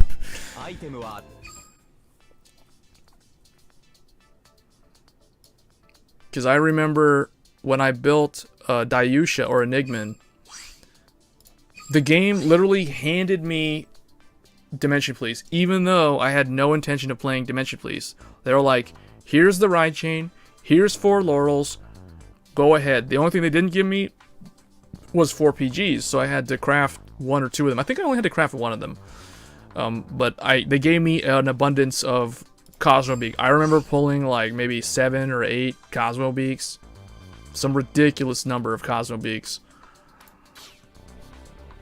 Oh, and I remember now. I pulled an SP Die Lady that I deconstructed because I needed those orbs to craft. It was 2 Diamond Ace. That's right. I had an abundance of him, but I had an SP Die Lady that I deconstructed to craft the 2 PGs that I needed, just to give me enough materials for 2. I needed 200 orbs. I remember needing 200 orbs, and I saw that I had an SP Die Lady. I'm like, I gotta make the deck playable. I don't have 4 PGs. I already used my metals. It looks like you gotta go. So that's how I built it. I remember. Oh, it handed me Dayusha. It gave me 3 Dayusha. It gave me 3 Dayusha. It gave me 4 Laurel, 3 Dayusha, an SP Die Lady, 4 other Die Ladies, and then like 8 Cosmo Beaks or some ridiculous Cosmo Beak number or whatever it was. I forget what the max number. But bottom line is, I was missing 2 Diamond Aces, and I had to craft 2 of them. So I had to deconstruct that Die Lady.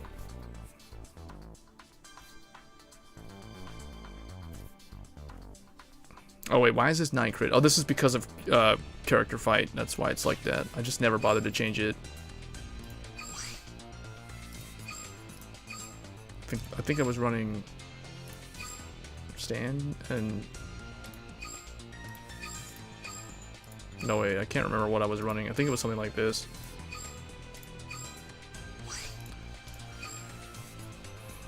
Yeah, I have Dayusha, but it's incomplete, and there's no point running it because until you get Ultimate Dayusha, it's pointless. It's just not good. He's not Enigma's your 11k Vanguard, so, but yeah. Yeah, May was nowhere near as good in terms of what I pulled for compared to this, because being able to build this was literally from day 1, and yeah. I was pretty sure going into this that I had to craft a PBO, but the fact that I pulled this, I mean, and all of this, so this, I recorded all the pulls, and they're on YouTube, so if you want to see, like, I actually pulled all this stuff, like, day 1, minus the one blast arc that they give you in the story, but yeah. The only thing I had to craft was the 4th Nevin, which I did craft. But I'm not, I just never changed the deck. Technically, I need to put her in. I need to take out Maka, but I left Maka in because she's cool. She has helped me in certain games, like build a column when I need to hit over a Draconic Overlord or an MLB or something. So.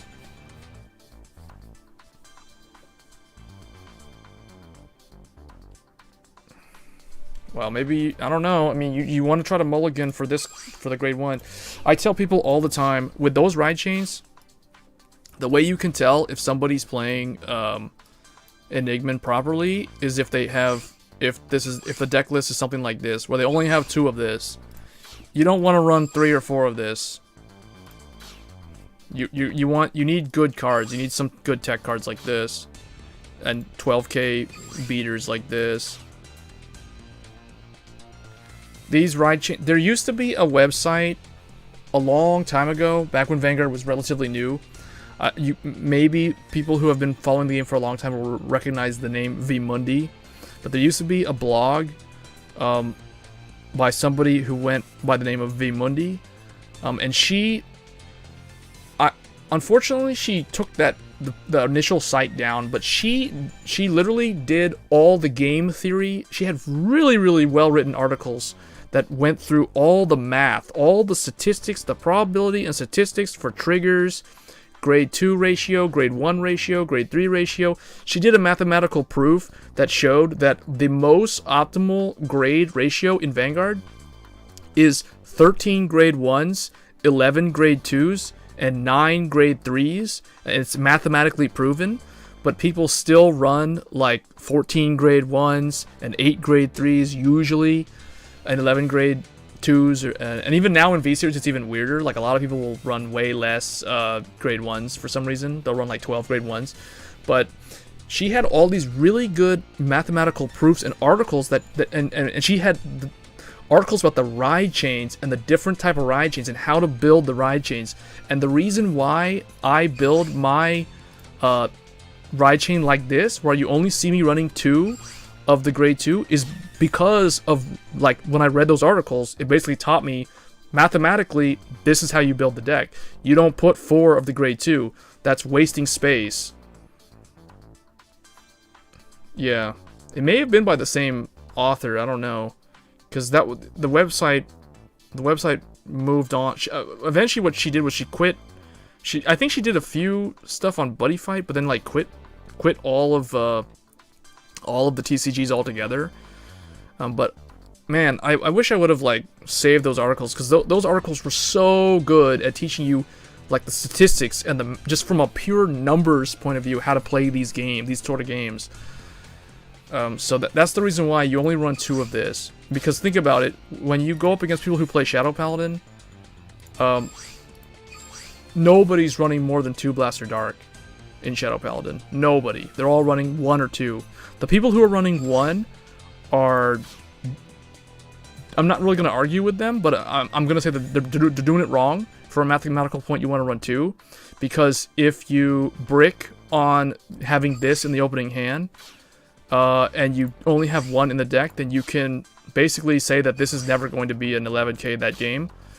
And if you run 1 and you have him in the opening hand, and you have this in the opening hand, then you're not gaining the deck compression that this card gives you, because you're not filtering out the Blaster Dark from the deck, because you only have 1 copy.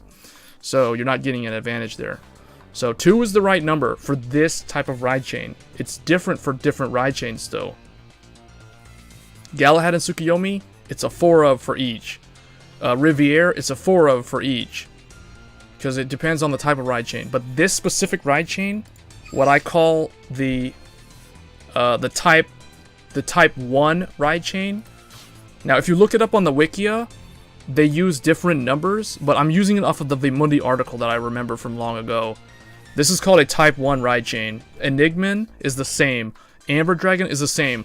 When I play against Amber Dragon, back when Amber Dragon was new, one thing I would always check for when I was playing against my opponent was I was checking to see how many of this card was in his deck. And oftentimes, I'd see people with 4 of this in the deck, and I would realize, okay, this is basically a free win because they're building the deck completely wrong. Because... And people would say Amber Dragon's trash because it doesn't have access to good stuff Kagero. Well, no, it's not because it's trash. It's because those people were not doing it right. This is an example of a good Amber Dragon deck. Well, okay, minus those crits. That needs to be changed. But you guys get the idea. We still have Berserk. We still have Tejas. We have our 12k beater for Amber Dragon. And we have Bellicosity. So it still has access to good stuff in the grade 2 lineup.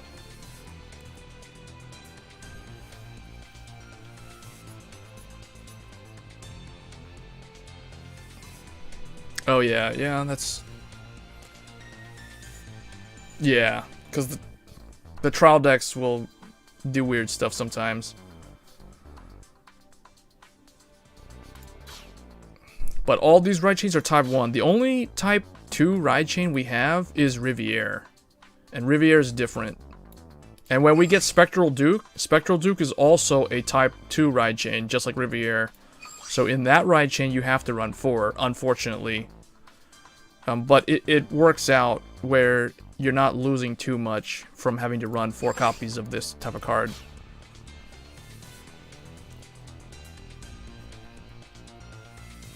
At this point, I'm just trying to stay in top 1,000. There's no particular number. It's just stay in top 1,000. That's all I'm trying to do at this point. Because I'm currently 600. Last time I checked, it was like 600 something.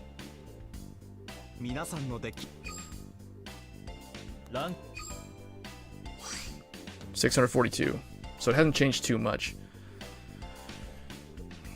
We'll just try to stay worse than the old Vanguard trial decks that only give you, yeah. And like they didn't have any PGs either. Like the original Vanguard decks gave you one of the main card you needed, like one Dragonic Overlord. Well, actually no, that one gave you one of the foil card and one common one, if I remember. Usually it depends on the season, but Legend 60 is a good average estimate, I would say. Legend 60 is the cut. Around Legend 60, maybe a little bit above, maybe a little bit below, is usually the cutoff for top 1,000. But that's all going to change next month.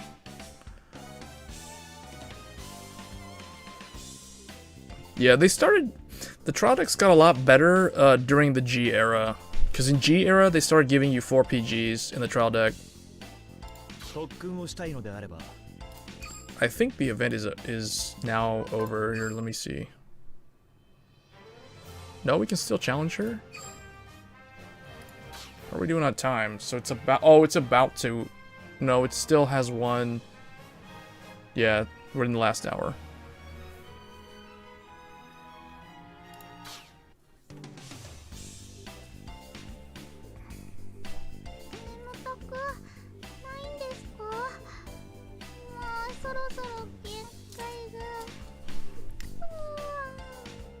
This is the this weekend, this double VP is gonna be VP Farmer's last stand. So I expect there to be a ton of VP Farmers tomorrow, which should help climbing legend. Like it should help me sustain my position in top 1,000. At least that's what I'm hoping. I don't know. 相手を指名してファイトすることができる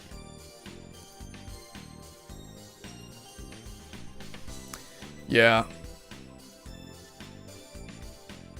Oh, that reminds me. Actually, yesterday was the release of the Team Try 3 trial decks, wasn't it? For V Series. Asha, Altmile, and Chronojet, all 3 trial decks were released yesterday. So there will be an unboxing of those on this channel at some point in the near future.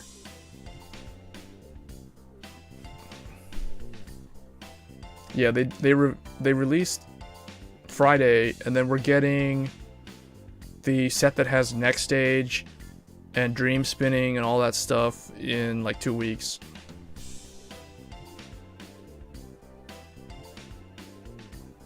Yeah. Yeah, I need to get them, and then I'll do an unboxing of them, because it's always cool to see like which random foil card you end up getting in those.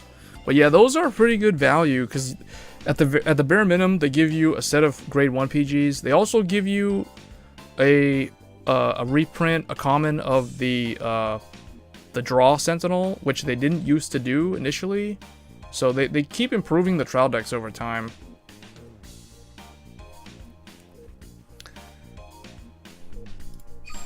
Alright, I think...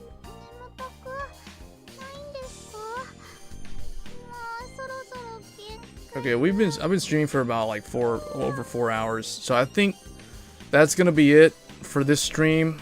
I don't know if I'll be streaming tomorrow. Like the purpose of the stream will just be showcasing me trying to just defend my top 1000 position. If I do, but yeah, expect to see V-Series content on this channel in the near future. I haven't stopped V-Series. I know basically because of the whole like global situation, right? Like a lot of the card shops and stuff don't really, there are really no events for like TCG physical card games, at least for the rest of the year, I would say.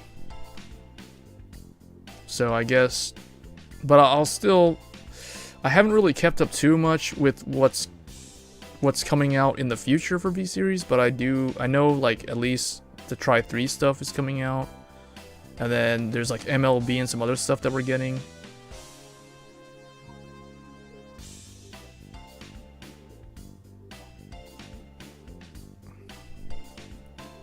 The old ones. At first I thought that maybe like Bushiroad was having some budget issues or like some monetary issues when it came to Vanguard for V-Series, because I would notice how every time they would reprint the triggers for a clan that already had triggers, like it would be the same artwork.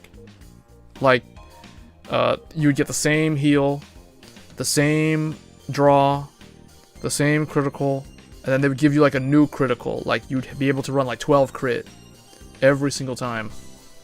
But yeah, I guess with Try 3 they're starting to finally change it up, because we're getting like new heal triggers for the first time in V-Series.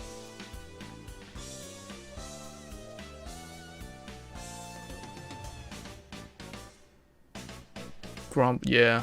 I've looked at the timeline for, yeah, I've looked at the like when the cards come out or when the future sets release, but I haven't looked at like in depth the card list. Like I haven't actually like looked at what the cards actually do.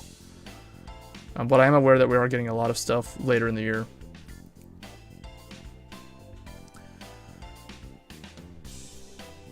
All right, guys. Well, I think I'm gonna end the stream here. It's nice chatting with everybody. I may try to do some different kind of content as well, rather than just streaming the whole time. But yeah, usually that was reserved for V-Series.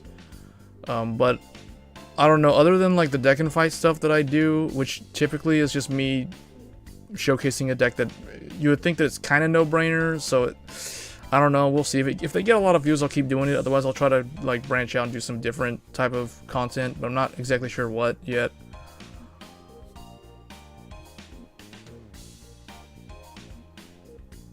It's just, there isn't really a whole lot to do with V-Series. In terms of Vanguard stuff, I don't know, maybe I may revive my old Twitch channel. I had a Twitch channel a long time ago, like back when Vanguard, before like G era Vanguard. But it kind of like died off. So I just have done YouTube. I know there's a lot of people that are trying to go the Twitch route with Vanguard Zero, but I don't know. I just don't think the game has a big enough population to gain a lot of traction on Twitch, and Twitch is a very it's just oversaturated with so many other games that I feel like YouTube is an easier platform to reach people in the actual player base for Vanguard. Do a video on the math you were talking about. I caught the tail. Okay. Yeah, that's a good idea. If I can somehow manage to find those old articles from that website, I might do that. That would be a good idea. Like showing why when you build a deck, you build it the way you do. I guess I can use the ride chain as an example, because there's a lot of people that I've seen using like one Blaster Dark in Shadow Paladin, and technically that's wrong from a mathematical point of view. It's wrong to just to run one Blaster Dark. For most optimal, you want 2 Blaster Darks, and you don't want 3, and you don't want 4. And I think, if I remember correctly, there was a thing that actually showed, like, as you increase the number beyond 2 Blaster Darks, what it does to the deck. It doesn't hurt it as badly as if you drop it to 1. If you drop Lesser Dark to 1, then the consistency actually goes down. If you up it to 3, it doesn't lose as much consistency, but it starts lacking in other areas. And if you go all the way up to 4, then it's bad. That's a good idea. Yeah, I have to look into that. I'll definitely try to do that. I'll try to do some other type of content that's more unique, that hasn't actually really been showcased by any of the other Vanguard channels. That might be a good idea. So yeah, that's good, because I mean, a lot of the people who started Vanguard during G era would not be aware of the Vimundi articles, so that's probably why. Yeah, that's probably worth reviving or bringing back.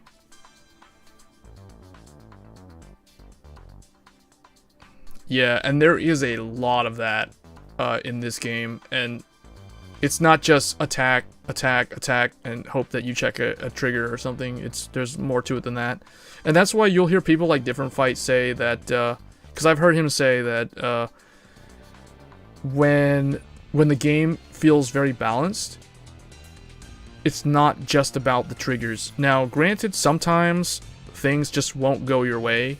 Like, your opponent will always check draws or heals when they need to on defense, and you won't be able to extend your attack, and you won't be able to push damage.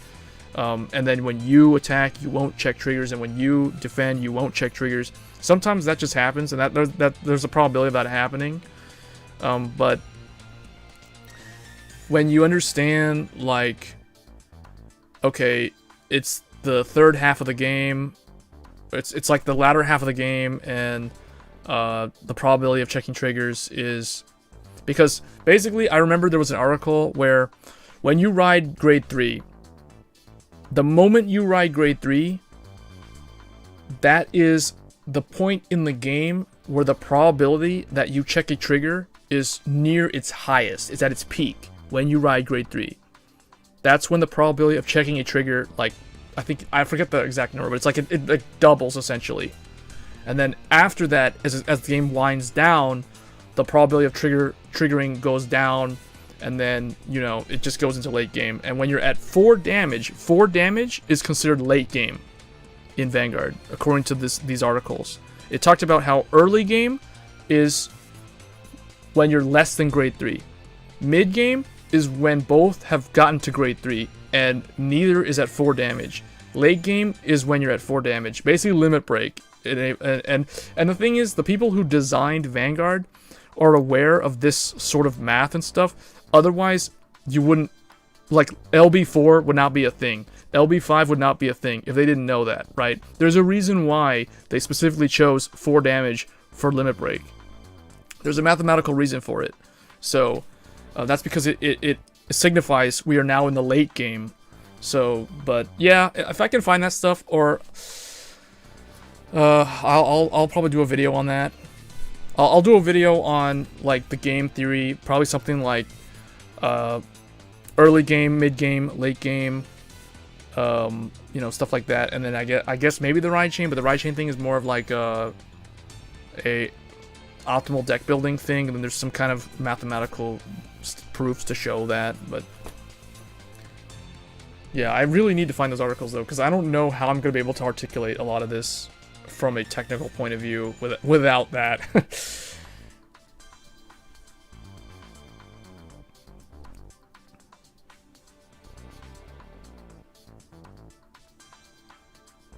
For V-Series, I don't think so.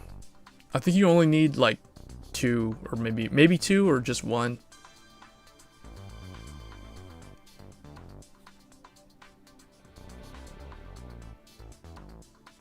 Yeah, and also, I mean, decisions like, when should you push damage, or when should you kill a grade 3 rearguard in the front row? Stuff like that. How many triggers has the opponent checked? How many cards are in their hand?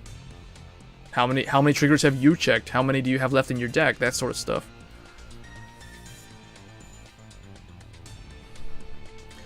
Alright, guys. Well, I think this is a good stopping point. But yeah, I'll definitely try to find that info, and if I can't find the info, I probably can use it like some kind of time machine thing to find it.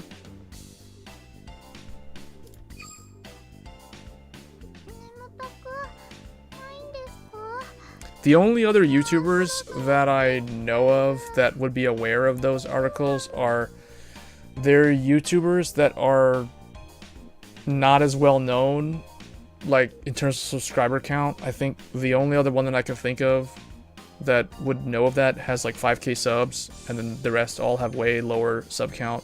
And they haven't really been posting a lot of content for several years. So I might reach out to some of them and see if they remember or they have, if they saved those articles or something.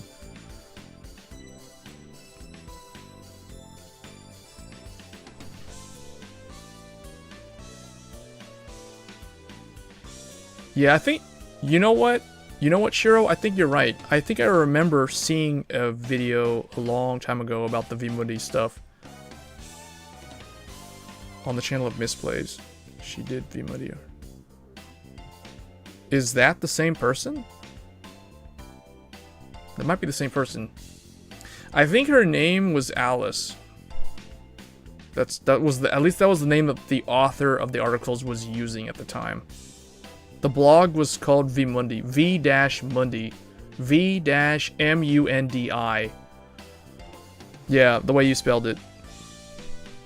Okay, okay. How old are those videos if you're looking at them? Her channel is Misplays. Okay, well, I'll look into it. I can put my own spin on it. If it's still all out there, then I can at least showcase it from a Cardfight Vanguard point of view.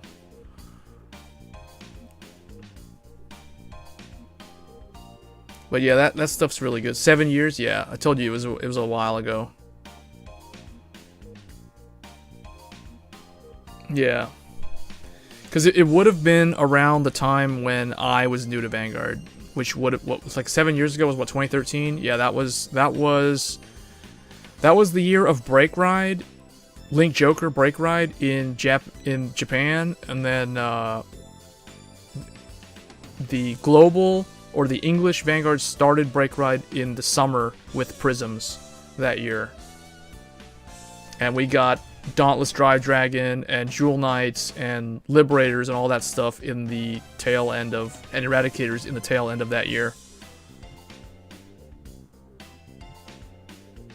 Same time I made, okay, yeah, because 2012 was the golden age of Yu-Gi-Oh!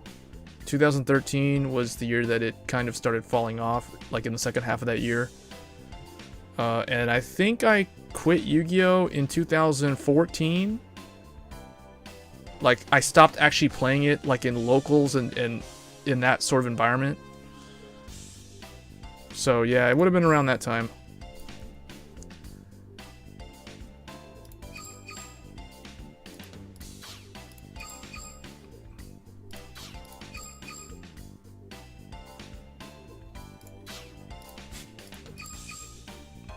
Wait, who do I need to use to fight? I guess, whatever, just do Tetsu. Actually, no, do Kamui. If Kamui still has a hard or very hard, no, he doesn't have any. So do Tetsu. No, don't do Tetsu. Do Asuka. Just because.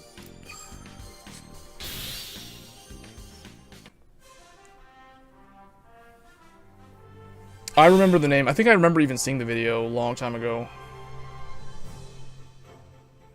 Alright guys, well that's gonna be it. It's protected? What?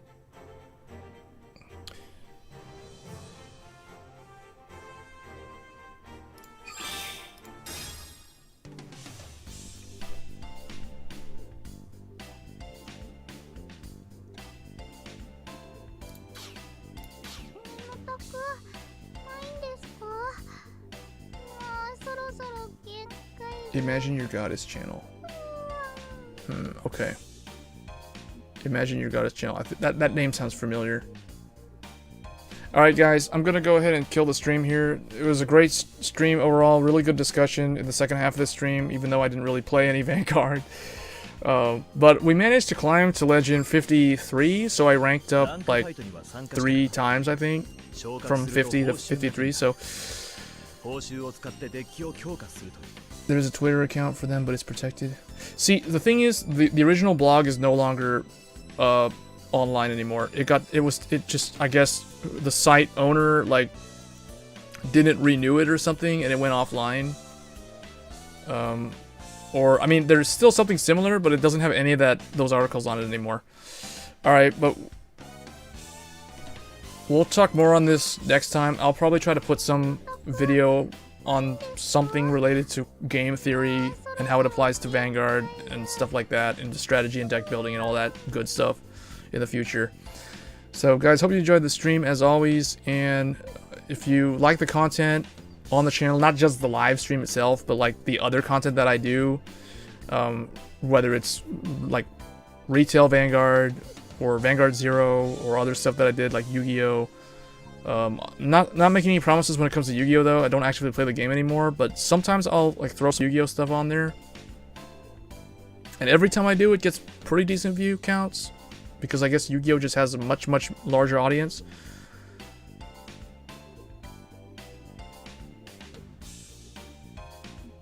Part 2 of the Grand Blue event comes out, I think, next month. I think it's the second half of next month. It might be in the middle of the next season, but most likely it could be in the late season for July for Grand Blue.